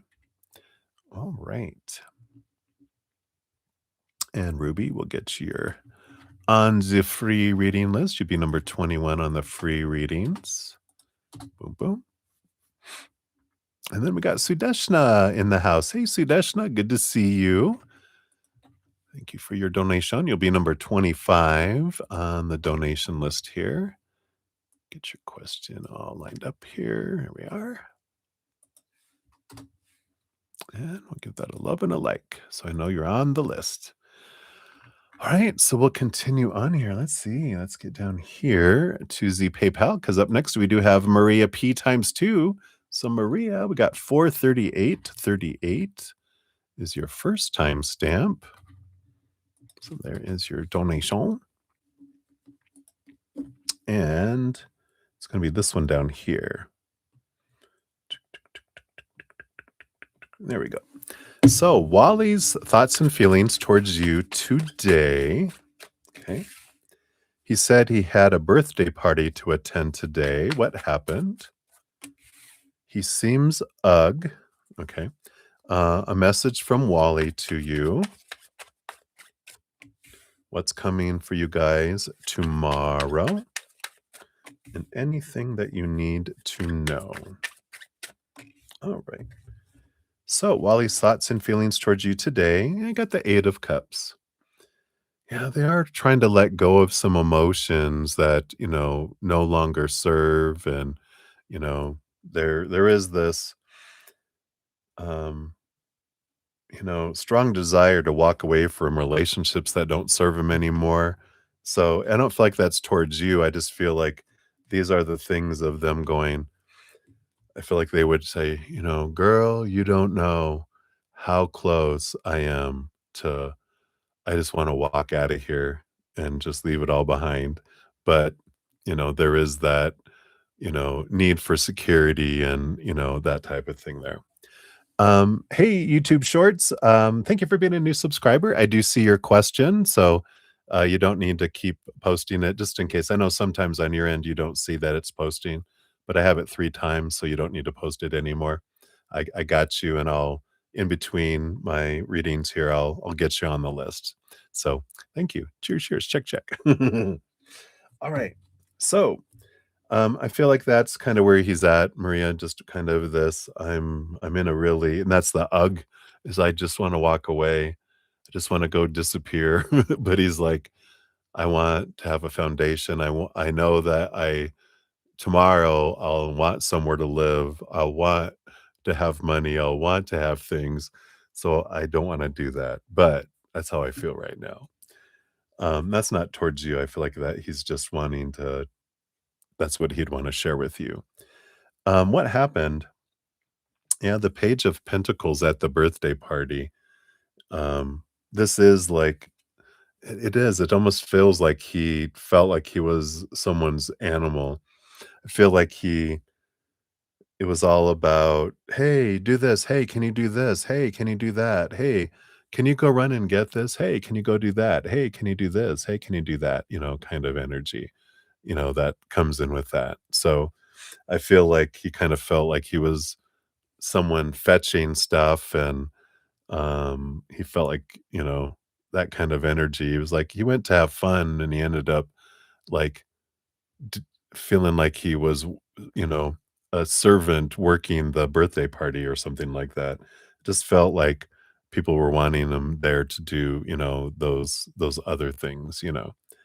Um, so I feel like that he's kind of feeling like They just wanted me there for what I could do and what I would bring or buy, so he kind of felt, like, used in a way. So, we have that, right?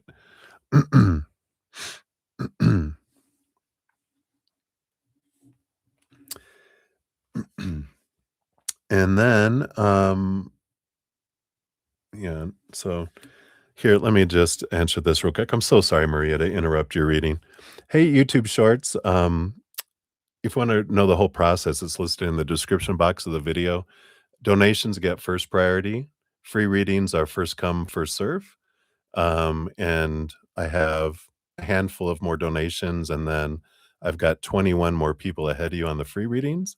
So I'll put you on the free reading list. But that's how it works. And posting a lot of times and trying to get my attention isn't going to get it any faster.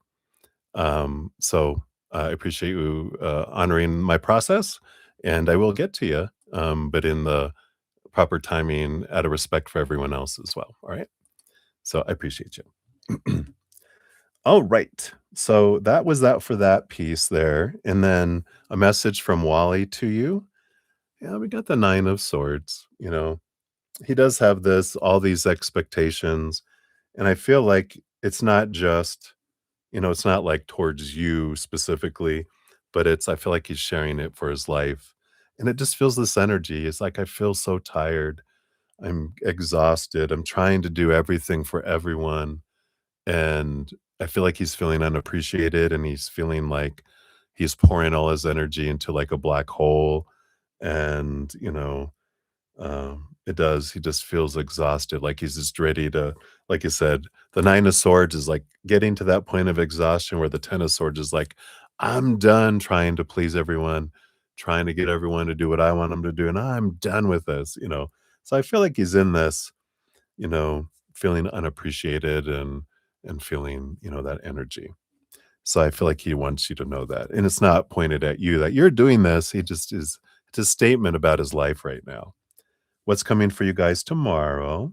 Yeah, you got this Two of Pentacles, this nice balanced energy that's coming in here. So, I like that, that it feels like that he needs to have a good balanced, just place to breathe kind of energy. Um, and then anything that you need to know. Yeah, the Four of Swords. He really needs this. You remember the Four of Swords where he needs that cocoon? He just needs that space to get quiet from the outside world, to where there's no expectations, there's nothing but just sitting in a wonderful space of unconditional love. Remember like a year ago when we used to have that, where he could just it was just a wonderful, you were so excited when he would just be able to come over and just be together, right? And he could use that right now. All right. So let's see what your fortune cookie comes in here as well. I feel like this is your second one. This is the one for now. Yeah, that's a beautiful card. You got zoom in. The answer is there if you look closer. Number 24.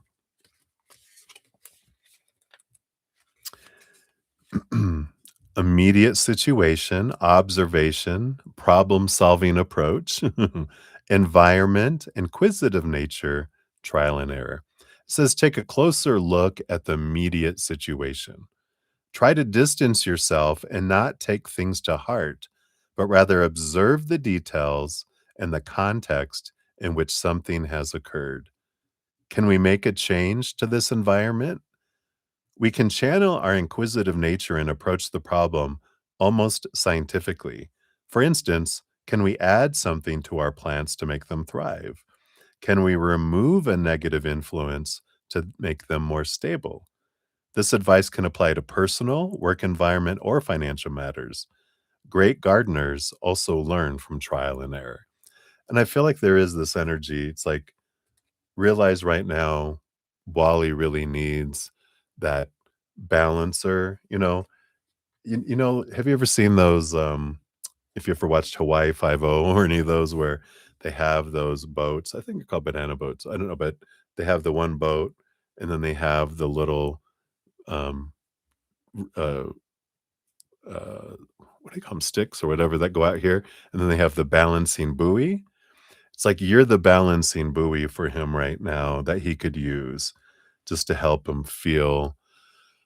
I feel like that's what those 2 of pentacles are. So, I like that. So that's what they have for that one for you, Maria. So many blessings to you. We'll go on to your number 2 here in a moment. Let me just grab here. So we've got YouTube Shorts. I'll grab you here and we'll get you on the free reading list. You'll be number 22 on the list when we get there. Then we got Jazz in the house. Hey, good to see you. Hello, hello. And we'll get you on the free readings. You'll be number 23 when we get there. All right. All right. So I think I am all caught up. So we'll jump back in here. So Maria P, your second one is 44807. And we got that up here. So work for you. Details, what we can get, like role and etc. All right. So let's see what we can get here for work. All right, we got those and any details about role, etc. All right.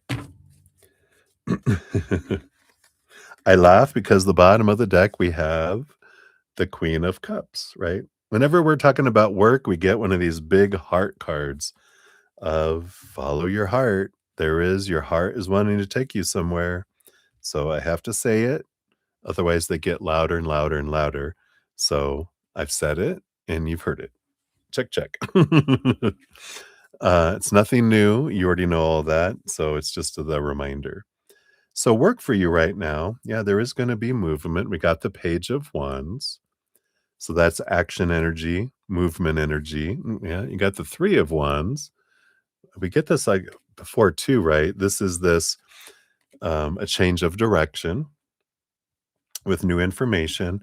And you have the 2 of Cups, which is the power of emotional choice. And again, I do feel like there is a opportunity. Like I feel like you have a choice between 2 different things that are going to come up. Like you can't stay in the role that you're in because of whatever this thing that's changing. So they're going to say you can do this or you can do this. Which would you prefer, right? This is in the job that you're in. Of course, the heart, there's a third option somewhere else. But I feel like that's what's coming in. Details of that. We have the Knight of Swords. This feels like something around movement of information, key and in like information movement. So whatever your job is, whatever organization you're in, I feel like because you say doctor, is it like, is this a hospital or is this, yeah, you don't have to say, but I'm just, talking out loud. Um, it feels like there's a movement of information being entered, data entry or file requests. It feels like a lot of communication, paperwork, uh, entry kind of stuff. Let's see what this is here. You got the King of Pentacles and the Knight of Pentacles. So it's a very physical role, it feels like here. In person kind of energy. Because I'm seeing that these are people that we deal with. Um, and it might be here because it's like a king and a knight. Knights are like the workers, and the kings are like the management. It's almost like you're working with staff and management and moving information, if that resonates in a way. It's just that kind of energy that's coming in. I do feel it is walking away from where you're at now, with the 8 of Cups. It feels like you're going, I mean, literally upstairs. So if there's more than one story and there's different floors that you can go to, it does feel like you're going upward to a different floor, literally. and the Knight of Cups, you know, again, following your heart comes in here. And I just feel like they're kind of saying the position, the role isn't an exciting one because part of all this is about there's something more for you somewhere. And these things are shrinking so that you will look outward because otherwise you would just keep being in kind of a toxic relationship with this job. And when there's something better for you somewhere else, and this is that kind of nudge to go in that direction. Your fortune cookie is alignment. You can do hard things. I like it. You got skills. Let's see what this says here. High vibration, abundance, self discipline, well being, harmony, personal growth, fulfillment, and maybe music. When we align ourselves with the things that are meant for us, we naturally raise our vibration and attract abundance. It's like following a beautiful melody that leads us to our higher path. However, this requires self discipline and an understanding of our emotional, spiritual, and intellectual well being. It means steering away from immediate pleasures and focusing on creating a sustainable environment where we can thrive. The hard work is so rewarding, but it can be challenging at times. You can do this. So, good encouraging words there. Right. So, that is what they have for you, Maria. So many blessings to you. Mm.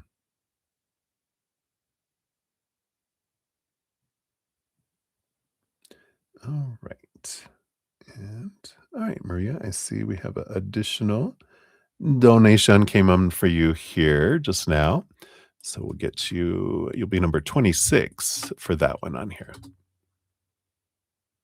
All right. All right. I don't think anyone else came in here. Yep. So we'll continue on here then. So we got Bites Gnome is up 454.29. So here you go, Bites Gnome. And is she not talking to me because she thinks I'm upset, mad at her, or are we taking a break? Uh-oh. Like, you don't know. So we haven't talked in over a week, and I don't know when she'd open up again. I'm letting her take the lead. We haven't had any proper conversations, and she's been hanging out with other people, so she's not tired or sick. Okay.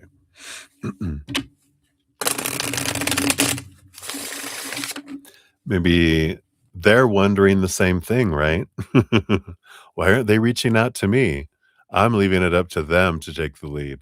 And you're both waiting on each other to take the lead. Guess what? No one takes the lead. All right. But let's see here. Is she not talking to you because she thinks you're upset or mad at her? Let's look at that first.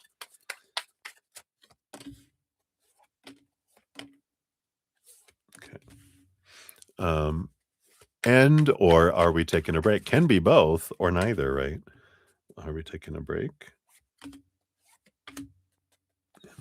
All right, let's see what we got here. It's interesting that at the bottom we have the Six of Wands, which is it's normally a victory card, but there's it also going to be three cats on one side, three cats on the other, three, and it's like both, wondering what the other is doing kind of energy. So let's see what we got here. Is she upset or mad with you? Ten of Pentacles. Well, it seems like abundance energy here. Or it's relationship energy. There is the shaking and the rattling of the relationship here. And the Ace of Swords is seeking clarity around the relationship, trying to understand the relationship.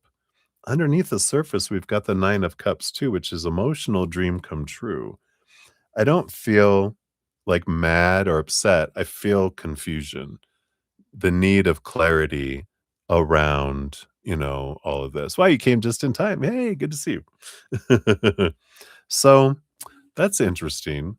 But I feel like they're seeking clarity Ten of Pentacles is a relationship card. Devil card is the mind. Capricorn, Saturn, shaking it up, needing to understand what the expectations are, clarity around what you're thinking, what I'm thinking, what we were expecting, and uh, and needing to know what each other really want, because there seems to be some miscommunication, some misunderstanding. Um, are you guys taking a break? Ooh, the Tower card. Uh-oh.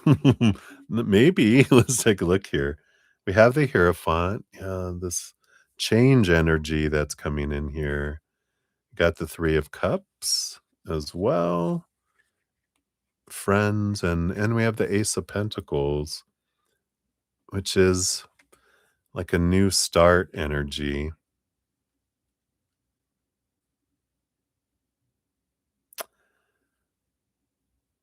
So, yeah, I feel like they're confused, but this Tower card, whatever this feeling of, you know, this change, this what came in here, was there an argument? This Three of Cups can be third party situation. Are they suspicious? Are they jealous? Um, did was there accusations from either of you to each other? Because there's something here around this, and uh, the Hierophant is the master of change um, and transformation. So growing pains too. So I feel here, and it's totally up to you if you feel you want them to take the lead and if you're okay with it drifting apart. Because I feel like right now it's an important time to, like, I feel like there needs to be clarity. There's a lot of confusion, and they might think that you think you've ended it, and they're not, they don't, like, you think they've maybe we're on break, and they think maybe you're thinking we're on break. And I feel like there's a misunderstanding. So I feel like clarity is probably the most important thing, and, um, reaching out in you know, a way, because this isn't normal that it's been a week, right? And you're like, "No." Is it like, "Hey, are we okay?" And that's all it takes. If you get no response, then that means no. Um and give them time to respond because they might be doing something. Don't, blast them with all this, "Oh my god, it's over. Okay, bye. Oh, well," and they're like, "Hey, I was in a movie." And you're like, so if you're like, I feel like it's important to just say, "Are we okay?" It's as simple as that, right? It's just a text, or if you want to call, "Hey, are we okay?" Because tone is important. It's not, "Are we okay?" And, text can be read a bunch of different ways, but if you call in and say, "Hey, are we okay?" And they're like, "I don't think so," or, whatever. But I feel like it's just important to contact. Yeah. Because I don't know. We've got your fortune cookie is a sneaky person, which says, "A person with a questionable, uh, moral compass." Oh my god. So maybe it's good just to know if it's over, then it's good. You can just let it go, right? Because it's about disloyal, selfish, untruthful, harmful actions, impulsiveness, lack of understanding, suspicious behavior. Hmm. So I know, right? What? This card represents an individual who is solely focused on their own benefit, even if it means disregarding the common good and causing harm. This person may act impulsively and fail to see the bigger picture or understand how their actions have contributed to negative situations. Also, this card could indicate a friend or companion who is untruthful or disloyal. They may not comprehend the consequences and may seek revenge or blame others without understanding the situation.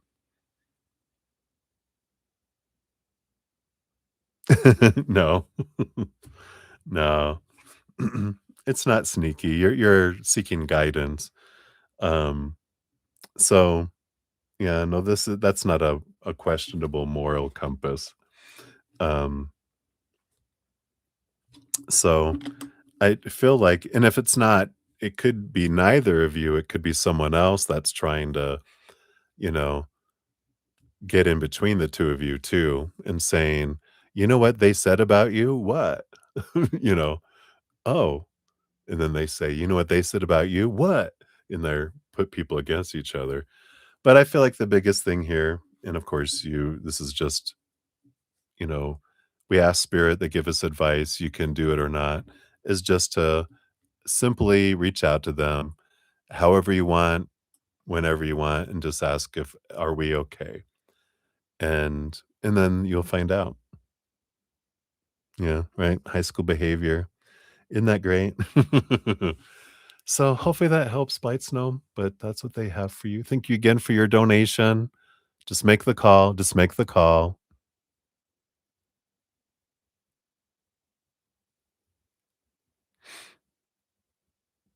Well, it's just about clarity. There is really no good or bad between people. We're usually, if we're not expressing love, we're expressing our fear, which is a cry out for love, right? And our behavior reflects either our love or our fear. So, yeah. And it does feel like, there's a lot of confusion and misunderstanding, and that's how you get clarity is by talking to each other, not avoiding each other, right? So, um, and I know we fear, I don't want to know the answer. Yeah, we do. So it's just doing it, get it over with. Otherwise, you're going to spend so much energy thinking about it. So it's best just to reach out and, uh, and, you know, make the leap to find out what's going on, right?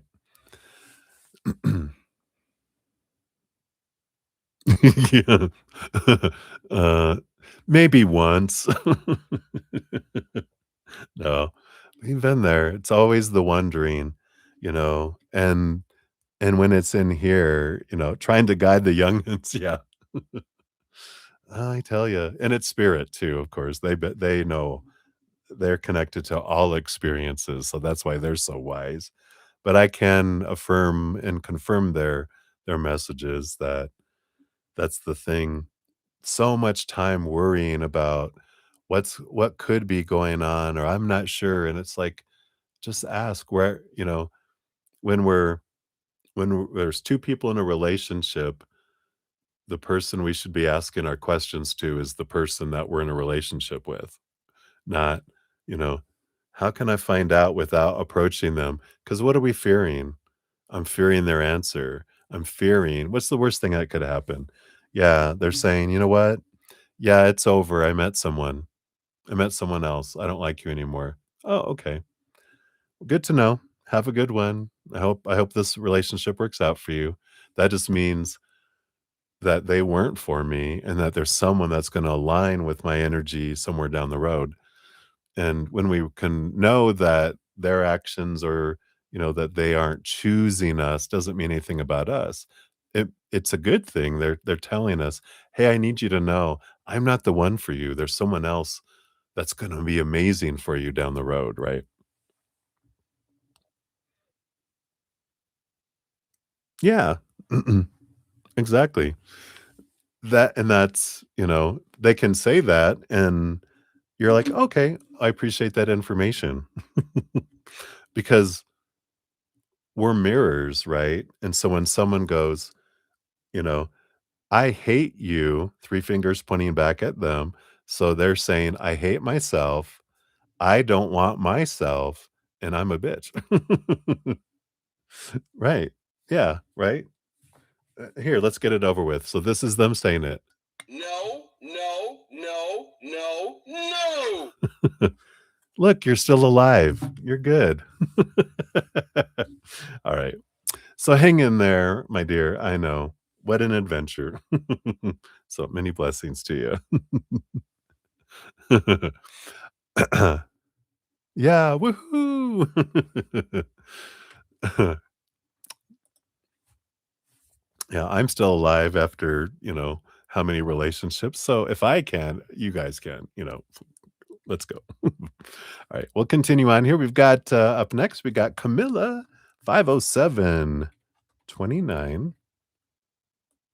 So Camilla, thank you for your donation.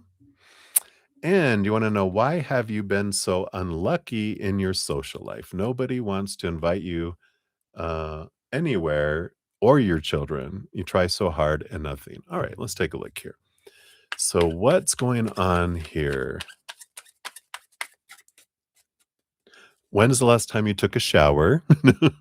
Right. Sometimes you feel like, do I stink or something? What's going on here? All right, let's take a look. They're trying to add humor. So, what's at the root of this here? Why have your um, attempts not been brought success? Because it's not about luck; it's about energy. You know, um, because everything is always unfolding for us. So there's a lesson or a gift in this situation for you. We'll find out what it is here and find spirit's advice on what we can do to, switch the energies. But the bottom of the deck, you do have the Eight of Swords. And the Eight of Swords is about letting go of old mindsets, old ways of thinking that make you feel blinded and bound and trapped and restricted and small, right? Um, Underneath that, you have another eight, the major arcana number, the eight of the strength card, which is about boldness and getting out and being seen. And I like this because this is, if I like how they're kind of saying in this that you have a social life and you can you create your social life. But the thing is you have this expectation of what social life should be and with who. And I'm trying to do this to get, so I'm trying, I'm feeling need, I feel a want, I feel a fear, a lack. And when we're focusing on the lack, we get more of that lack, right? But what they're saying here, and we'll look at the other cards. This is just the bottom of the energy underneath your reading, which says, you and your children are society. So when you go out in society to go do things, you're having a social life. Well, I want to socialize with other people. It's like, all right, well, first socialize with yourselves. Go have fun. This me energy of the strength card which is Leo energy, is I'm going to go have fun. Let's go out and have this fire energy. Let's go do stuff. We don't need other people to go have fun. It's like, even a single person, I don't need people to go to a restaurant. I don't need people to go to a movie. It it was weird in the beginning because I was like, "Oh god, what will people think if I go to a movie by myself?" And then when the first time I did it and I lived through it, I'm like, "This is cool. I don't have to wait on other people. I don't have to have people who wanna do things with me. I'm gonna go do things." And then I went, to a restaurant by myself. This was way back in the day before takeout was common. It was rare. You go to a restaurant and, it was more, they give you the little boxes for the food, your leftovers, not takeout. Um, so I'd go sit in a restaurant and and it was, what are people thinking? But you start to go, you know what? I'm gonna go have fun with my children and me, and then maybe we'll bump into someone else and we'll make new friends. We're gonna go do things we love, and in doing things we love, we meet other people that are doing things that they love, and we can form a friendship, and then we can all do things together that we love. Instead of trying to get people to invite us to go do things, we're gonna go be the person going out there, creating a social life, right? Not waiting on other people, not it depending on other people, we're creating it. We're gonna be the person inviting people to things, right? Once you go out there and, like, if you've been inviting people to do stuff and they back out or they say no, it's like, I'm not gonna invite those people. Those are the 8 of swords. Thank you. You guys are telling me that you aren't the ones for us anymore. We have new friends waiting for us out there, and we're gonna go out there and we're gonna find them because 'cause we're gonna go do stuff we love, and that's where we're gonna find them, by doing stuff we love. And then there's people out there that are looking for friends that are that are doing the things that they love, and there we are, and then we're like, "Woohoo," right? And that happens. Some friendships are forever, some friendships are for a season, some friendships are for a day. Yeah, twin flame. I date myself. Best date ever, right? So, we got that. What else we have here? That's the bottom of the deck. Yeah, the Knight of Pentacles, you know, it is the quest of self-worth in a way, um, but it's trusting that when things are going slow, that there's a reason things are going slow because it's trying to show you something. And I feel like that's what we're going to find out here. So you've got the Empress. Yeah, you're the birther, you're the creator, you're the sun. Yeah, you shine bright. Here's that Leo energy again. And the King of Wands. You're the one that takes the action. So you get creative on going to do things, create what you guys want to go do. And the Sun card is being seen, getting out there, that action energy, like the Strength card. Strength card and the Sun card are both Leo. That's about shine bright, get out there. You are the ones that are making the decisions. If and I feel like this is what they're saying, the things are going slow to show you that you don't need to depend on other people. You get to go create those opportunities. So I like it. You also have the Full card, yeah. Ending of an old cycle, the beginning of a new adventure, free of expectations, full of possibilities. Well, we always go do this, we always go do that. Right? Now it's let's get a cookie jar or plastic bowl, whatever's convenient and cheap, right? And have all your children write down something that they would like to try, something they like to do. You also write things down and you all put it in the bowl or in the cookie jar. And then it's like, all right, it's Thursday, everybody. Thursday means what? It's picking our adventure for the weekend. All right, let's figure out what are we going to go do. All right, we're going to go do this, right? Um, and of course, at night, you go look through the cookie jar to find out what's in there to see if there's anything inappropriate. And then you burn the one that you don't want to go do. I don't know. It disappeared. No, that's wrong. Don't do that. But there is this adventure energy here instead, right? So I like that. Um, you also have the World card. Yeah. So you have the last card in the Major Arcana, the first card in the Major Arcana, which is about um, an ending of an old cycle, the beginning of these new adventures. You're ready to change things up, and that's why you're being shut down in different areas because they're telling you this isn't the way for you anymore. There's a different way. There's different excitement that's out there. So I like that. And then let's see, and then we also have, yeah, I like it. The Hermit card. Don't be afraid to do things alone with just you guys. The 7 of Cups is here's that, all the different things we can go try. Let's go do it ourselves. And in doing that, you do find people, like I said, in the outside, you find new friends, people that do want to do things with you, that align more with your energy. Because we as people, our energy changes. And for a time, we might align with someone else's energy, but then someone's energy changes and we just don't line up anymore, and there's no judgment in it. It's just a fact.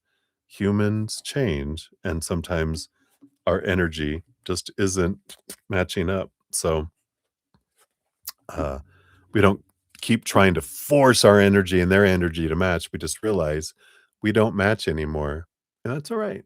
You will find people that match you, and we're gonna go find people that match us. So instead of trying to force people to play with us, right? All right, let's see what your fortune cookie brings in here. Hopefully that helps.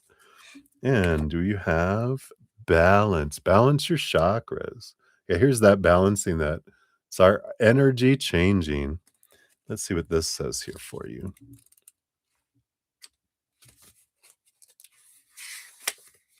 Bring harmonious equilibrium into your life. A quote by the Paramahansa Yogananda says the material and the spiritual are but two parts of one universe and one truth. By overstressing one part or the other, man fails to achieve the balance necessary for harmonious development. So it says it is important to feel balanced and grounded in this world.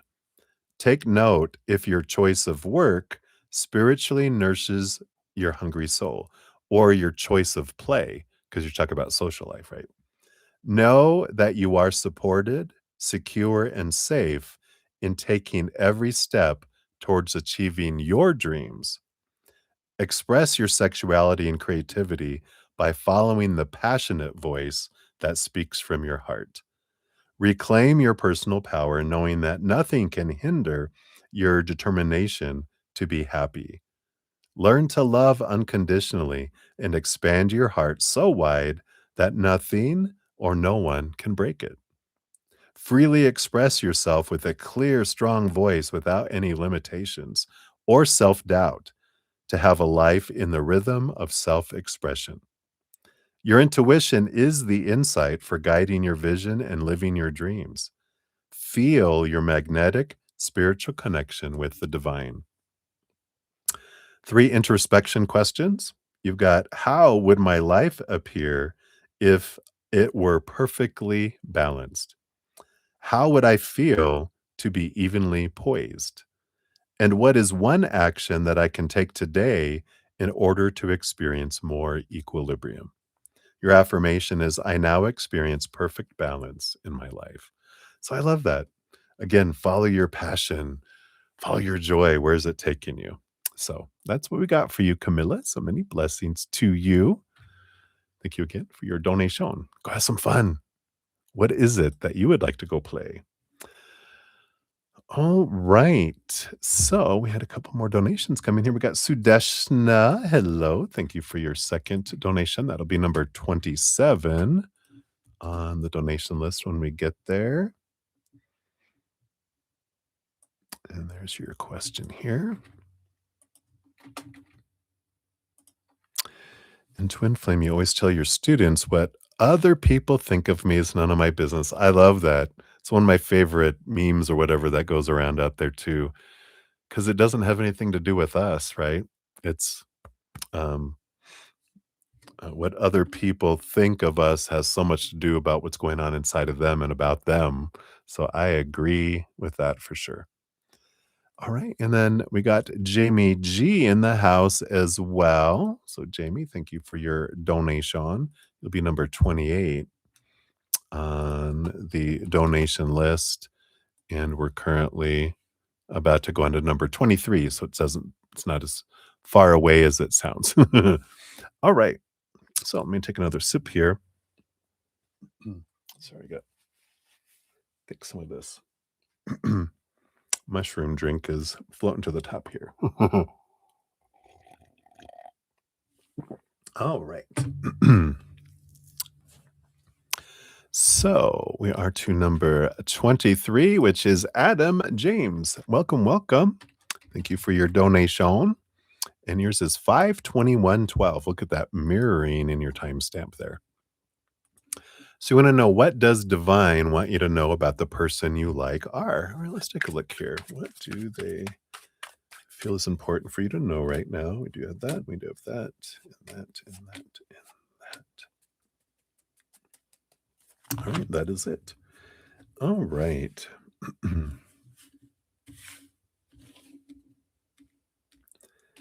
So, bottom of the deck, you do have the Page of Pentacles. Underneath it, even the Ace of Pentacles, even the 10 of Pentacles underneath. This is a relationship card. New opportunities coming in here. It I do feel here that they have this energy feels like they've had a recent breakup, because it feels like and it even feels like this is a second breakup, like, they were together and then they were not, right?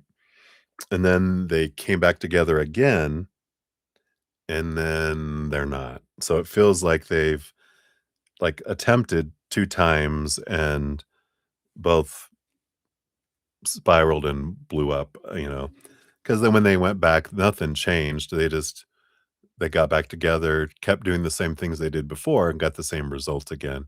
So I feel like they're kind of fresh out from a relationship, and fresh meaning 4 to 6 weeks is what 4 to 6 to 8 weeks.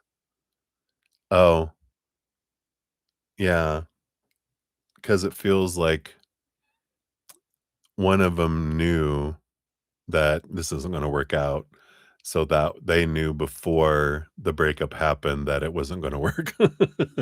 That's why the 4 to the 6 to the 8, we're like, "Oh, oh, oh, okay." So hopefully that makes sense. But what do they want you else to know about them? That's underlying energy. Yeah. You know, we do have here with the 2 of Cups and the Page of Swords, I do feel like they are looking at trying to have, uh I feel like they're reflecting a lot about the past relationship and relationships, because it's like the Page of Swords is I'm trying to see relationships from a different perspective, because I don't wanna keep doing what I always have done and get what I always got. I want a new type of experience in relationships. So they are looking for a higher, energy there. I do feel like they would go slow in the beginning, the 7 of Pentacles. They're taking a little bit of time to kinda reflect, but then I feel like they will just kind of go from 0 to 50 miles an hour with that 8 of Wands being a lot of, going from slow motion to fast speed. So I feel like they're kind of pausing, reflecting, and then they're gonna wanna get back on the road for relationship energy, there. Um, yeah, I feel here in the past, this Emperor energy with a Queen energy, like a king a king matches a queen, an empress matches an emperor. And I feel like what they are looking for someone who's like a match for them, not someone that is above them or someone that is below them as far as how they feel about themselves. And, they're really looking for someone who's compatible. And I feel like they want to take the time to get to know people and to find out who people are.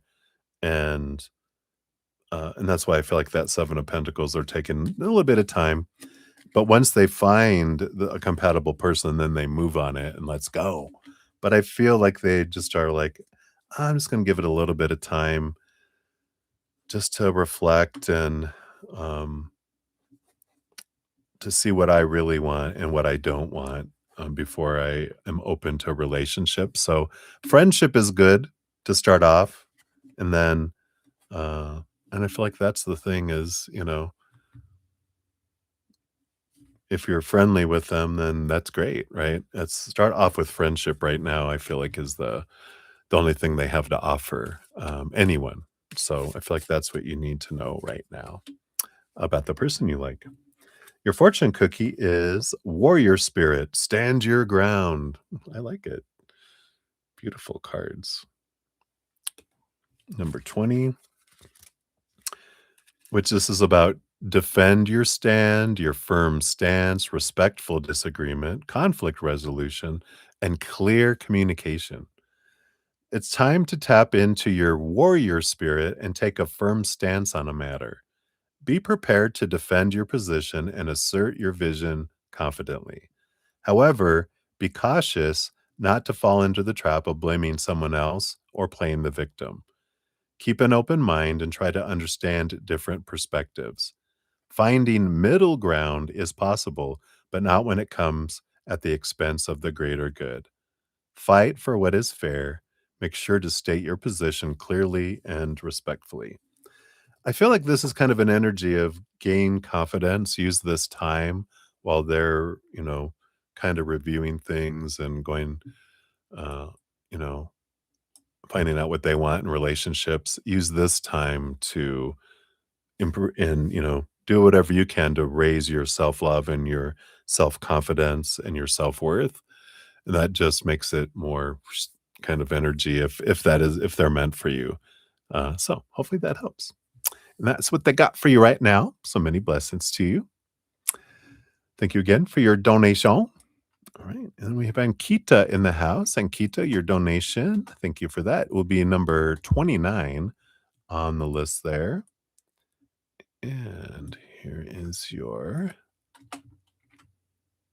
question. I got it in there. And then Twin Flame, you also tell your students that it's their superpower because then they are free to be themselves. I love that.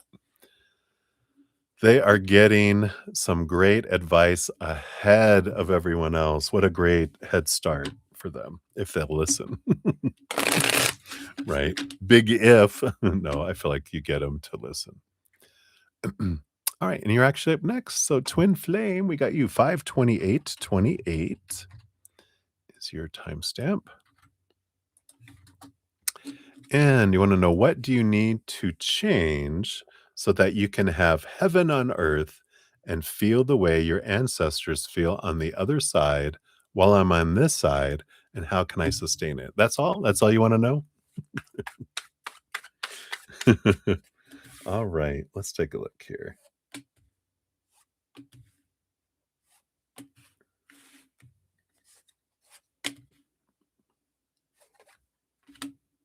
Okay, that is the sustain part. All right, and that one too, and that one too, and that one too, and that one too. No, now you're just filling with me. They just kept on pulling out another card, another card, another card, another card. I'm like, stop it. All right. So, are you ready, Twin Flame? Buckle up. Here we go. Here is the source of hell on earth. The 10 of Swords. Expectations, right? And it's funny because then you have the 6 of Swords underneath it, which is, movement from our human thinking to seeing things from a different perspective, right? So basically, when we're saying, you know, the difference between the other, like big difference between that realm and this realm is this thing here, the storyteller, and the difference, like, how can you have heaven on earth and feel the way our ancestors do on the other side? We can't get to that extremity of unconditional love in this vibration, because if you vibrated at that high of unconditional love, you would vibrate right off out of 3D and 4D, and you wouldn't be seen anymore. You'd be bzz, you'd be gone. Um, and that's not the reason why we're here. We're not here to have that same vibration here, you know. So, we are here for to experience lower vibration, but we can experience high vibration here, just not that high of a high vibration. So we can still have what would feel like heaven on earth, but not the way your ancestors feel it, right? But close. We can not close, but we can have a definitely a very contrasting difference between low vibration of fear and sadness and anger versus unconditional love. We can experience that here, and we feel it when you get the goosebumps, right? But the 10 of Swords, this is the thing that makes it difficult, and that's the thing that we can change because we have the power of choice. What brings hell or unheaven, right? The chaos is the small t truths rooted in fear. the supposed to be, the should be, the need to be, the things that are, we're told all this stuff means, because it's meaningless. We have a blank slate, and then we get in here, and then we determine low vibration, high vibration. So the more we change our perception and the story of what we're seeing, the emotional soundtrack that goes with it, our energy that we invest, and our physical actions, then we start to see it differently, right? So, like, do I need a vehicle? No, I don't need a vehicle. An expectation. What will people think? How am I going to get around? Da, da, da, da, da. It's like, well, I'm going to find a way to work at home. I'm going to live near a grocery store. What are my needs? And I'm like, I can live, like, I could survive without a vehicle. Luckily, my host, she has a vehicle and she lets me use it if I need it. But I think I've shared this, like I have a grocery store, 2 blocks this way. I've got another grocery store in the gym I go to 2 to 3 blocks, 4 blocks, 5 blocks that way. My bank is 2 or 3, 4 blocks that way. I can walk to these places, right? Thankfully, I'm grateful that I can walk. Um, and but if I needed, to use a car, I can do it. Or even if I didn't, I could always do an Uber if I needed to for a quick, you know, to go somewhere if it's raining or whatever. But it saves you all that effort and all that, you know, attachment to things, right? But that's, and already when I say that, a lot of you probably already had go, "Oh God, no, no, no, no, no, no." It's like that's the expectations. That's what keeps us in the rut. It's what keeps us in this thing of the supposed to be, the should be, the need to be, the have to be that we've been conditioned so much growing up. And when we stop feeling like we have to fit in to all these things, then we're like, because that's fear is what keeps us from feeling like we're in heaven, because there is no fear in the higher vibration. Because when you're seeing things from a higher perspective, there is nothing to fear. Fear is made up, right? False evidence appearing real. FEAR. False evidence appearing real. And we're really like, no, there is nothing to fear. Um, but that's what happens. That's what we have to change. In order to feel heaven on earth is to turn down the fear noise, eliminate those, start focusing on gratitude and unconditional love and joy and laughter and peace and play.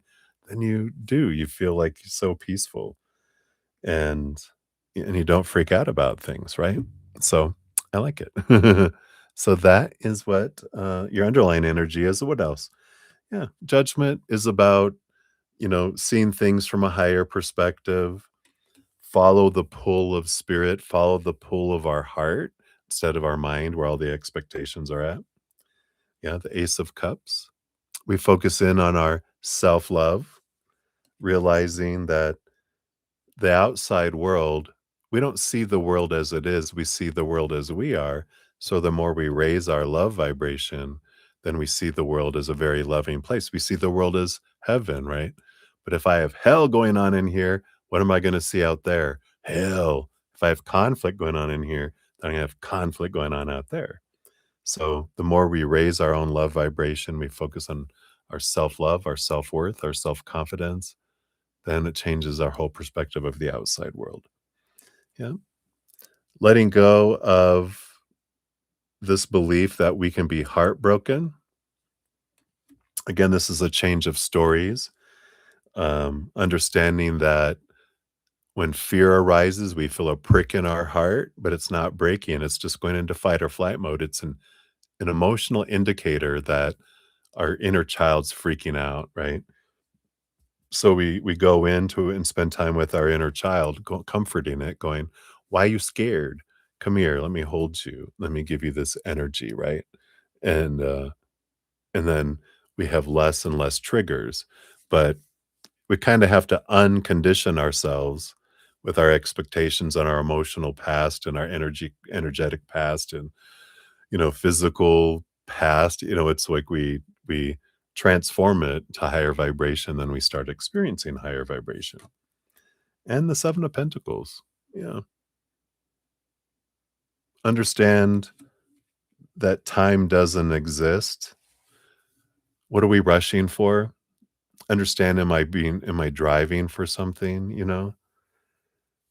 Because 7 of Pentacles is the last thing that grows on the fruit tree is the fruit. It's not about attaching ourselves to outcomes, but coming here, is in this, you know, this moment is what where we live, not the future. When I can be happy when I can be happy right now for no reason at all. But we have this long list of no happiness can only come when yada yada blah blah blah blah blah blah blah blah blah. They're like, no, that's all lies. We are made of joy. I can just be happy for no reason at all. It's like my mom, you know, after saying it a bunch, she realized, because she would go, "Well, have a great weekend." "Well, I know you will because you're gonna choose to." And I'm like, "You're right, mom, I am. I'm gonna have an amazing weekend." How can if people used to say, "I'm gonna have a great weekend." They're like, how can you know that?" "'Cause I'm gonna choose to." "Well, what if something bad happens?" "There won't anything bad happen. There's only gonna be good things that happen because that's how I'm gonna see it all." "What?" It's like foreign, right? So I like that. Oh, the tangled web we weave when we first practice to deceive. We deceive ourselves and tell ourselves lies. We just need to stop lying so we have no fear and we can become limitless. Yeah, exactly. You tell them that too. I love it. Forward all issues to heaven. I know, right? Yeah, I like that. Don't sweat the small stuff, and there is no large stuff. Let's see here. You got some more cards here. Let's see. Oh, because you were about how to sustain it. But you got the strength card. Yeah.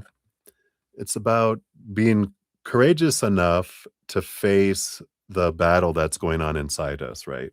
Between our head and our heart.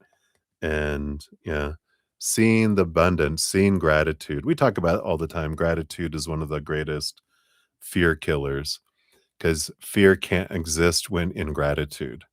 When you're being grateful for what is, fear can't come in. So I like that. That was like I thought there was gonna be more and they went, period.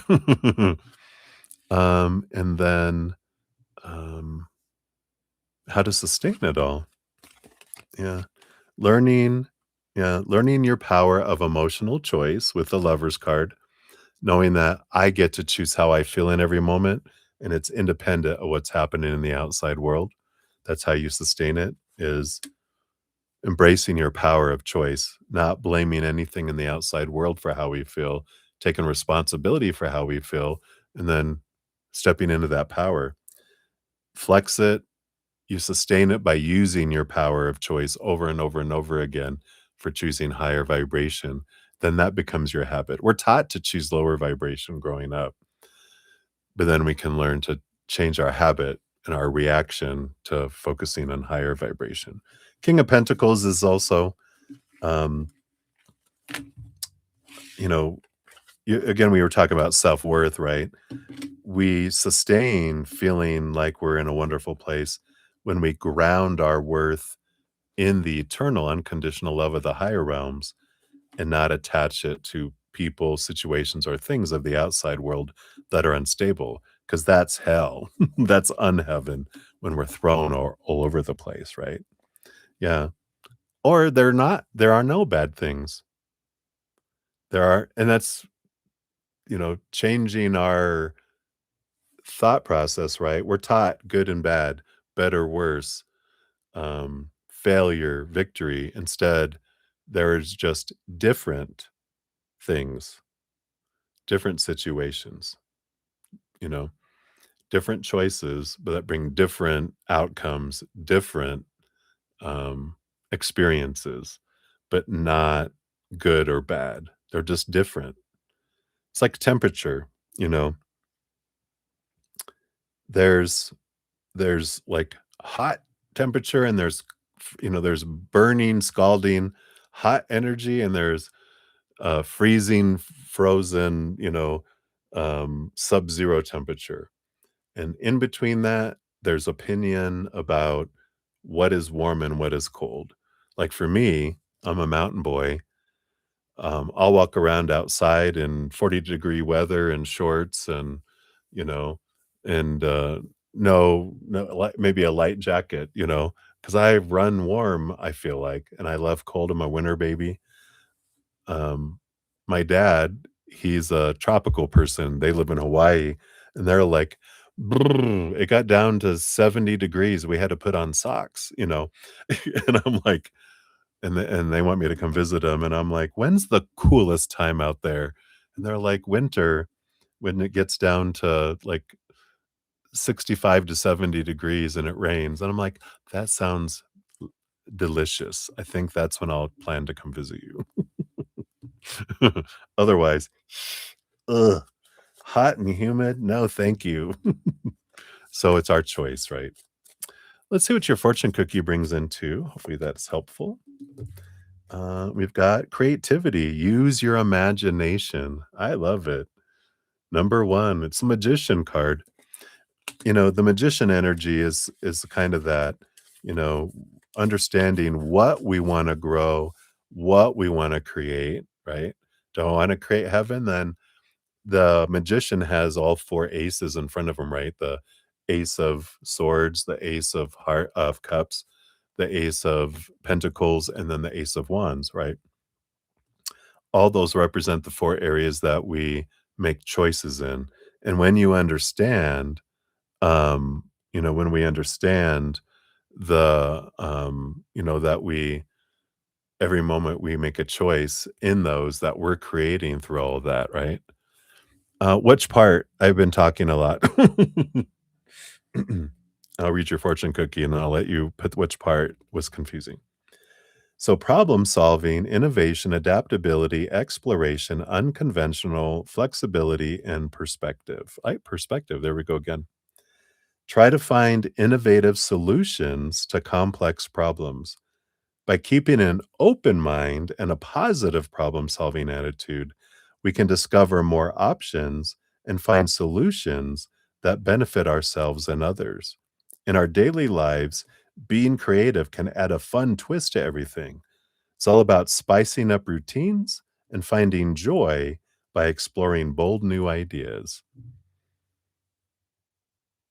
That part of sustaining. I already put the cards back in. So sustaining. Do you remember the cards? Oh, it was King of Pentacles. And what was the other one? I already put your cards back in the deck. Oh, and the Lover's card, right? The power of choice, right? So there was the King of Pentacles and the Lover's card. So which part was it? Both of the parts that were confusing? Because the our power of emotional choice.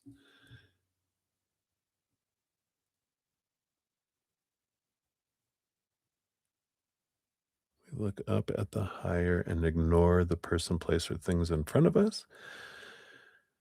Um, we were talking about like our self-worth, that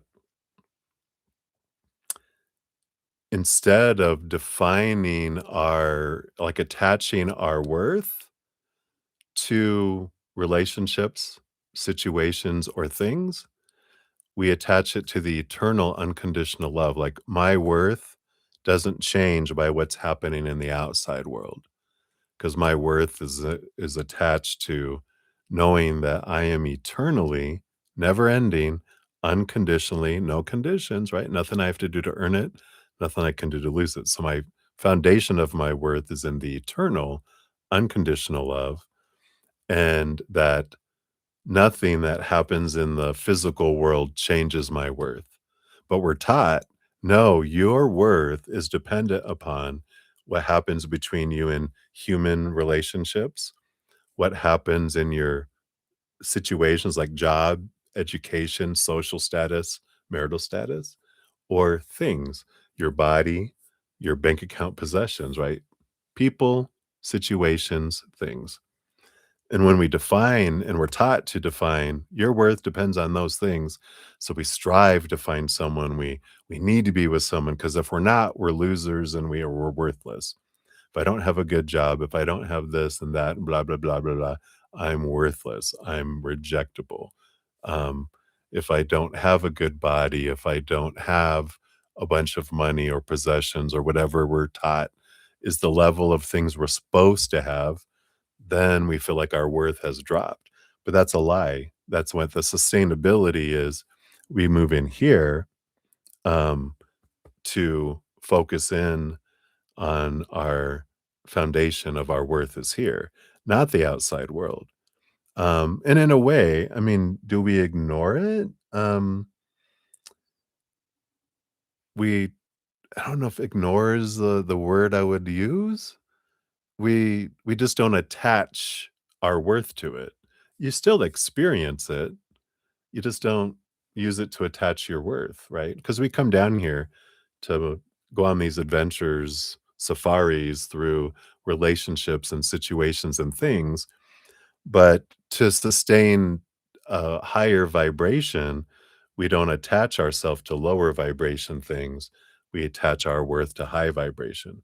So worth, and then the other thing was the power of emotional choice, which is realizing that it doesn't matter what happens in the outside world. Um, you know, you know, it's like I can choose to be happy in this moment for no reason at all. And um, so the outside world doesn't determine. There was a James Allen quote that was there earlier.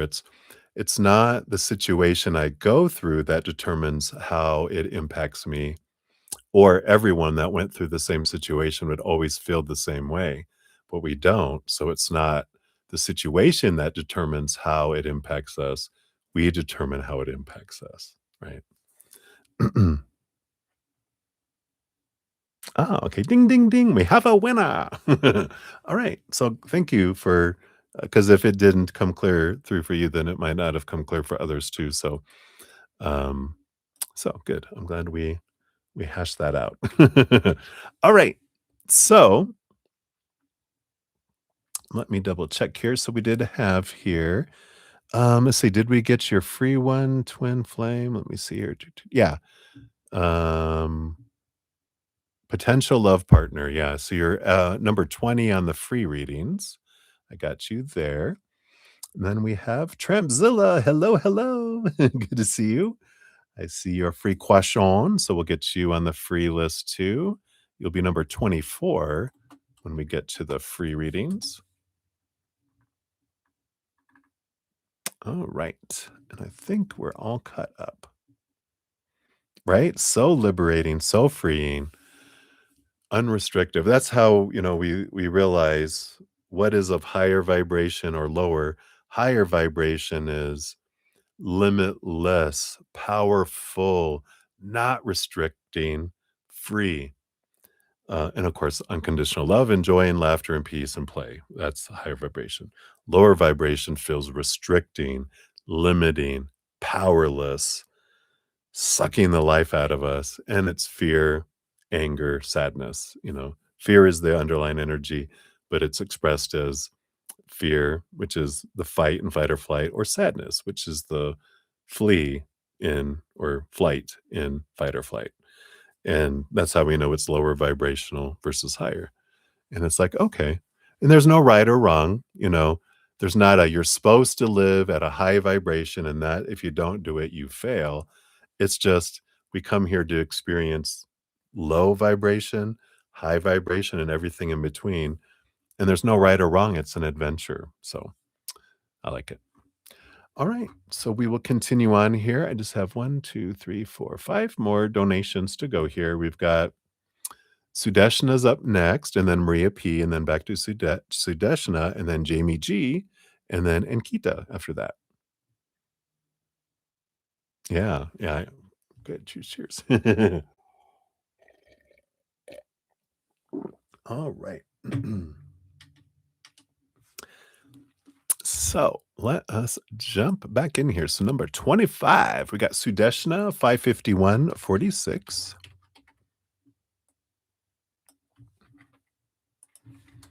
Boom, boom. So, Sudeshna, last night you dreamt of a snake in my house, and I'm trying to kill it with poison. And my parents also kill your parents with poison? I think I missed your second part here, actually. Let me jump up here. I think you put a clarifier. Oh, that was earlier. Here it is up here. Oh, okay. I see the rest of your question here. I remember I saw it and then I forgot to grab it. All right. I got it now. Yeah, absolutely. My pleasure, Twin Flame. So,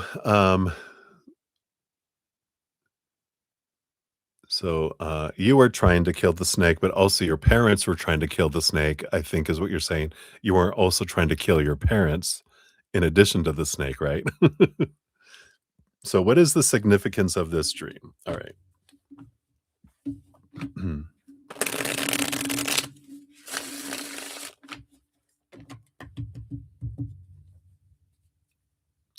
So, let's find out. What's the significance of the dream of the snake, please? And is that working through something or okay, yeah. So it's not a premonition dream that you're gonna something bad's gonna happen or anything. You got the moon card uh as your underlying energy. We have a full moon tomorrow. So you've got a lot of active emotional energies that are bubbling up to be looked at, right? So it's a moon in Capricorn too, which does have to do with, of course, our career and our work. So let's see what we got here. What else we can find out. Yeah, the Emperor. Yeah, this is about you taking action. This is that energy, that's been kind of coming up a lot for you. Get the Emperor a lot about clearing the throne room, getting out of your head, getting into your heart, choosing what you want, and then making a plan and then, going for it, right? And, there's that energy of snakes represent transformation and, um, and feeling threatened by something because it feels like the snake is the representation of your fear and the shedding of the skin to get to the root of the fear, and you're trying to kill the fear, and your parents feel like they're trying to kill the fear too. Um, so I feel like we're kind of getting there. Let's see what these other cards are here. Yeah, the World card again, an ending and a new beginning energy, transformation, shedding the skin, right? And it's like you're outgrowing a situation and you're wanting to change it, but it's almost like, and this makes sense, that your parents would want to kill the transformation too, because we fear the transformation. Like, I don't want to change. I want to stay as I am. So I've got to kill the snake because they represent change. And I don't want to change because I'm afraid my parents will be disappointed. I fear I'll be disappointed. So I got to kill the snake. So it's not about anything in reality. This is all about a fear coming up to be faced, right? Yeah. And this makes sense because you got the star card. What is your dream come true? The Queen of Pentacles is about Mother Nature, Mother Nurture, and finding out what your heart's dream come true is. Because this is all this Aquarius air energy, and you've got the moon, Queen of Pentacles that has, and of course you got the moon underneath here too, about the emotions, your heart wanting you to remember. And they bring in this they give us extreme dreams so that we remember them in the morning when we wake up instead of waking up going, I think I dreamt about moving houses or something. I don't know. And but when you have a dream of chasing around trying to kill a snake, because I don't want to change, I don't want to shed skin. I want to stay where I'm at. I want to stay what I'm doing. Change is scary. No, no, no, kill it. Kill the snake, right? So I feel like that's what this was about, right? Suit Your Fortune cookie says too. Whoa. Chirl, pew, pew. Things all flying all over the place here. Let's try that again. All right. So what else for Sudeshna here for this reading? Right, this one. And you have belief. Examine existing beliefs. Yeah, that's questioning that. You have the number 8, the card of transformation. This is about subconscious beliefs, mind over matter, mental conditioning, core beliefs, hidden assumptions, and bias. Says our subconscious beliefs play a crucial role in our behavior and the events that occur in our lives. So they're subconscious, right? It is essential to take the time to evaluate our belief system to identify any patterns or thoughts that may be hindering our progress. In some cases, it may require us to work on our shadow self, and in others, we may need to build a strong, conscious, moral foundation to foster more positive thoughts.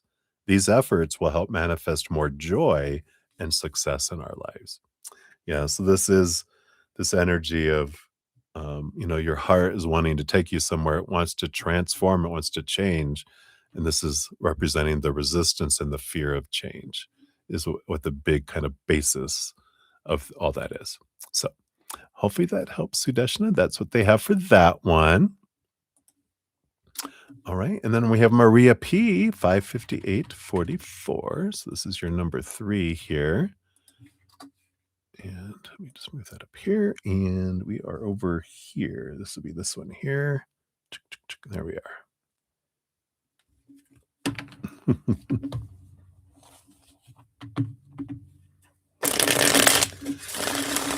All right. So, what's going to happen with your neighbor?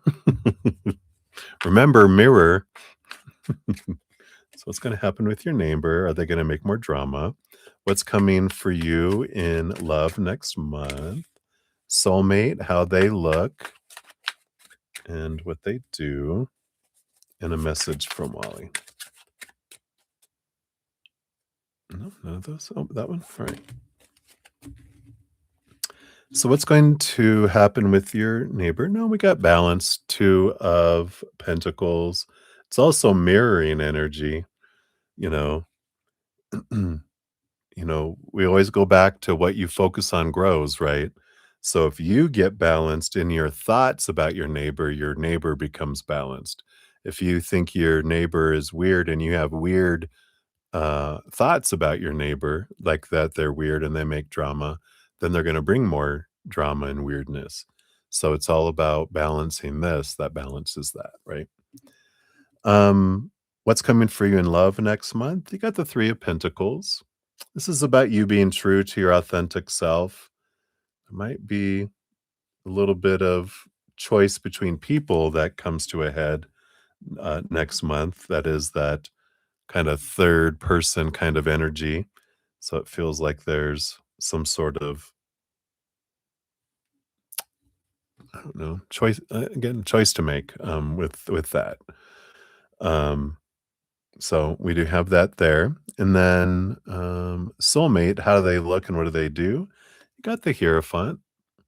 So the Hierophant energy here, it's Taurus energy. So this person's more down to earth. They are like they would be more of a jeans and a t-shirt person than a suit or dressing up. They're more likely to have facial, hair because they're doing more natural, maybe, you know, um, maybe more longer hair or something that's low maintenance. Um, it's that kind of, they're more of a sense person. They like the beautiful things around them. They love beautiful music and sound. They love good taste and good smells. They love touch and sensuality, kind of energy. What they do, this is kind of a teacher student energy. So I feel like they help people with change or they help teach people.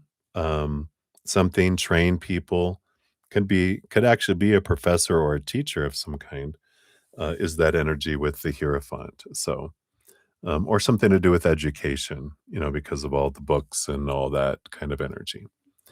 And then message from Wally, the Four of Swords. I want our Four of Swords time. They're reiterating that, that they could really, I would really love just to be able to have that no expectations bubble of love that we had a long time ago, where I could just sit and just be and not worry about what I'm doing or not doing, and not no one's on me about things, and I can have this wonderful space. So I feel like that's what they have for you, Maria. See what your fortune cookie is. All right, boom. We've got number 44, reflection. Yep, here's that mirror energy. Reflection reveals who you are. That's what this is, right? Weirdo. Since you thought your neighbor was a weirdo. Self reflection, mirroring energy, shadow self, acceptance, examining actions, consequences.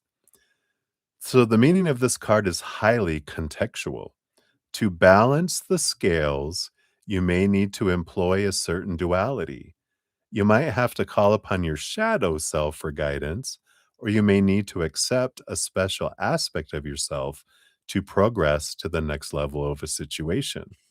This could involve examining your actions and how they have contributed to the current state of affairs, which could be both good and bad. On the other hand, this could also signify that you or someone else is trying to lovingly mirror the other's energy. Ah, but I do believe I talked about mirroring and balance with your weird neighbor. All right. So that's what they have for you, my dear. So many blessings to you. All right. We have Swaroop Bobby in the house. Hey, Swaroop, I'll get you on the free list. You'll be number 25 when we get to that one there. All right, we got that. And then we got Krabby Loop. Hello, hello. Good to see you. And thank you for your donation. You'll be number 30 on the donation list. We're currently about to go into number 27, so you're not severely far away. All right. Let me just get you up there. Boom, boom, boom. All right. I got you. Let's give that a love and a like, so I know we got you on the list. All right. Back out of this. All right. I think I got all those. All right. So we are here to number 27. Back to Sudeshna 60508. So thank you for your dual donations. There's your timestamp. So the month of July, what's coming and what will happen and anything else. All right, let's take here. What does Spirit want you to know about the month of July? So what's coming based on your current energies? We got that. Do you want these three? And anything else is these two. All right.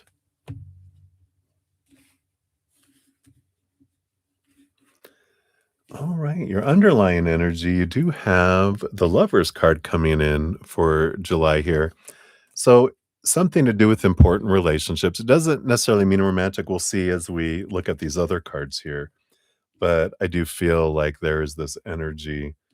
And I do feel like this is another person in an important relationship. So it can be romantic. We'll find out. Could be a best friend. It could be reconnecting with a family member that they moved away, or the disconnection, and now we're kind of reconnecting. It can be anything of that kind of energy. But it feels like relationships are an important energy in the month of July for you. You have three little sets of cards. These two are the first ones.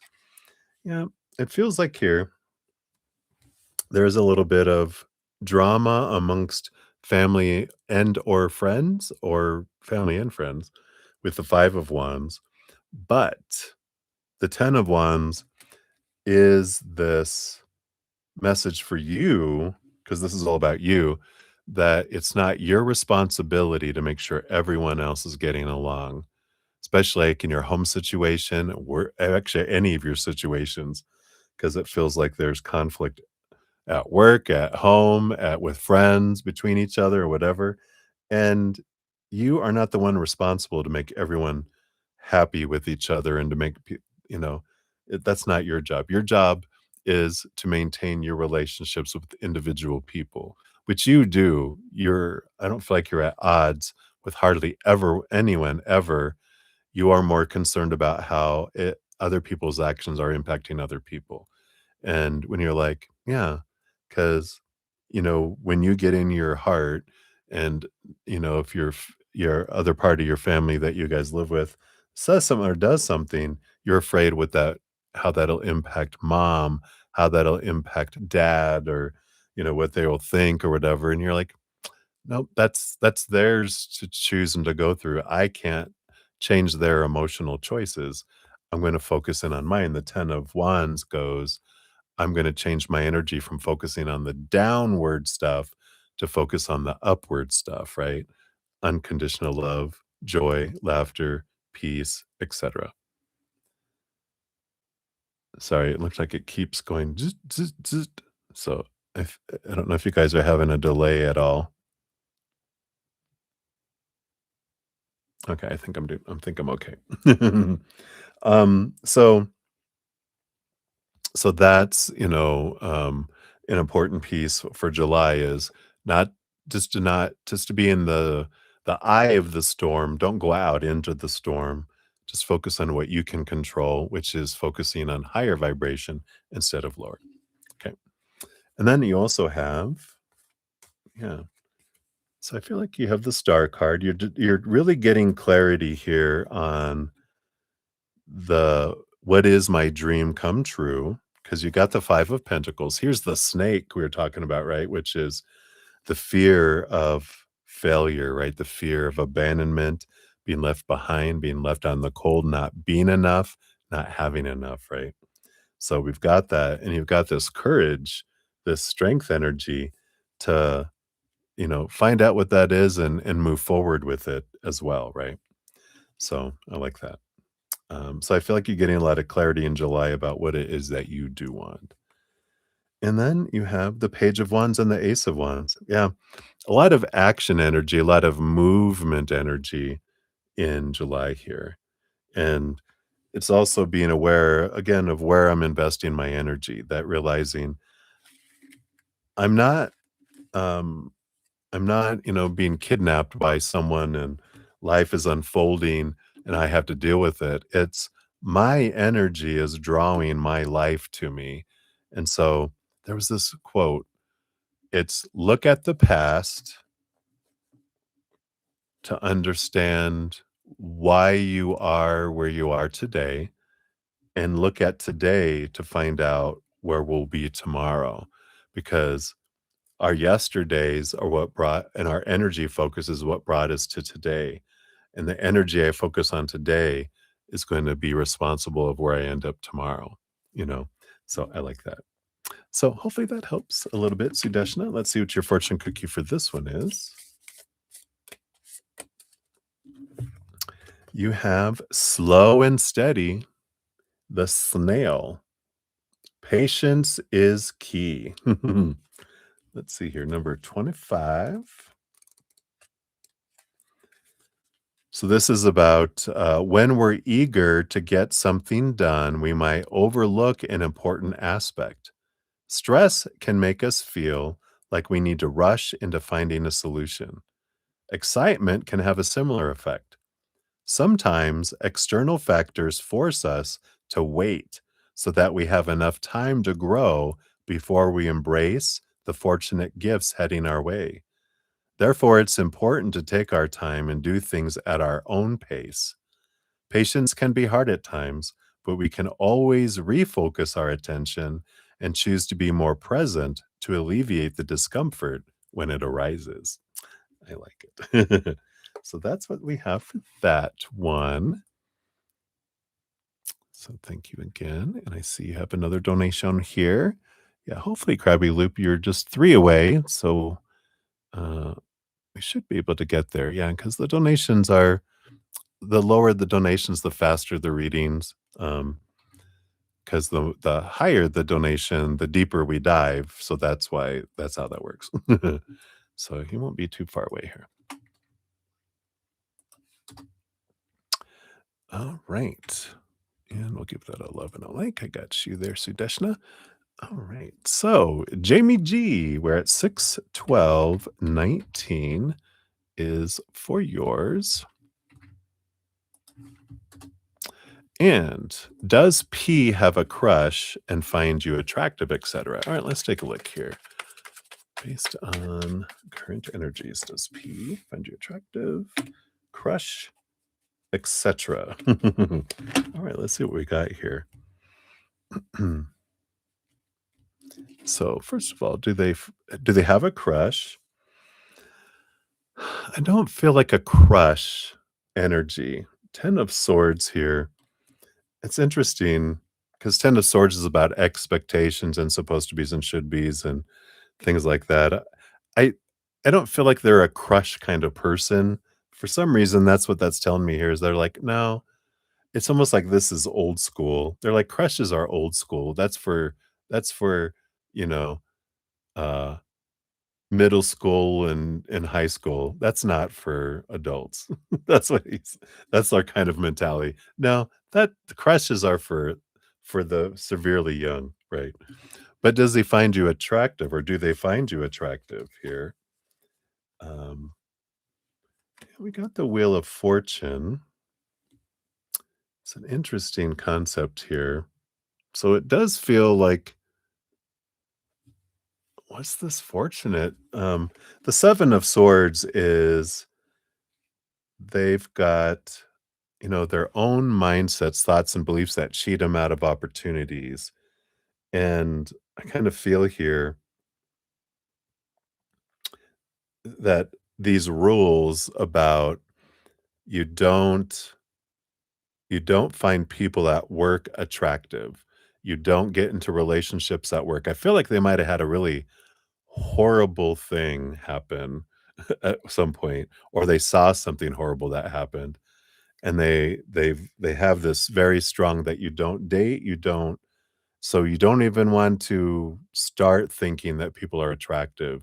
Don't acknowledge it, don't create it, and I feel like there's so much fear around it that they just see people as workers, not as, like, dateable people. So I don't people aren't attractive.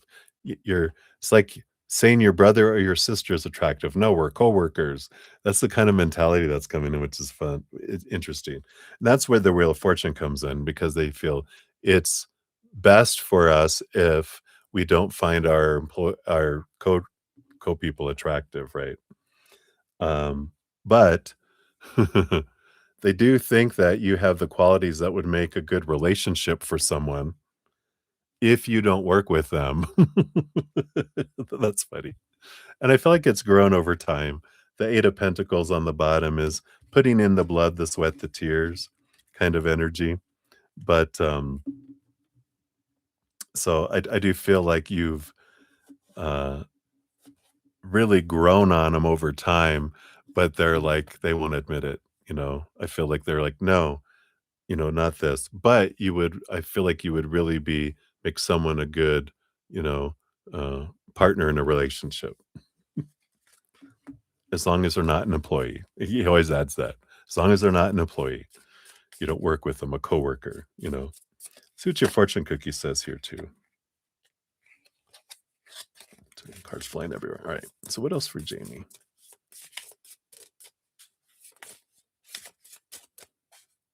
This one here. Okay. So you have epiphany. Cycles repeat until the lesson is learned. Yeah.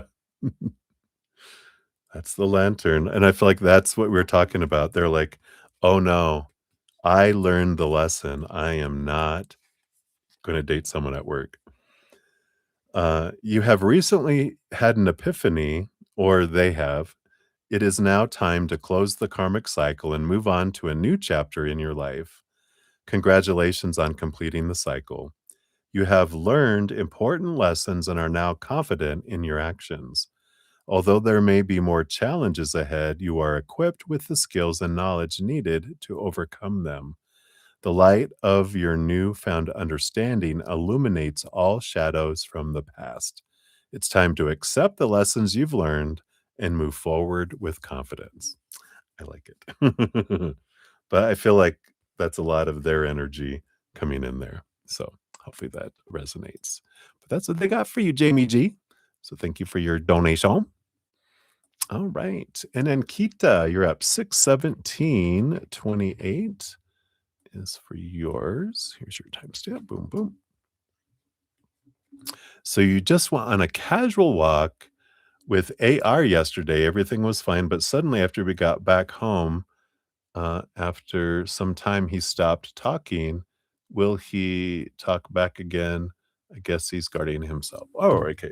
So he went on a walk with AR and everything was fine. But then suddenly, distance and avoidance, huh? All right. What's happening? Will you guys talk again? I do feel Ace of Swords on the bottom. There will be communication again in the future. But let's find out why. What happened here? The Four of Cups. So this is kind of like this stagnant emotional energy. And the Magician energy. It's an interesting combo. Let me see what else we got here. Yeah, we have the Ace of Cups and the Six of Swords. Oops. I guess you get to see the whole card there. Yeah, I feel like here that they will talk again, but there's this energy here because the Four of Cups is kind of like you know, um, it's almost like they wanted to see if there was any magic between the two of you. And the Four of Cups is no magic. It's the same. I'm not feeling that feeling in my heart I'm looking for, which the whole thing is just so it's not personal because this is all relationships in the outside world and they're bored with this. This Ace of Cups up here, this is their self love. That's the thing that's going to make them feel fulfilled. But they're still looking out here for someone that will make them feel what only their own heart can make them feel. And so when they went to find out if there's magic between, are they gonna feel something? No, they're not gonna feel that because that they can only find in here. The love they've had with other relationships and things, they didn't feel the spark that they thought they would, that they were promised they would, right? When you find the one you love, blah, blah, blah. And it's like, no, when you find the one you love is you, then you fill up and overflow, right? So I feel like they kind of felt like the magic that they were looking for wasn't there. So they're looking for another cup out there. They're going to find the same thing. No zap, nothing there till they turn inward, right? So the Six of Swords is they are trying to look and trying to understand this, why they can't find love. So they kind of gone inward with all of that. And but I feel like they'll end up talking to you again, but I just feel like they're just in a weird spot with trying to find their self-love and and I feel like they're trying to talk to someone else and they're not getting any, kind of spark there. They're talking to someone else, no spark there, and they're like, "What's going on?" And it's because they have to turn inward for that love. So hopefully that makes sense. That's what they have for you, Ankita. See what your fortune cookie brings in here.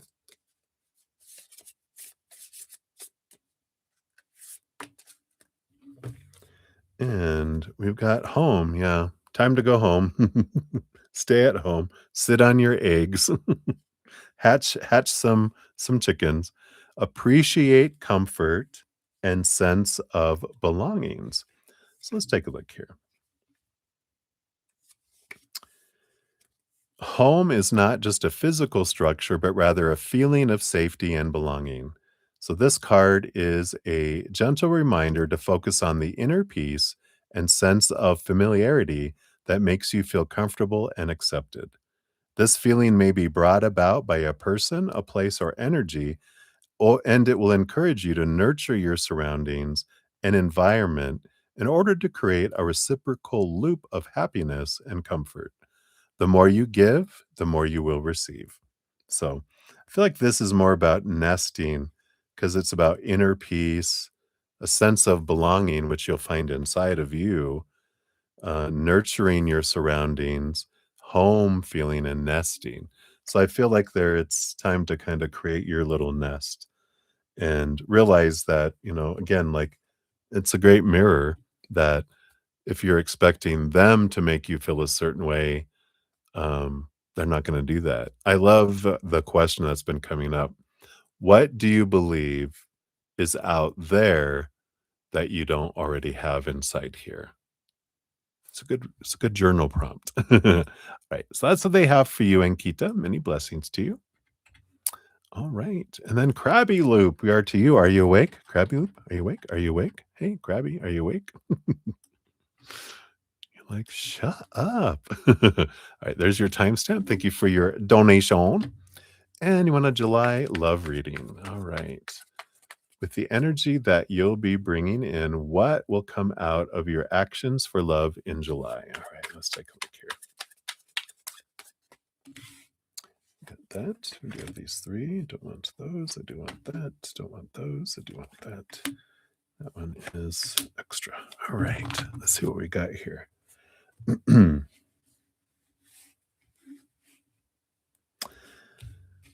All right. So we'll get clarity on this, but well, maybe not. Bottom of the deck, you do have the Six of Cups and the Moon card. The Six of Cups came up first. That's when I was going to say Six of Cups is either you meet someone that feels like someone from a past life that, there's this familiarity, this comfort, this um this draw, this again comfortability where you just feel at ease with them. Or it's someone that you are wanting to come back from the past in this lifetime is coming back to you. And I was we'll get clarity on that. And then, but underneath that card, you have the moon card, which is one of my cards about a past life connection.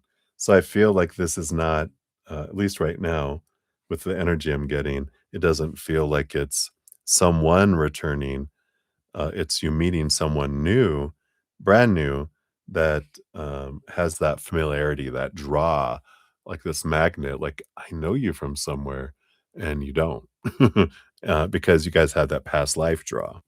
So let's see what else we have here. Yep, the Eight of Cups. There is some clearing space for this here coming in, which I feel like you've been doing this, and I feel like there's more of this, but you're letting go of relationships that don't serve you anymore, those that you were giving 70, 80, 90% of energy into the relationship and only getting 10, 20, 30% back on a regular basis. And so you're the one keeping these relationships alive, but it's sucking the emotional energy out of you. Your emotional bank is getting low because you're investing all this energy, not getting a whole lot back. So it's you're recognizing those that you're backing off of or those that you're getting totally rid of.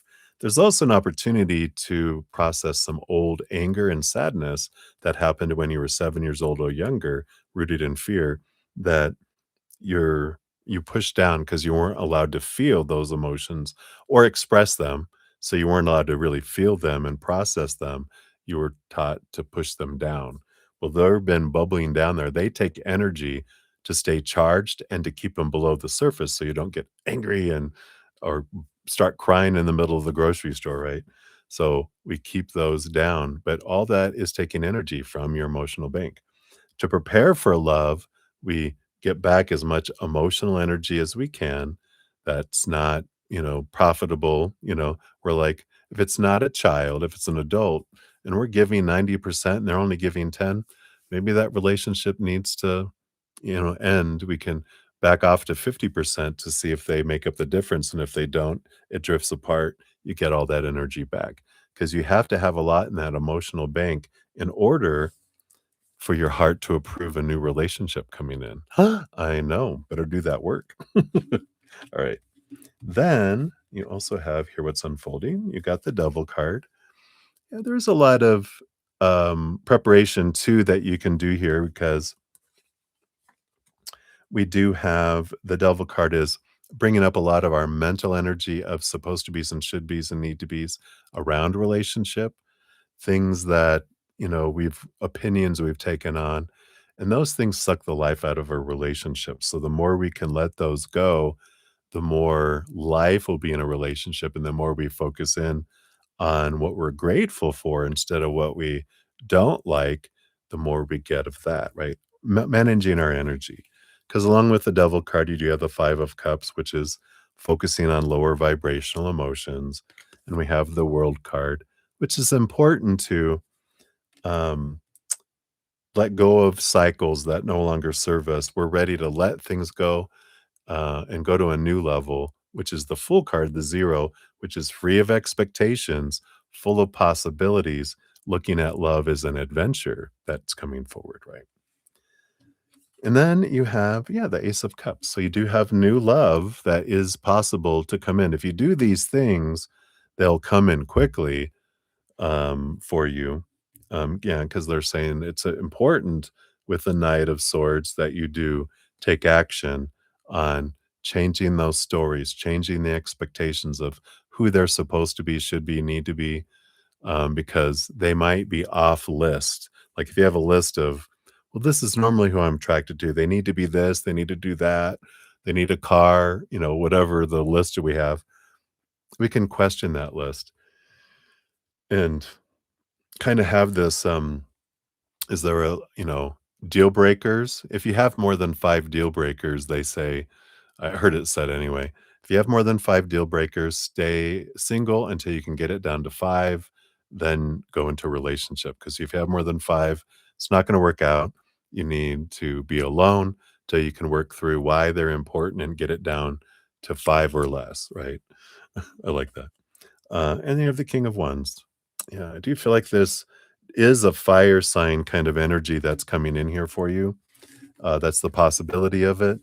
As long as we do those energies, we can meet them earlier in July. But I feel like it'll be like July 31st. I think there's 31 days in July. It's the last day of July. You're like, oh, there they are. But I feel like you'll recognize them. If you're wondering, I wonder if that's them, then it's not them. Because I feel like when you meet them, you're going to be like, they're glowing in the dark and they have a rainbow shooting out of their butt. That's when you meet someone from a past life. It's that kind of whoa kind of energy. Right. So I feel like that's what they have for you, Crabby Loop. Let's see what your fortune cookie says too. What else here? You got treasure, protect your energy and space. Number 27. So let's see here. You are a treasure, right? Keeping some parts of our lives private can help us sustain the beautiful, lush, and radiant energy we hold within. Shared happiness is the greatest gift, but not everyone has the emotional capacity to be genuinely happy for us. We can be mindful of others' emotions and not let them consume us. It's okay to maintain a secret garden that is only revealed to a select few. Sometimes we require a safe space to heal, and it is best to do so away from the crowd while surrounded by loved ones. I like that. I almost feel like it's, when you meet this person, you don't have to share it with everyone because there's some people that won't be happy for you. And you're like, I'm not going to ruin it by, talking to everyone around it. I'm just going to share it with a select few in the beginning, at least. So that's what they have for you, my dear. So many blessings to you. Thank you again for your donation. All right. And then Sudeshna, 63132. Did I do that right? Yeah. Is your timestamp here. So thank you for your additional donation.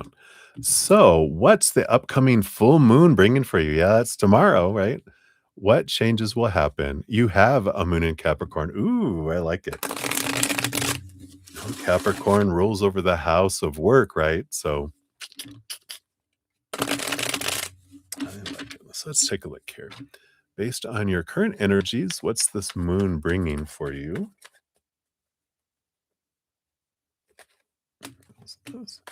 All right. And this one here too.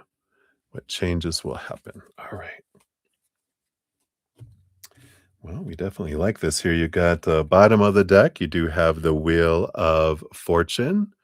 I like it. You have the Death card underneath it too, which is great for, you've got the 10 of the Wheel of Fortune, and then which is tens are like endings and beginnings, and it's like the wheels of fate are turning.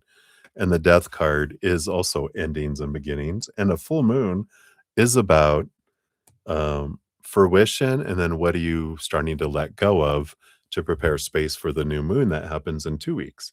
So there definitely is this, uh, you know, when you look at Capricorn energy, because it rules over the house of work, it's a great opportunity to look at what are you ready to let go of and what are you ready to plant in a couple weeks around it. Let's see, what are we in? We're in June 20th. So I think it's going to be is it going to be a Gemini new moon? Well, let me take a look real quick. Just a real quick gander here. My handy dandy little moon book here. Oh, yeah, here it is. Oh, it is a new moon in Cancer. So there definitely is going to be a powerful emotional energy on July 14th because we're going to be in Cancer season. There's this, oh, we're in Cancer season right now, not Gemini. What am I thinking? But we got this moon, new moon coming up in planting. Oh, something of your heart's desire. How fitting this is because that's what we were talking about in your other readings, right? That Capricorn is the house of work, of course, and then we got the moon energy, which is following your heart. So I feel like there's going to be this opening in this. We talked about you getting clarity about what you're wanting in July. So I feel like uh, what's coming here is a understanding of what you're ready to let go of in your career life and what you're ready to plant in a couple weeks with that new moon, because that starts to grow then. But it's of your heart that you plant in a couple weeks instead of your mind, which is what you're ready to let go of tomorrow with release energy. Um, yeah, I feel like you gain a lot of clarity here. 'Cause you have this fear with the 5 of Pentacles of not having enough, not being enough, fear of being rejected, being left out in the cold, being left behind, if I didn't say that already. And so that Page of Swords is you're gaining clarity around this fear of not having enough. And it's transformative for you because, that's what's keeping you from wanting to move. That's the snake again that, I don't want to change because change is bad. That change means we can be left without a not enough. I'd rather stay in the hell I know than move towards a heaven I don't know, right? So I like this, that this brings this in here. Yeah. And again, here's that emperor energy we always talk about. And the full card, this new beginning energy. The emperor is, they're the ones that clear the throne room to get out of their head and into their heart to make the choice to move forward, right? I think we got this in a previous reading of yours tonight. And this is all part of this Capricorn energy. There's movement in this. If you jump on board, it's like here comes the little full moon Capricorn choo-choo train with that can bring movement, but we have to I'm leaping on. I'm joining this energy. I'm going to allow this energy to flow through me and allow this change energy to happen if I do it, right? Um what changes happen? Yeah, you get the 10 of cups. You get this joyful energy, which again, you get the clarity around what would make your heart feel full. And I feel like this is what you have this opportunity with this moon, full moon, to release some old beliefs and do some sort of full moon release ceremony to open that up. So hopefully that helps. That's what they have for you. Let's get to your fortune cookie here.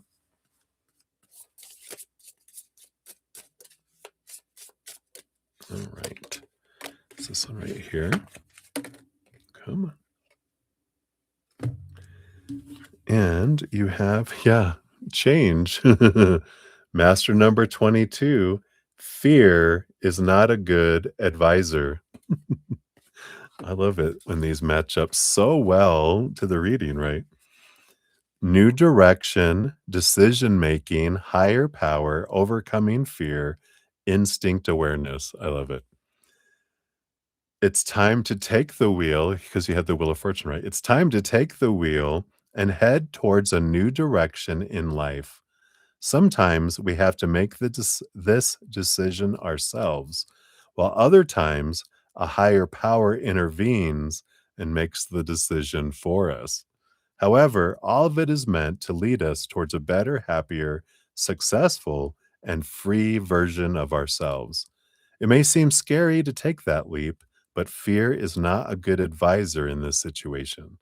Sometimes it may creep up on us in the form of contentment or a feeling that our dreams are unattainable.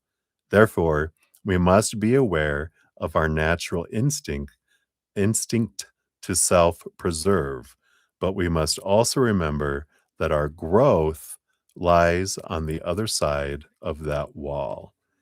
I love it. How perfect. I love the confirmation. I was looking for a snake on the wheel. I don't see it. All right. So that's what they have for you, Sudeshna. Thank you for your multiple donations. All right, everybody. I think we have hit the mark of all donations completed. So cheers, cheers, everybody. I will begin free readings here in a moment.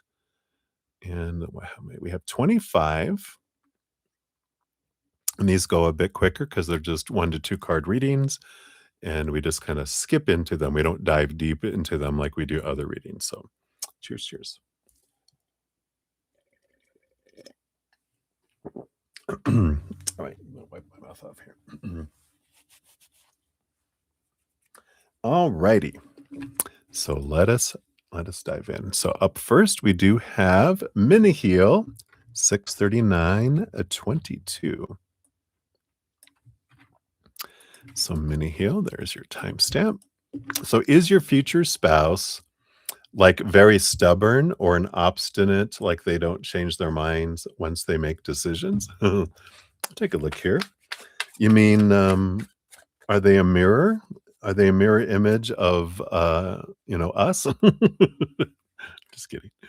So we got the 5 of Cups and the 5 of Pentacles. No, I thought, didn't we get something along these lines? Because they've been through a lot. They had a lot of sorrow when they were younger. The 5 of Pentacles was a lot of, fear of not having enough, not being enough, being abandoned, being left out in the cold. They had a lot of these challenging, conflicting energies when they were growing up, when they were younger, which um, which the conflict made them grow, and they chose to grow instead of having it destroy them. So, because it was some pretty heavy stuff, and I feel like they could have chosen to kill themselves when they were younger, but they decided, "I'm not gonna let this destroy me. I'm gonna let this make me stronger."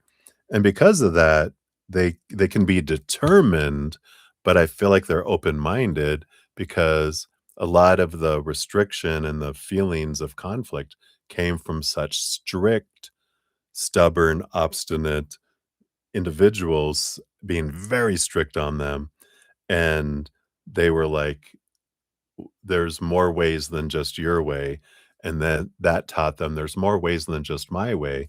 So I feel like they choose to get curious about why someone thinks what they do and where they're coming from, because I can learn from it, but at the very least I can learn about the other person. So I like that. So that's what they got for you, Minnie Hill. Many blessings. Good news.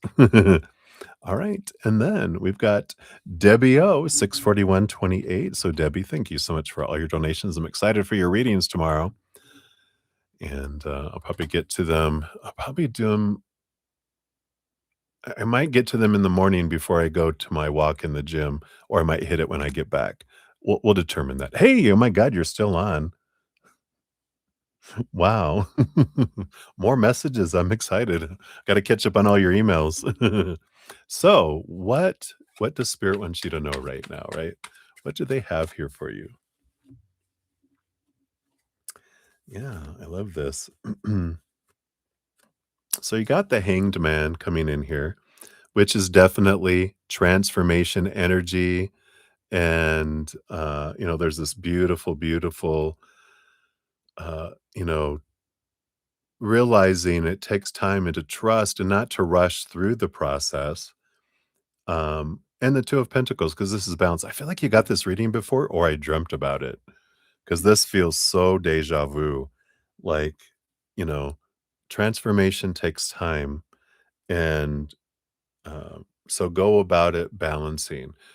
You don't have to go, you know, balls to the wall, right? As they say, to go, go, go, go, go, go, go, go, go. I got to do it all because I got to get it all done. It's about enjoy the process, take your time. There's no rush. Go about it in a balanced way. And you know how we talked about how you can, focus 80, 90% of your time on higher vibration, your joy, your laughter, your play, da da da, and then 10 to 20% on freedom work about real, the things that are coming up that you're ready to let go of, right? So I feel like that's the kind of energy that they have right now and the message that they have coming in there, right? Yeah, just to be done with it. But, you know, as Rosanna Danatana used to always say, right? It's always something. Do you remember that from Saturday Night Live? I loved Gilda Radner. I did. She's amazing. All right. So that's what they have for that for you. I look forward to your emails and we'll get into that for you as well. And we got Anshuman in. Hello, hello. Good to see you. We'll get you on the free list here. I don't think there was anyone else came in. Nope. You'll be number 26 on the free reading list. We just started it. So always something. Yeah, it's always something with C, right? You're funny. All right. And then we've got Ateshi Singh, 64420. So Ateshi, here's your timestamp. Good night. I'll look forward to interacting tomorrow, I'm sure at some point. All right. So Ateshi, are you on Hugh's radar romantically? All right. Based on their current energies, are you on their romantic? Is that going to tell us? Okay.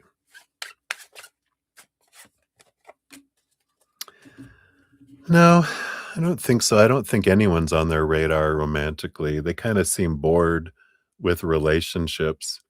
Too much conflict, the 5 of Swords. I feel like he's like, it's I just don't the 4 of Cups is like, I don't know if you can see their actual face here, but they're really bored with these. This is the regular. The Ace of Cups is their self-love, and they're just kind of like, I don't know. I just kind of feel like relationships aren't bringing me anything right now. So I don't feel like they're in a very romantic mood. I just kind of feel like they're kind of this conflict in the inside, conflict on the outside. And I don't feel like they're in a romantic mood for anyone. So I don't feel like anyone's on their romantic radar. I know. So we'll see how that goes. It does feel like this, whatever this conflict between their head and their heart that's going on, doesn't feel like it's something that's going to go away tomorrow. I feel like they're going to be in it for a couple weeks, 2 to 3 weeks, kind of in this bummed out feel. Um, so that's what we have right now for you. So many blessings to you, Anteshi. And then Ashish, 64609 is yours. So Ashish, there you go. There you are. And how does your family oh, sorry, he says hello. I said how. Hello. Does your family have a curse or not? If so, is it over? Um, okay, let me take a look here. We'll talk about curses briefly too. that I feel like they'll give us. Okay, yeah, that's what I feel. So there's no such thing as curses. What I know, I mean, there's curse words. There's people who put curses on other people, but there's no power behind them unless I give it power over me.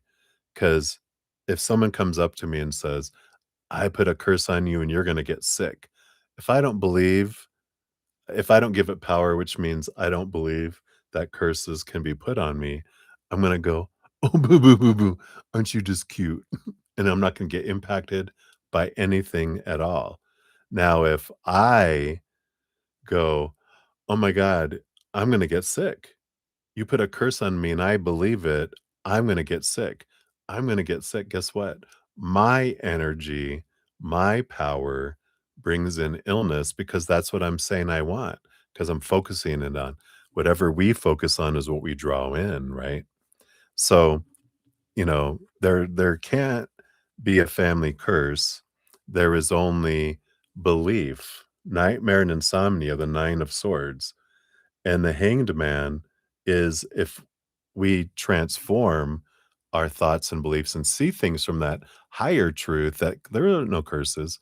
Our power of choice is I choose my story, my energy, my actions, and my emotions. I choose all those things. No one else does.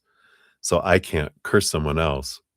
I can try to convince someone to believe they're cursed, and then when they believe it, their energy makes the curse come true, and then people are like, "Oh my god, you're so powerful. That happened to me." No, I'm good at convincing you to believe the fear, and then in the fear comes the illness, and, when we don't believe it anymore, then that's what happens. Sometimes people promote that curses are real because they have a really good, affordable plan that you can pay for to help get rid of curses. And what do?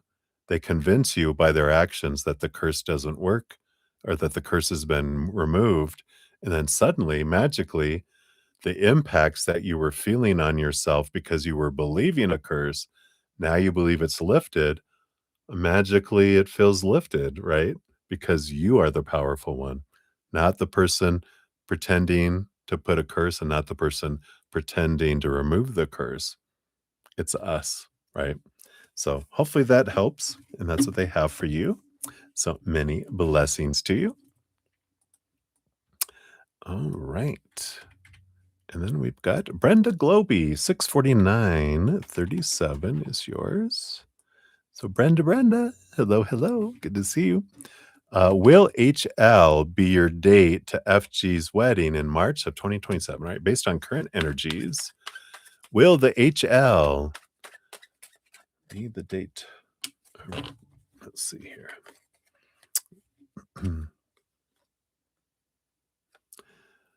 We have the King of Cups, which is a very compatible person. They're even dressed for the wedding. And the Six of Pentacles, this very balanced, equal giving and receiving energy. So, based on energy right now, it does feel like this is a yes, because this is a victory energy, a very balanced, compatible individual.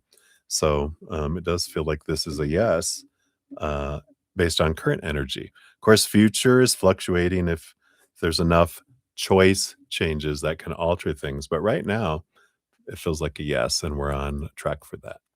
So, I like it. That's what they have for you, Brenda. Brenda, many blessings to you.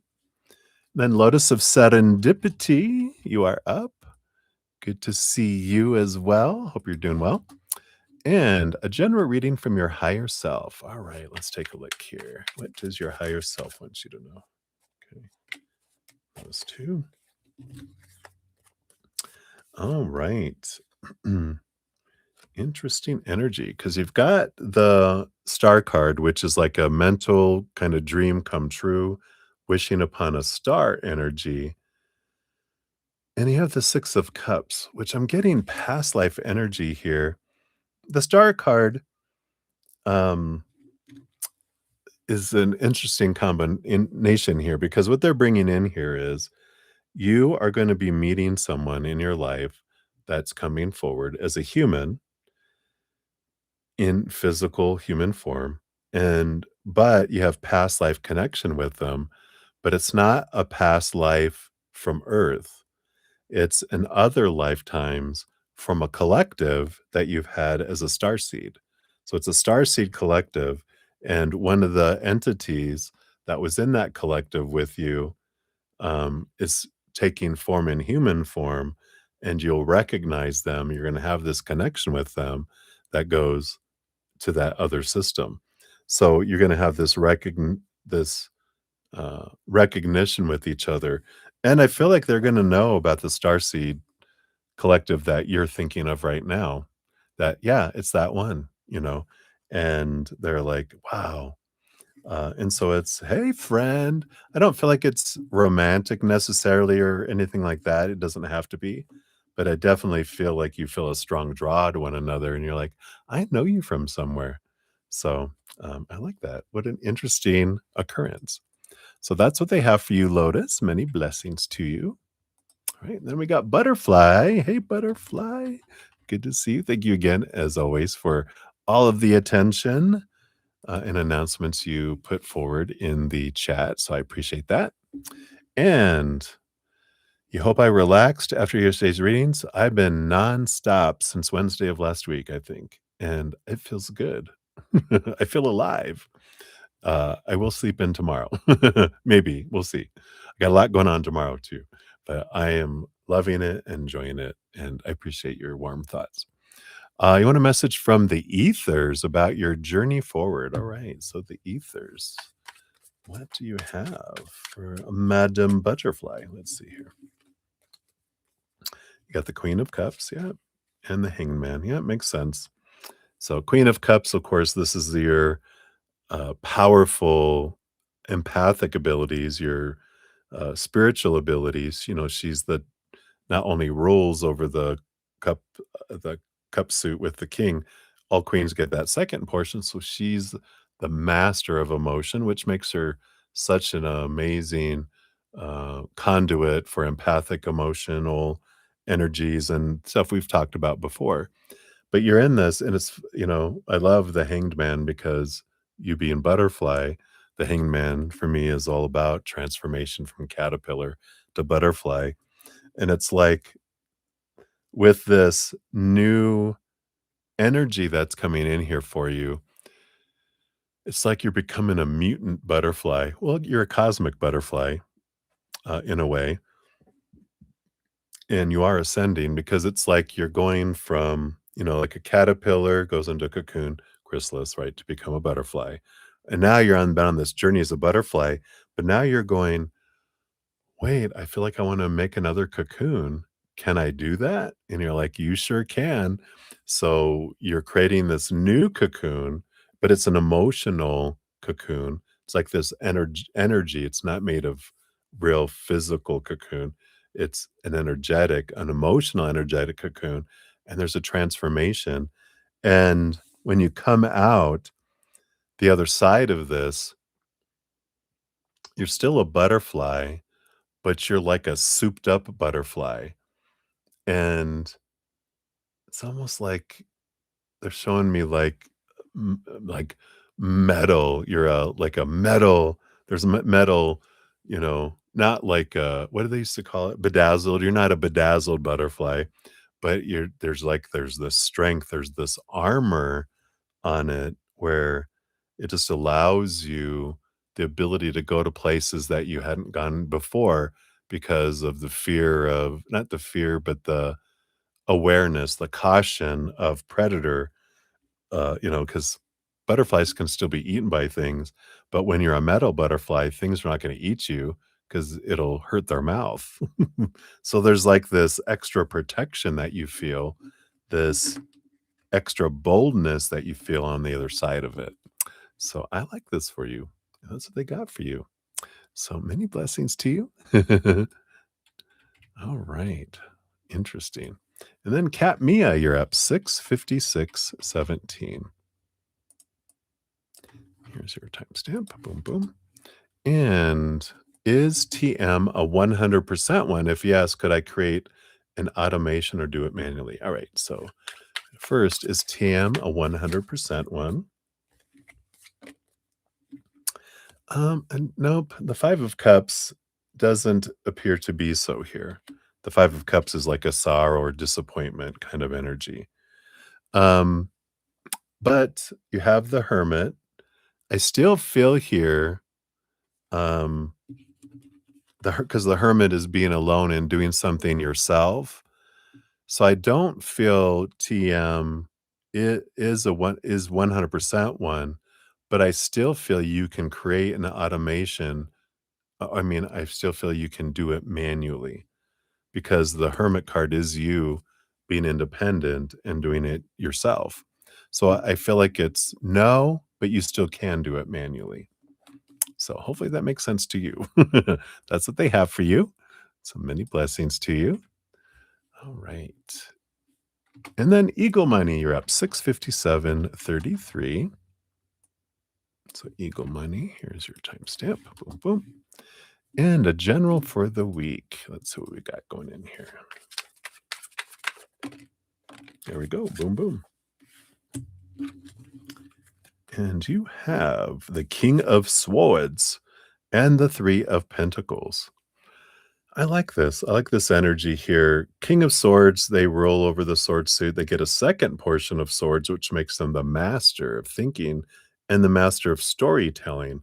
Three of Pentacles is kind of energy of creativity, but doing something authentically, being true to yourself in the creation, not trying to duplicate or do what you think you're supposed to do.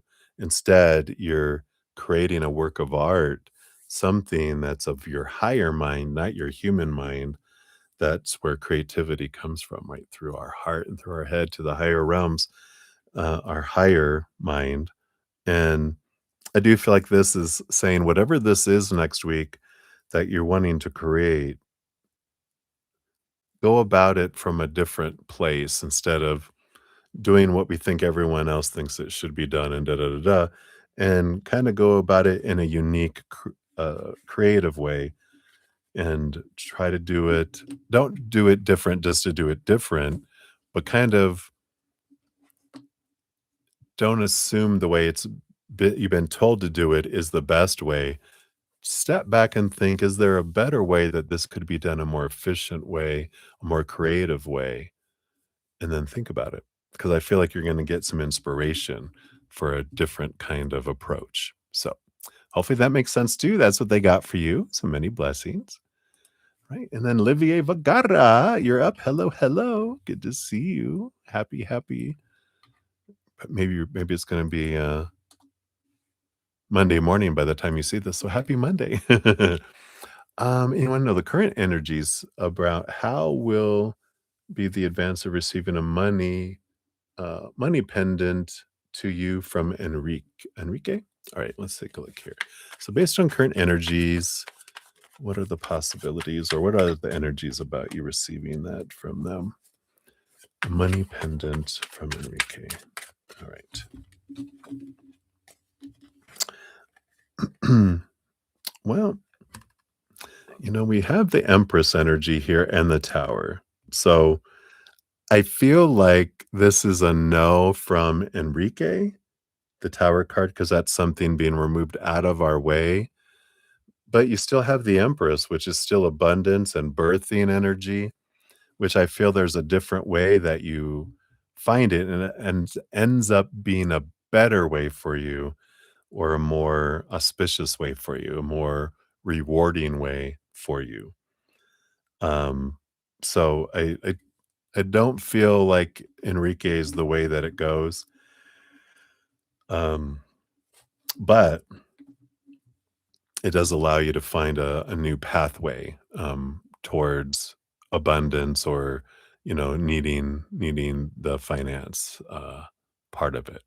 So hopefully that makes sense to you. That's what they have for you. And so many blessings to you. All right. And then Cat Goddess, you are up. 70113 was yours. And what do you need to know or can or could expect soon and with the overall energy of this with the full moon in Capricorn? All right. So with this full moon in a beautiful tomorrow is the big one. It's full right now, but it's going to be fullest tomorrow, right?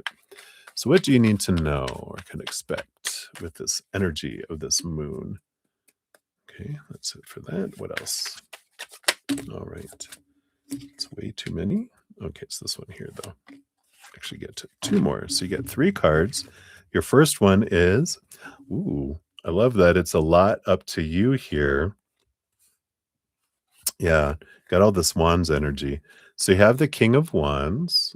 So you're holding that magic wand, the ruler of the wand suit, and you have the 9 to the 10 of wands.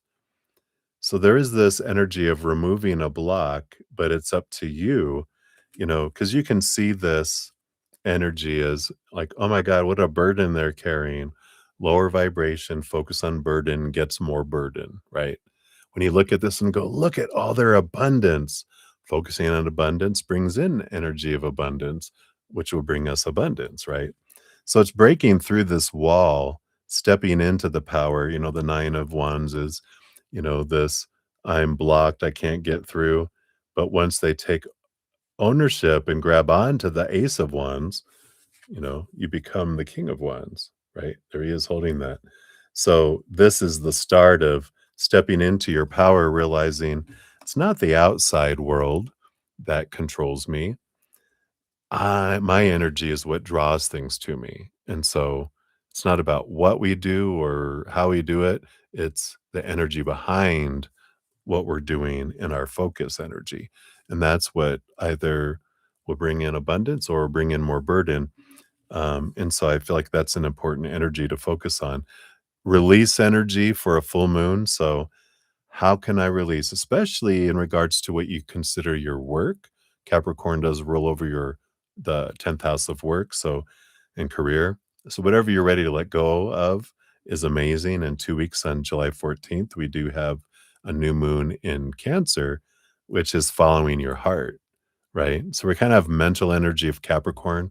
What are we letting go of in our head, which makes space for us to plant something in our heart, from our heart, in a couple of weeks. So I feel like that is what I feel like it's bringing awareness and opportunity for you. So what you do with it is up to you, right? So hopefully that helps, Cat Goddess. That's what they got for you. So many blessings. And then Maria P, you are up. Whoops. Hitting buttons all over the place. Well, that's not right. Try that again. All right. And that's not right either. All right, let's try this again. I do know how to type sometimes. So 7:04:35 is your timestamp, Maria. Second attempt getting the timestamp right. And thank you for your donations earlier. So a general for love and work this upcoming week. So what's coming here next week for love and for work? Any of those? Nope. What about for work?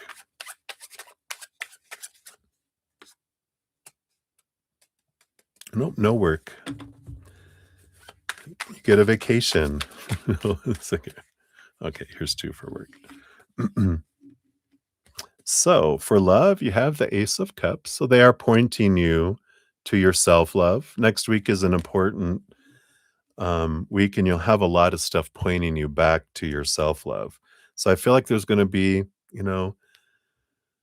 some, I don't know. I had a lot of energy around Wally, wallowing around in the quagmire of their despair.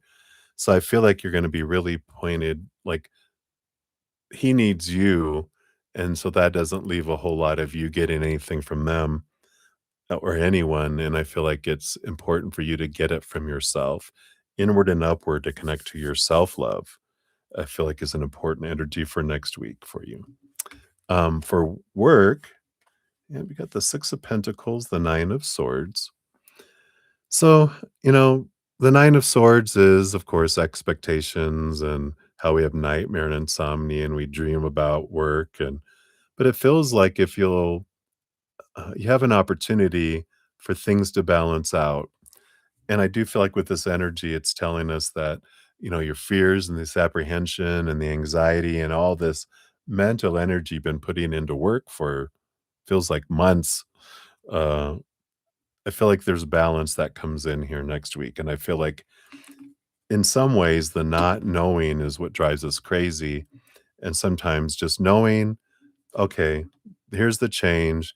It may not be something that I expected and I wanted, but at least I know now," and the not knowing was driving you nuts, and now I feel like you at least have some balance where you're like, "Not really what I was hoping would happen, but at least I know, and that's good." And I feel like, again, you have a choice to make between the 6 of Pentacles, like the 2 scales. Do you want this or do you want that, kind of energy. So that's what they have for you, my dear. Many blessings to you. All right, and then stop stalking me. You are up 7:07:21. So here's your timestamp. And general reading from now till September. Sure, let's take a look here. What would they like you to know right now between now and September? Can't believe that's only uh, a couple months because it's July almost. Isn't that crazy? All right. All right, this one here. Wow, this hangman's keeping coming. We must be entering a time of transformation. A lot of people have been getting that hangman a lot. But I do feel like that is transformation. There's a lot of, the hangman is like moving from caterpillar to butterfly, and you're cocooning and letting pieces of yourself go. So different forms of yourself different parts of yourself can form butterfly wings and the butterfly itself, right? So transformative energy in the Justice card is a very balanced Libra energy. And with the Ace of Swords here, this does give you the ability to let old ways of thinking go, see things from a higher perspective. Can be about relationship energy. It can be you're learning a lot about yourself and what you're shedding and what you don't want anymore, and what you're getting a lot of clarity on what you do want. It's about relationships. It's the house of relationships. It doesn't mean to have to be romantic. Could be friends, family, even coworkers, or relationship with work. But I definitely feel like this is a transformative period between now and September. But you're gaining a lot of clarity for sure on what you want and what you don't want. And this is what you're learning. Like, I feel like this is what you're doing is clearing away and dropping away things, and to prepare for a transformation into something new. And a cocoon, the butterfly doesn't take the cocoon with them, they leave it behind. So you're really purging a lot of things mentally, emotionally, physically, even, and uh, mentally, emotionally, physically, and energetically. I knew there was one I was missing. So I feel like that's kind of where you're at with that period. So exciting. Woo-hoo-hoo. And you should know, I feel like they're saying what area of your life this is impacting. It's that you're thinking of. All right. So many blessings to you. All right. And then Jojo, you're up 7:10:10. Jojo, are you awake right now? If you are, speak up, because there was something going on with YouTube. I changed the chat to live chat, but it reset back to top chat, which I couldn't see your question. So you said, "I hope you saw my question, um, and just in case, had a feeling, but I didn't see it." And then you didn't put it again, so I don't know what it was. So if you're here right now, Jojo, wake up, Jojo, wake up. Okay. So I'll give you a general reading, and please post your question. Let me know in the chat, or not in the chat, but in the comments of the stream when you wake up, and I will get you a specific answer if the general reading doesn't give it to you, as usual. So apologies, I'm not sure why it reverted back, and then I couldn't scroll back and find it once I changed it to live chat. It stopped me at a certain point, like when you said lightning. I couldn't go beyond that. So I don't know what's going on. It's not. Oh, Mercury retrograde tomorrow. Knock on wood. Psh, psh, psh. I love you, Mercury. All right. So Jojo, let's give you a general read. Let's see what Spirit wants you to know. Let's see if it helps you out here. Wow. Yeah. So got the moon, full moon energy coming in tomorrow. So, in the Wheel of Fortune is a faded energy that's coming in here.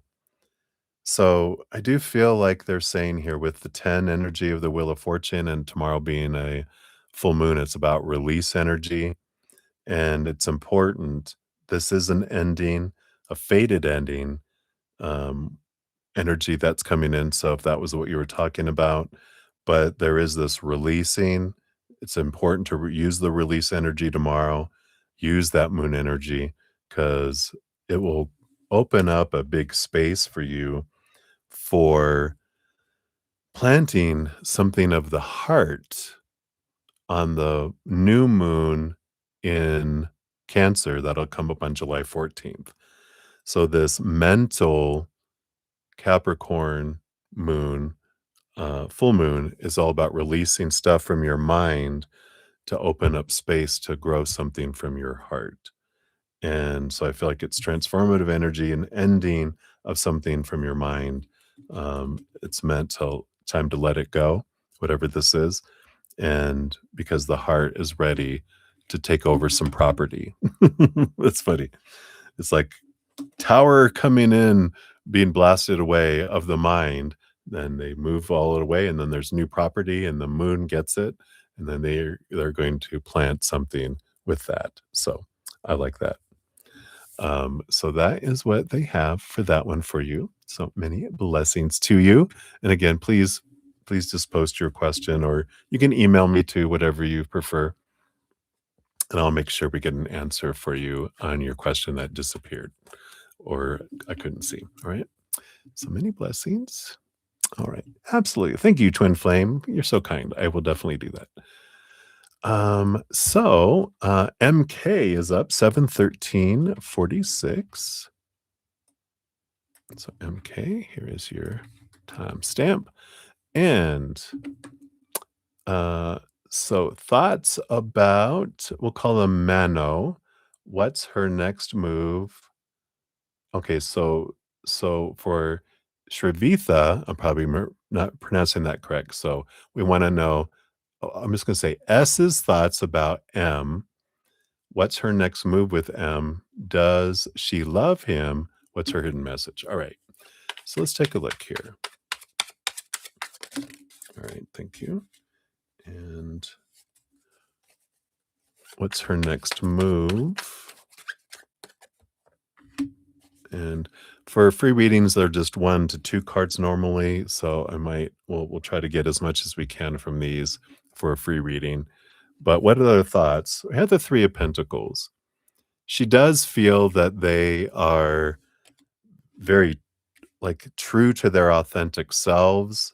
She likes how, from her perspective, that he's just himself, that they don't, um try to put on airs or be someone that they're not. They are really like they're true to their authentic self. So she really likes that.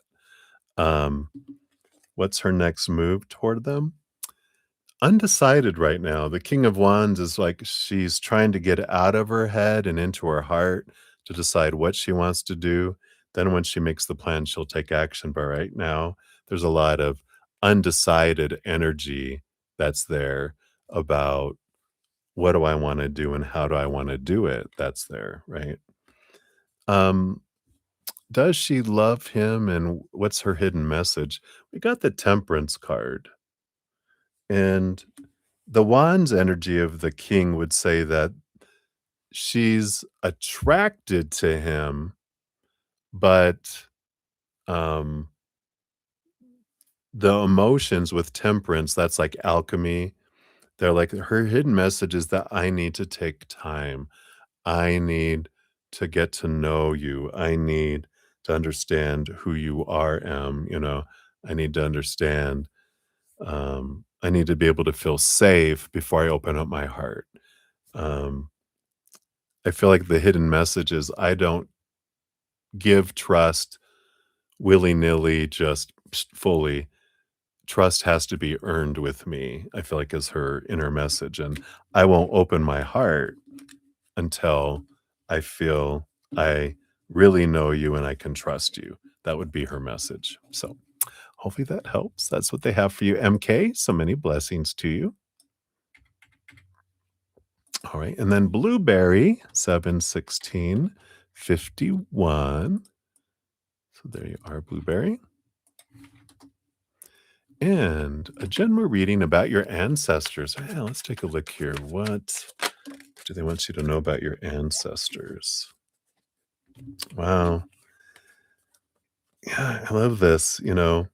Your ancestors fought hard to move from this place of lack, of feeling abandoned, being left out in the cold, being left behind, not having enough, not being enough, to this empress, which is abundance and fullness and um, prosperity in a way. And so I feel like they want you to kind of know that there is this, um, I would say, like they said, you better appreciate your ancestors. They're just going, it's something to think about because we appreciate more what we have if we realize how hard our ancestors fought, that we're alive because they fought hard to survive and live in all the, rough, um, environments that they all grew up in that are so different than ours today, that they were, you know, back even to put when they lived outside, right? All the way back that our ancestors worked hard for us, to have what we have today. And we're here today because of their perseverance and their will to live. And it's something we can connect with. So I feel like that is what we have for you. So many blessings to you. All right. Hey, Livier, you're still up. Good for you. Good night. Have a good rest, you as well. And you're very welcome. Thank you so much. All right. And then we've got Charlene, 71906. For Charlene, here is your timestamp. So, hey, broken one. I'm going to laugh about that for a long time. That's funny. Anyway, now you wanna know you're curious, did your boyfriend Jason cheat on you in the past with anyone in the same town or near the surrounding areas that you're living? If you get a letter in the, uh, initial helps. Oh, if you got a letter. Okay. So let's take a look here. So did they, have some, uh, adventures with someone in the past in the same town or near town? And then can we get any initials? All right. Did they? I don't feel like they cheated. The Hierophant is growing pains and stepping stones. I do feel like they dated people, but not when they were with you. So no, I don't feel like they cheated. We have the 3 of Pentacles, which it's interesting. See how close all these are? They don't overlap, and that's what's interesting because there's, like, the 3 of Pentacles, 3 of Cups is, like, third-party situations. Threes can be, but they're really bringing it in here, like, they were so close together that, it's like, "No, but I had just broken up with someone." Like, "Yeah, I broke up with someone, at breakfast, and I met you at lunch," It'd be like that. It's like, "No, I didn't cheat on you, but maybe I wasn't honest about my stepping stones and the people that I dated and that I had just broken up with people and, that kind of thing, but that they were so close together that I dated people, but when I was with you, I didn't cheat on you, no." So, that's what's coming in there for you, Charlene. So, many blessings to you. And just if you haven't left yet, It's very specific that I did not cheat on you, when I was with you, right? Um, Meaning I might have, like, talked to people and flirted with people around, but I didn't sleep with them. The fine line, right? I did not cheat. You have to with them, you have to be very specific in your questioning because they will answer you exactly what you're asking, leaving you with an impression that, um, you know, knowing they're leaving you with an impression that, knowing what you were really wanting to know, but answering what you're asking is what I'm trying to say, right? So that's what they got for you. All right. And then we have Prathy. You're up 722. Whoops. 722:30. And career guidance for you. All right, let's take a look here. So you've got the Eight of Swords and the Eight of Wands. Wow, this flowing energy of the eights, which the Eight of Swords tells you with career how you move forward faster with this Eight of Wands, which is action, action, movement, and flow energy, is, letting go of mindsets, thoughts and beliefs and mindsets that make you feel blinded and bound and trapped and restricted and small you know, um, and this means that you might have like your career is formed a lot from this beliefs and thoughts and opinions of the outside world saying this is what you should do, this is what you need to do, et cetera, et cetera, that comes in with that, right? So, there is this I might be living someone else's dream and not my dream. And so, for the career guidance, it's about let me get clear on am I living from my heart or am I existing from my mind? And this dream is someone else's that I'm doing out of fear or out of conditioning growing up. And I feel like that's important because once you get clear on what it is you really want to do from your heart, then the floodgates open and things just flow like that. So that's their guidance for you. So many blessings to you. All right. And then footwork, Val, you're up 724:19 is your timestamp. And this is for the lawsuit. So, what kind of energy is going on around this lawsuit for you based on current energies? And yeah, I kind of feel here the Five of Cups is kind of like a disappointing energy, like a sorrow, like, "Oh, man, I feel like it doesn't turn out in this moment like we want it to." But the Fool card is the first card in the major arcana, which means something starts up again. It's like it's almost like they don't come to a conclusion on the lawsuit. It gets delayed, and then we have to start a new process. It I don't feel like it's gonna be like a what do they call it when, like a mistrial, but it almost feels like, "Oh, the judge got sick, or they had to fire their lawyer, or the lawyer got in an accident and they're in a coma," the other lawyers. "So now we have to bring in a new lawyer. Now we need more," and it's like, "Really? It's gonna be delayed and drawn out?" I kinda feel like there's something like that that's gonna be happening there. I know, but it all happens for us, which maybe that's a blessing. Maybe like new evidence is found that helps your daughter or whoever this lawsuit is for. I think it's for your daughter, right? And I feel like it's just remember it's for you, right? All right. So that's what we got for that one. So many blessings to you. Hang in there. All right. And then Twin Flame for your free reading. Thank you again for your grace and allowing me to finish up the free readings. And we'll follow up with your uh, donation here in a minute.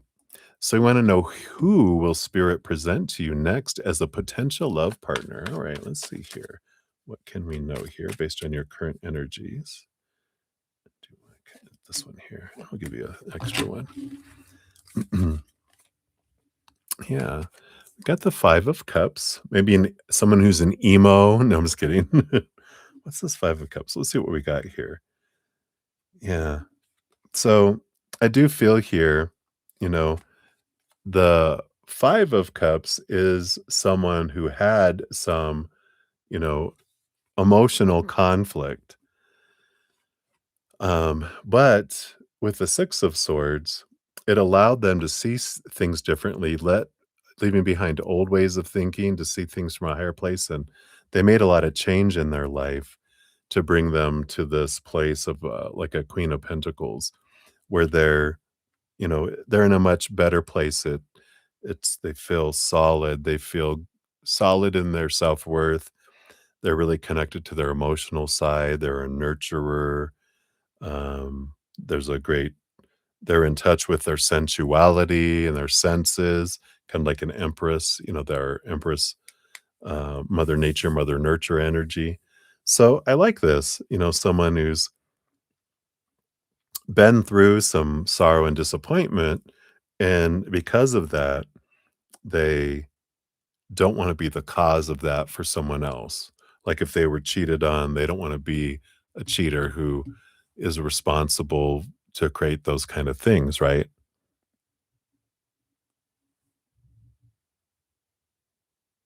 No, this is gonna be someone new that you haven't ever met before. You only screw them up later. No, I'm just kidding.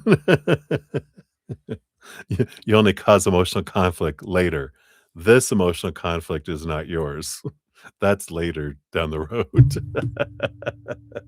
So, yeah, I feel like this is someone new. I don't feel like it's someone that you already know. You're like, "Oh, good. Fresh meat." I'm just joshing with you. But I like that. I like that energy for you. So a little bit of tidbit on who they are. So that's what they have for you. So many blessings. Thank you again for your patience and your grace. I mean, and letting us finish these free readings out. So we got Ruby G 72853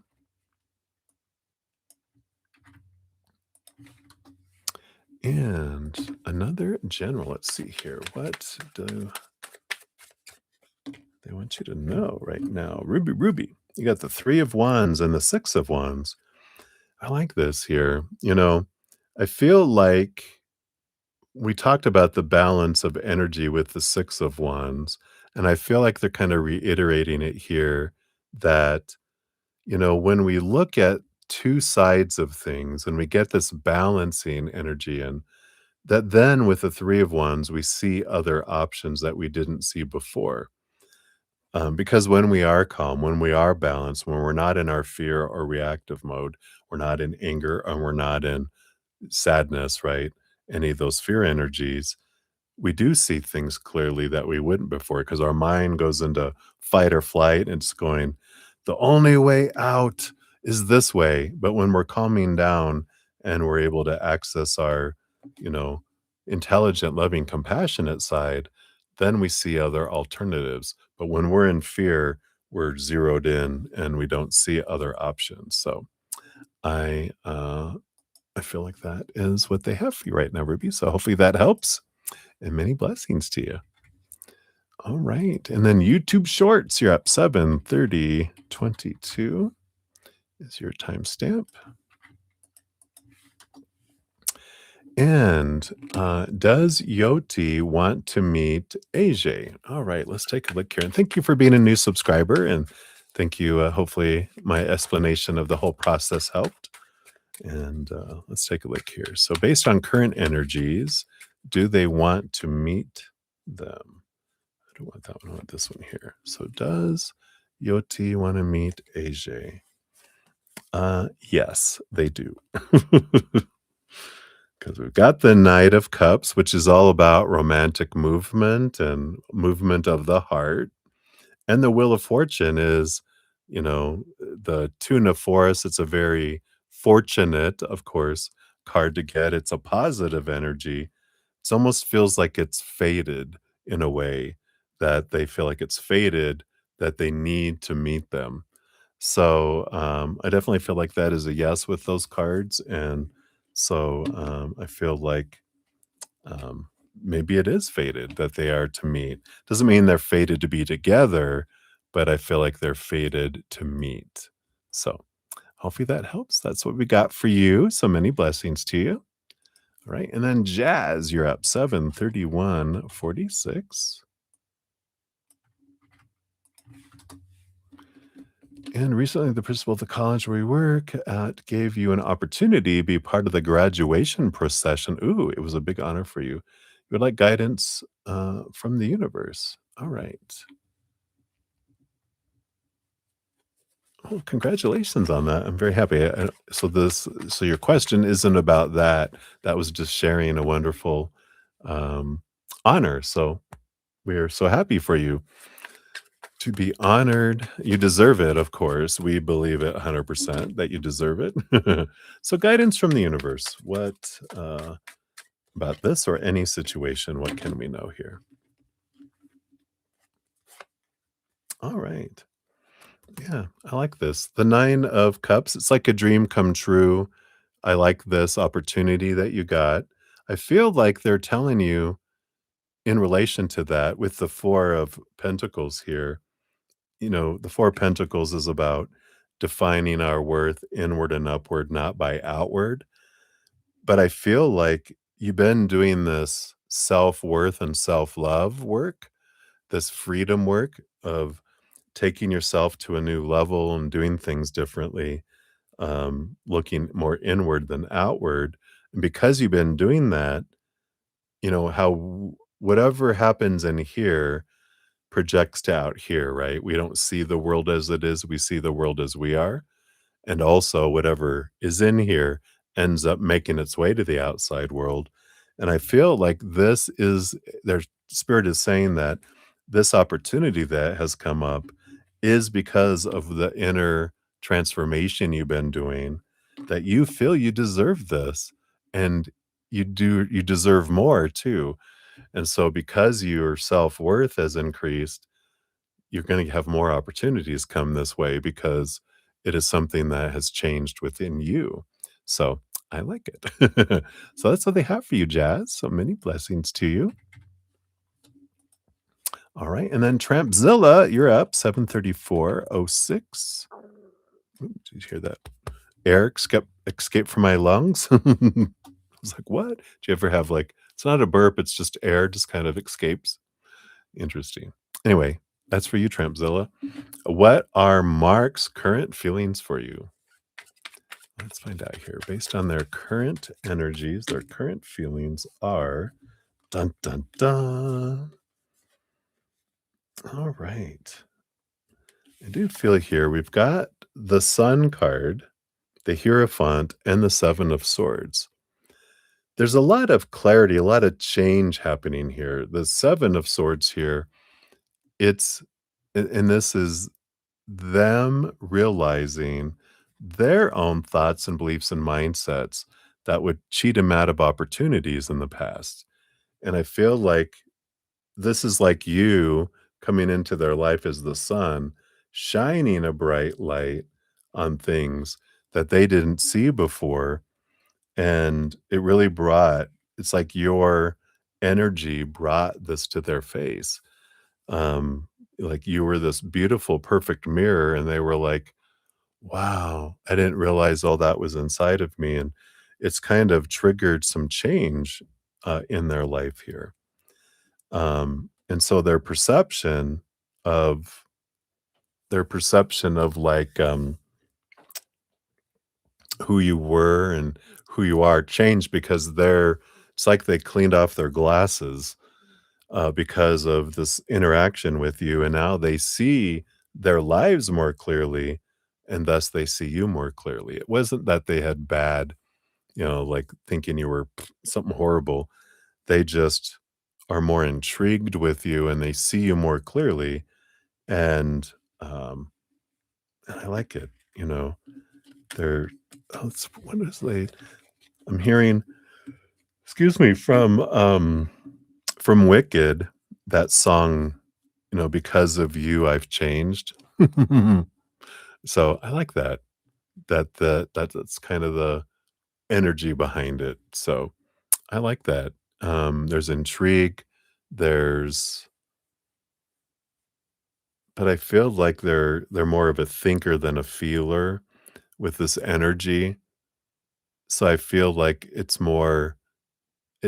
would be better for you to ask what are their thoughts of me than their feelings, because that's a different language. And they're like, I don't know. Um, but I feel like a lot of what I just said is how they think of you. And they're like, wow, there is this change energy. There is this, so I like that. So that's what they have for you there, Trampzilla. So many blessings to you. All right, and then we have Swaroop Bobby, 73719 is your Swaroop. There we are. And this week's reading, please. What's coming towards you? All right, let's see. Based on your current energies, what's headed your way? All right, we got that. We got this. And you have the King of Pentacles and the Emperor. Great opportunities and possibilities this week for abundance with the King of Pentacles. But the Emperor, they're the decider there. Emperor energy is Aries energy, action energy. And the Emperor does clear the throne room to go, what is it that I want? Not what everyone else is telling me they should want. And everyone, blah, blah, blah, all these self appointed advisors, they're clearing the throne room so they can sit in silence, which would be you. Before you make decision, pause, step back, get into your heart, get out of your head, close your eyes even, and then choose what you want to action behind it. When you take that approach, that's where abundance comes in. So making decisions, pause, deep breath, close your eyes, get out of your head into your heart, then you'll know what to do. Your heart knows the way. So that's what they have for you for next week. So many blessings to you. All right. And then Anshuman, you're up. 73846 is for yours. Whoops. Try that again. All right. It is 738, right? Yeah. Excuse me. So, you want to know what's happening with your intuition. Let's see here. Based on your current energies, what's happening to your intuition? We got that. And we don't want those two as well. All right. Wow. You got the power of choice energy with the chariot. There is something going on because behind the scenes, the chariot is a moon, Cancer sign energy with we've got a full moon tomorrow in Capricorn, right? And then in 2 weeks, we've got a new moon in Cancer. So there is this energy here of transformative energy with your intuition. You have a great opportunity to clear some clogs out of some beliefs tomorrow that are noise for your intuition. And then over the 2 weeks, as you're letting those things go, you have a great opportunity with that Cancer new moon to get in touch. I, if you haven't checked out my podcast, the easier path that's listed down in the description area, or if you go to my main page of my YouTube page at the top is the easier path. We started off with I think it's Adventure 15 is the empath's heart song, and then growing the empathic gift. That's intuition, And so 16, 15, what 15, 16, 17, 18, all four of those are about growing your empathic gift and your spiritual gifts. We'll have a new one hopefully coming out this next week because we're going through like a couple more sessions, a couple more episodes are about growing that. And that might help too, to help you because I feel like there's great growth opportunities that are available coming up, getting rid of some thoughts that don't serve you, and then allows you to open up your emotional pipeline more and expand your intuition. So I feel like you are in there. The chariot is about the power of choice too. So that's important coming in. Yeah. And I feel like you are getting more in tune. We got the Three of Pentacles, which is you're becoming more true to your authentic self, which you're letting it go away old stories. You're burning away things that aren't you, which is allowing you with the 3 of Wands to go a different path, with your intuition to a higher path. But I also feel with these 3 of Wands that your intuition is kicking in, and if you can quiet the noise, lowering the fear noise, raise your vibration higher to eternal unconditional love energy, gratitude, play, you'll hear your intuition more clearly. Fear is loud, anger and sadness is loud noise. Um, and when we lower that, we can hear the whispers of spirit more clearly. So I feel like that's what's going on with your intuition. If you feel like something's going on, yeah, you are. Where the 3 wands, you'll be able to go, which road should I go down with the 3 choices of the 3 wands? And you're going to be like, I feel the nudge here. That's the way I'm going to go. And you're like, wow, it worked out. I was being guided in this direction, right? So I like that for you. That's what they have for you. So many blessings. All right. I think that is it for the free readings that we had. So let me jump up here. Thank you again, Twin Flames, for allowing me to finish that up. And let me get your question up here. And for all your donations tonight, I really appreciate those. I think you had said something else here too. So that happened to you before where someone broke up with someone in the morning and got um, with you in the afternoon? At least it wasn't like you're at lunch with them. They're like, hold on a sec. Hey, I need to break up with you because I really like this person I'm sitting across from and I wanna be, nice to them, right?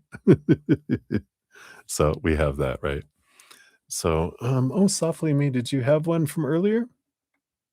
I remember your name now. Did I totally miss you earlier? Let me scroll up here. See if I can find you now that you mentioned that. So sorry. When I get into hours and hours and hours of these, sometimes I do miss one here. There you are. A general. Hey, how are you? Yeah, I did miss that here. I got twin flames. Why didn't I get yours? Must have got distracted. I'll add you on there, and we'll get you squared away. I'll finish twins donation reading here. I'm so sorry that I missed you there.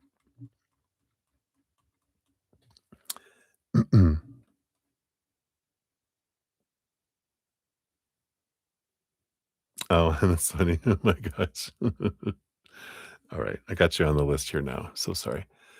All right. So, and then there were spiritual line of people who wanted to date me, but be careful because you might lose me to someone who wants me. Oh, that's right. Don't get out of line. You're funny. I don't mess around. All right. So, twin flame, we got 7:44:49 for yours. So here's your timestamp. Thank you again for your donation. So, how can you guide your daughter in the best way from now till I leave the world? Anything from past lives together? All right. So, how can you guide your daughter in the best way from now until? Okay.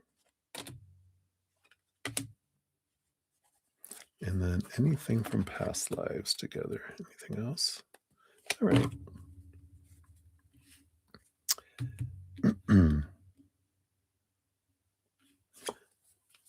Bottom of the deck here, you have the Magician card energy, and I feel like this is one of the big things they're bringing in here about, how you can, uh, best way guide your daughter, and it's about being an example, you know, 'cause people don't wanna be told what to do and how to do it and whatever, and a lot of times advice, people are like, "Oh, yeah, yeah, thanks," you know? But when we show them through our actions, when we show them how we're making choices with our mind, choices with our heart, choices with our, energy, and choices with our physical actions, and when they see us living our lives and they see the results of it, then they're like, "Oh." But when we tell them, "This is what you should do. Don't do what I do." Don't do as I do, do as I say, that doesn't work right. It's you showing them, is one of the biggest things you can do with the magician energy. And encouraging her to that there's no and such an Aquarius thing that we would say anyway is there's no right way. There's nothing that you have to do in any certain way. Your whole journey is to share the love in your heart with the world in your own special, unique way. And I feel like that's a big thing. Also, in addition to that, you do have the Five of Wands, the Five of Swords. Yeah. Conflict, argue with them. Oh, wow. And the Five of Pentacles, too. You got all these fives here. All this conflict between, you got the Five of Cups. No, that's the only one that's missing is the Five of Cups. So you got the Five of Wands, the Five of Pentacles, the Five of Swords. And I feel like that's how you do it. You show whenever you're faced with conflict, how you resolve it. Because you show by you teach by showing, not by talking about it, really. But you can also, she can ask questions and you can answer your questions. But it's funny, no unsolicited advice.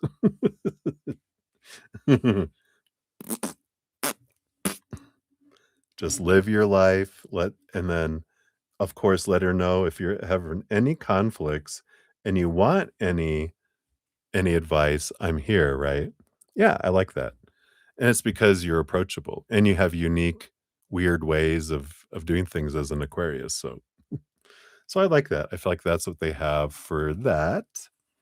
So hopefully that helps. And then anything from past lives together here.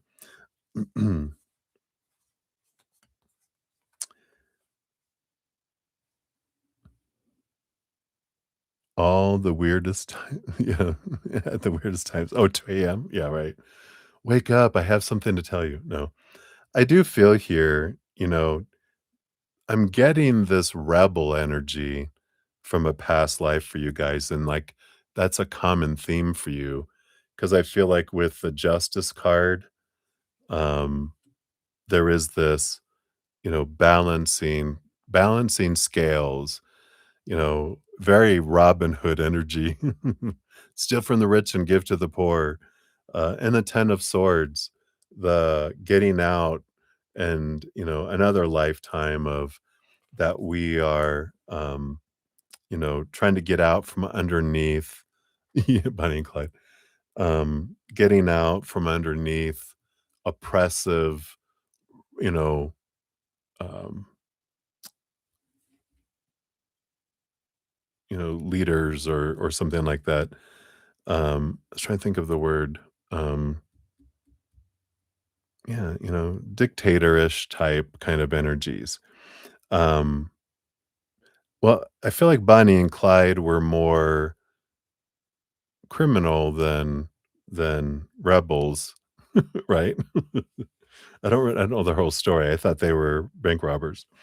I remember seeing a movie as a young child and then seeing them all get shot to death by, machine guns into their cars. That is a very I'm sorry, not a vague, a very big memory in my little child brain.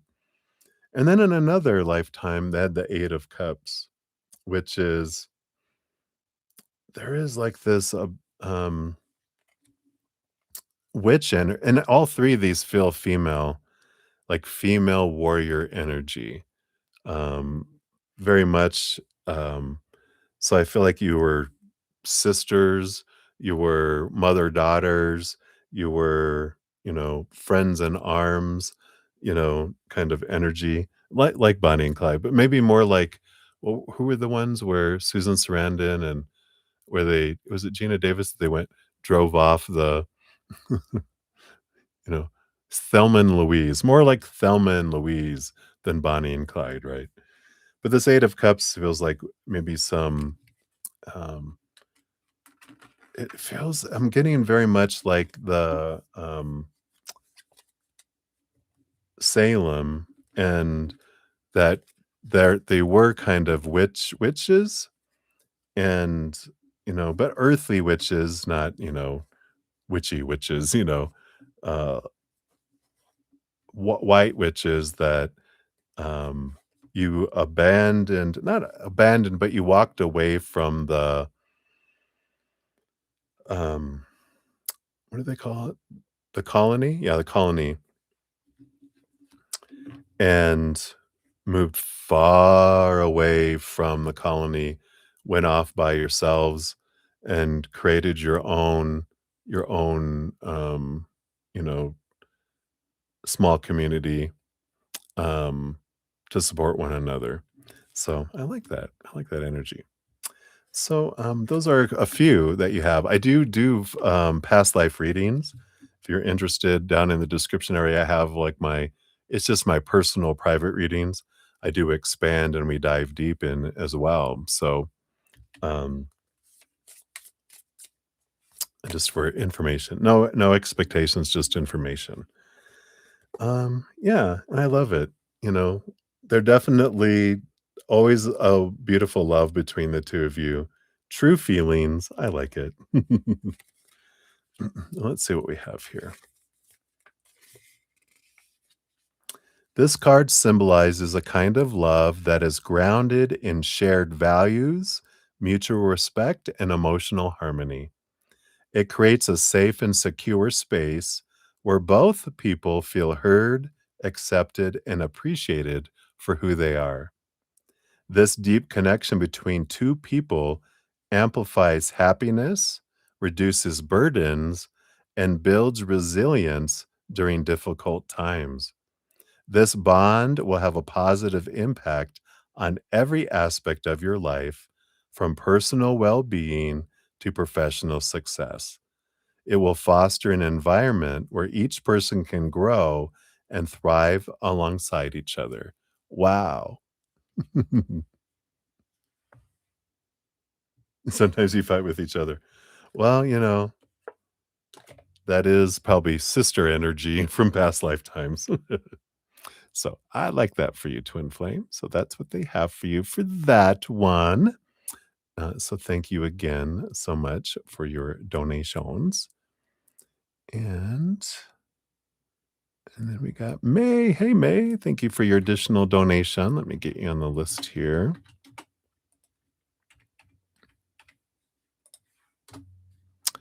And here's your question. I'll get that up on here. Boom, boom. All right.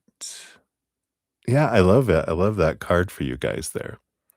All right. And then May, if you don't mind, I'm going to give that 11 a like. I'm going to, uh, I left Softly Me off and she should have been earlier.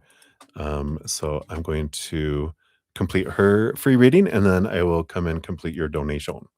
So, Softly Me, thank you so much. I'm so sorry. As soon as you said, "What about me?" And I'm like, "Oh, I did forget to come back to you."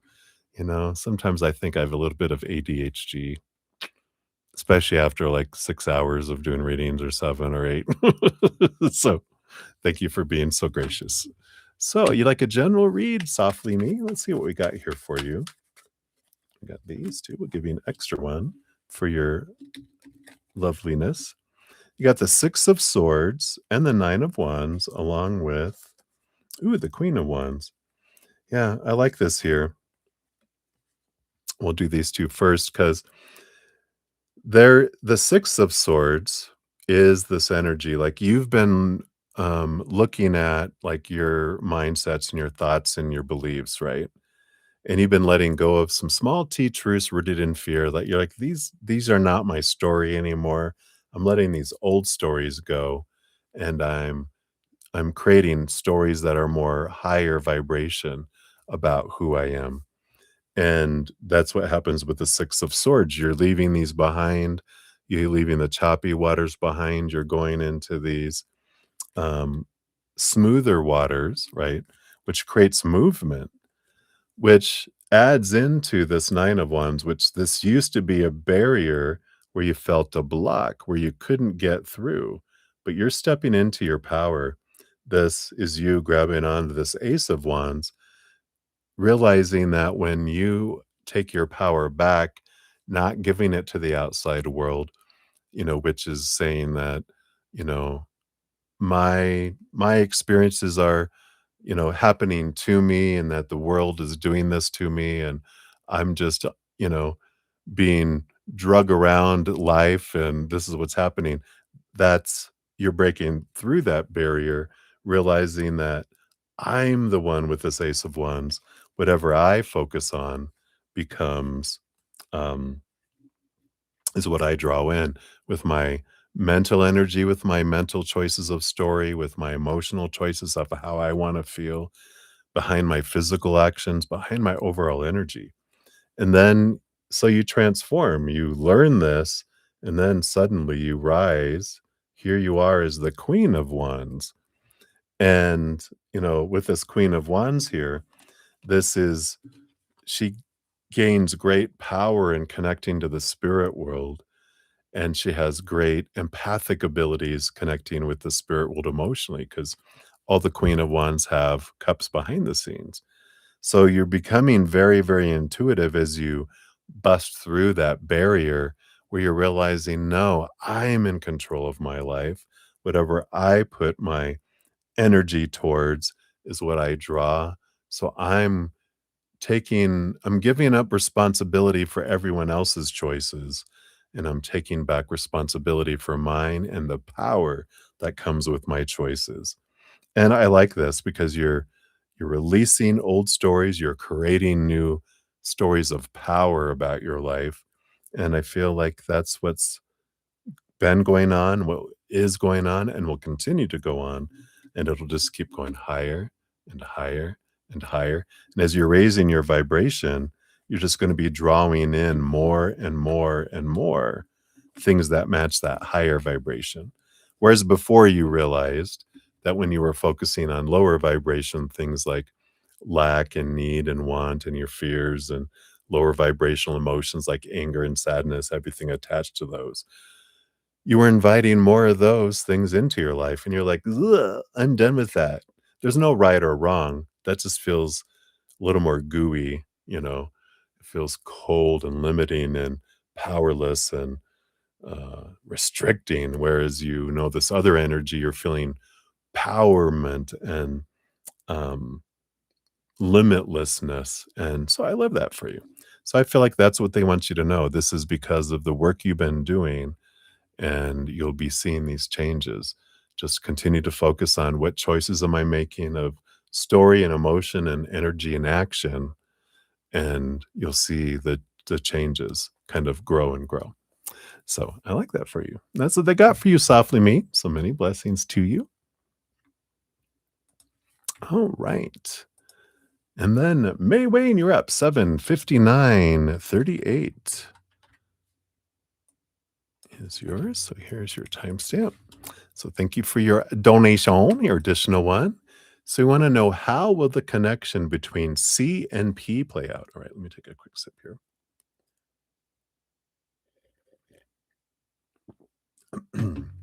So, based on current energies, what does this future look like? How is it going to roll out here?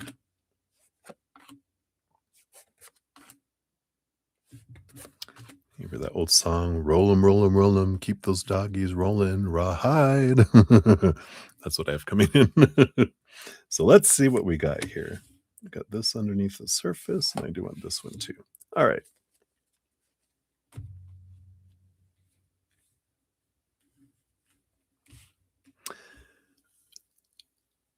I'm so glad. I'm so glad you like that. Many blessings, softly. So, bottom of the deck here, we do have the Queen of Swords here, May. And I feel like the underlying energy is there is this balance between heart and mind. Normally, it's a very compatible energy. I don't feel like it's that message, though, of, oh, it's compatible. Like it just, fits like a glove. This feels like it's a good balance between head and heart. But usually I'm really excited about the card, like, "Oh, wow, what a perfect match." This just feels like balance.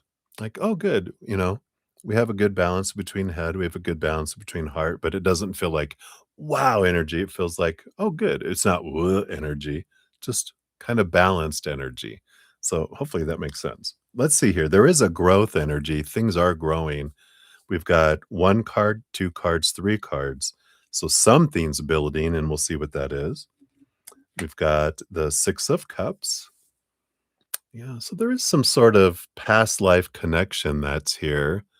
Or if it's not a past life, if they've been together before and kind of separated and they've come back, then that would make sense with the Six of Cups for me too. But I definitely kind of there might be an undertow of some past life connections that are coming in with the Six of Cups as well. So there's like this some extra energy that's there, emotional energy below the surface that they both might independently be feeling like, "Why am I feeling that? Because that doesn't feel like, what's been unfolding between us would bring those emotions in," but it's because it's other lifetime emotions that are bubbling up going, "Ooh, we remember them," so that we're becoming aware, with that, energy. We also have the Two of Swords and the Six of Wands. So there is some victory energy with the Six of Wands, some mutual attraction again. Again, it feels three wands and three wands. It's mutual. We're like, okay. I'm not like super excited about it though. Like, oh wow, they're attracted to one another. I'm like, yeah, they're attracted to one another. It just feels like they're not so far, this energy doesn't feel like they're like, it's going well, but it's not like I'm madly in love with you. It's like we get along. This is good, kind of energy. Um, the Two of Swords energy can sometimes represent conflict, but again, with all this, I I I don't feel that energy. I'm all starting to stutter suddenly. We got the Two of Swords. It's like here's their thoughts, their thoughts, and there's like this independent thinking energy where they're like, we think a lot alike energy instead of conflict energy. It's kind of opposite. Yeah, we kind of think a lot alike. Okay. Why are we dating ourselves? It's almost like that kind of energy. It's like we're so much alike and there's so much stuff. It almost feels like, um, is there going to be any growth in this relationship? Because I'm dating someone that's me, just, Um, I don't know if they're opposite genders or whatever either, but it's like, I feel like I'm dating myself, which is interesting, right? That would be right. You are a dream come true, you know? You are me. I knew there was a reason I loved myself. But it does feel here, I'm wishing upon a star, but the star card is Aquarius energy, which makes sense. It's more intellectual than it is emotional, kind of energy. There is this, um, Three of Pentacles is we're true to our authentic selves, but we can be because we're so much alike that why wouldn't we be able to be ourselves, right? And the Page of Pentacles, it feels abundant. It feels like I almost feel like like they're two accountants and they're doing a spreadsheet and balancing a balance sheet, right? And going, this seems profitable. This seems like this is good. Isn't that funny? Underneath the surface here, we got the Queen of Wands and we got the Three of Cups. So there is this action energy. Below the surface, there is a bit of a passion that goes and a joy and celebration energy. So I do feel like there is this joy that's flowing below the surface. Um, and and then also the Queen of Wands is a passion that's below the surface. And there is with this, so it feels like good, you know. And I feel like that, "How you guys getting along?" "Oh, we're good." "Not great?" "No, we're good." You know? It's not something, "Whoa," it's not bad, it's not it's just right, like the Goldilocks and the 3 bears, right? It's just right. Not too hot, not too cold, just right. And I feel like they're both happy with that. That's why I guess they gave me accountant energy, "Accountants, we're good. We've it balances, and we're happy that it balances." All right. Let's see what your fortune cookie brings in here too, May. Hopefully that resonates. They're like, "Oh my god, they are accountants." Yeah. So it's we have adventure here, be open to new experiences. So I do feel like that they still will do things because there is a new adventure. They do want uncharted territories, stagnation, break, adventurous spirit, enjoyable activities, bucket lists, cross-offs. So I feel like that makes so much sense that we will have a bucket list and we will complete this.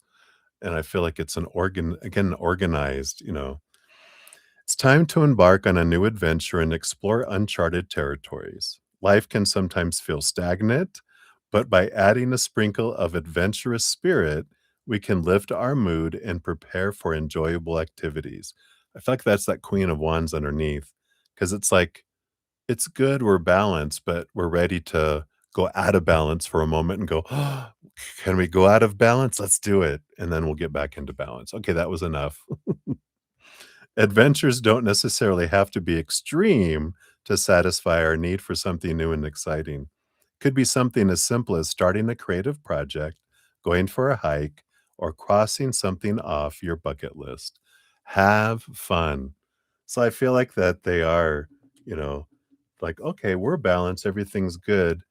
So with everything kind of so balanced, let's bring a little bit of imbalance in as fun and then giggle. It's funny. Two giggling accountants dating one another, excited that something went out of balance, but now everything's back in balance again, right? Okay, good. We're safe then. I don't know where all that's coming from, but that's what they got for you, May. Hopefully that resonates. And thank you again so much for your donation. And I do believe, hopefully I didn't miss anyone else. But I think I have everyone here. So I am on Wednesday through Sunday night. So I'll be back on Wednesday. And if you haven't checked out my podcast, I do have The Easier Path. Here is the link. It's always down in the description area of the video stream. And then also on my main page, if you go to my YouTube channel, if you want to check out the most recent one, where we were talking about doing our freedom work and clearing out our emotional pipeline. Here's the most recent one. And hopefully, I'll have a new one out Thursday. I've got a lot of notes and I'm trying to get them all aligned, but I'll have some time here before it should be out on Thursday. So hopefully. So thank you guys again so much for all your love and all your support, all your likes. And I'm so grateful to be on this journey together. And until I see you again, remember every second of every day of your life, you truly are eternally and unconditionally loved by the Mother and the Father of all things, our Creator. And of course, I love you guys too. So until I see you again, much love. Enjoy the full moon in Capricorn tomorrow. And we'll see you Wednesday if I see you then. All right. You guys sleep tight and dream well. Gonna have some dreams tonight. All right. Much love. Talk to you soon.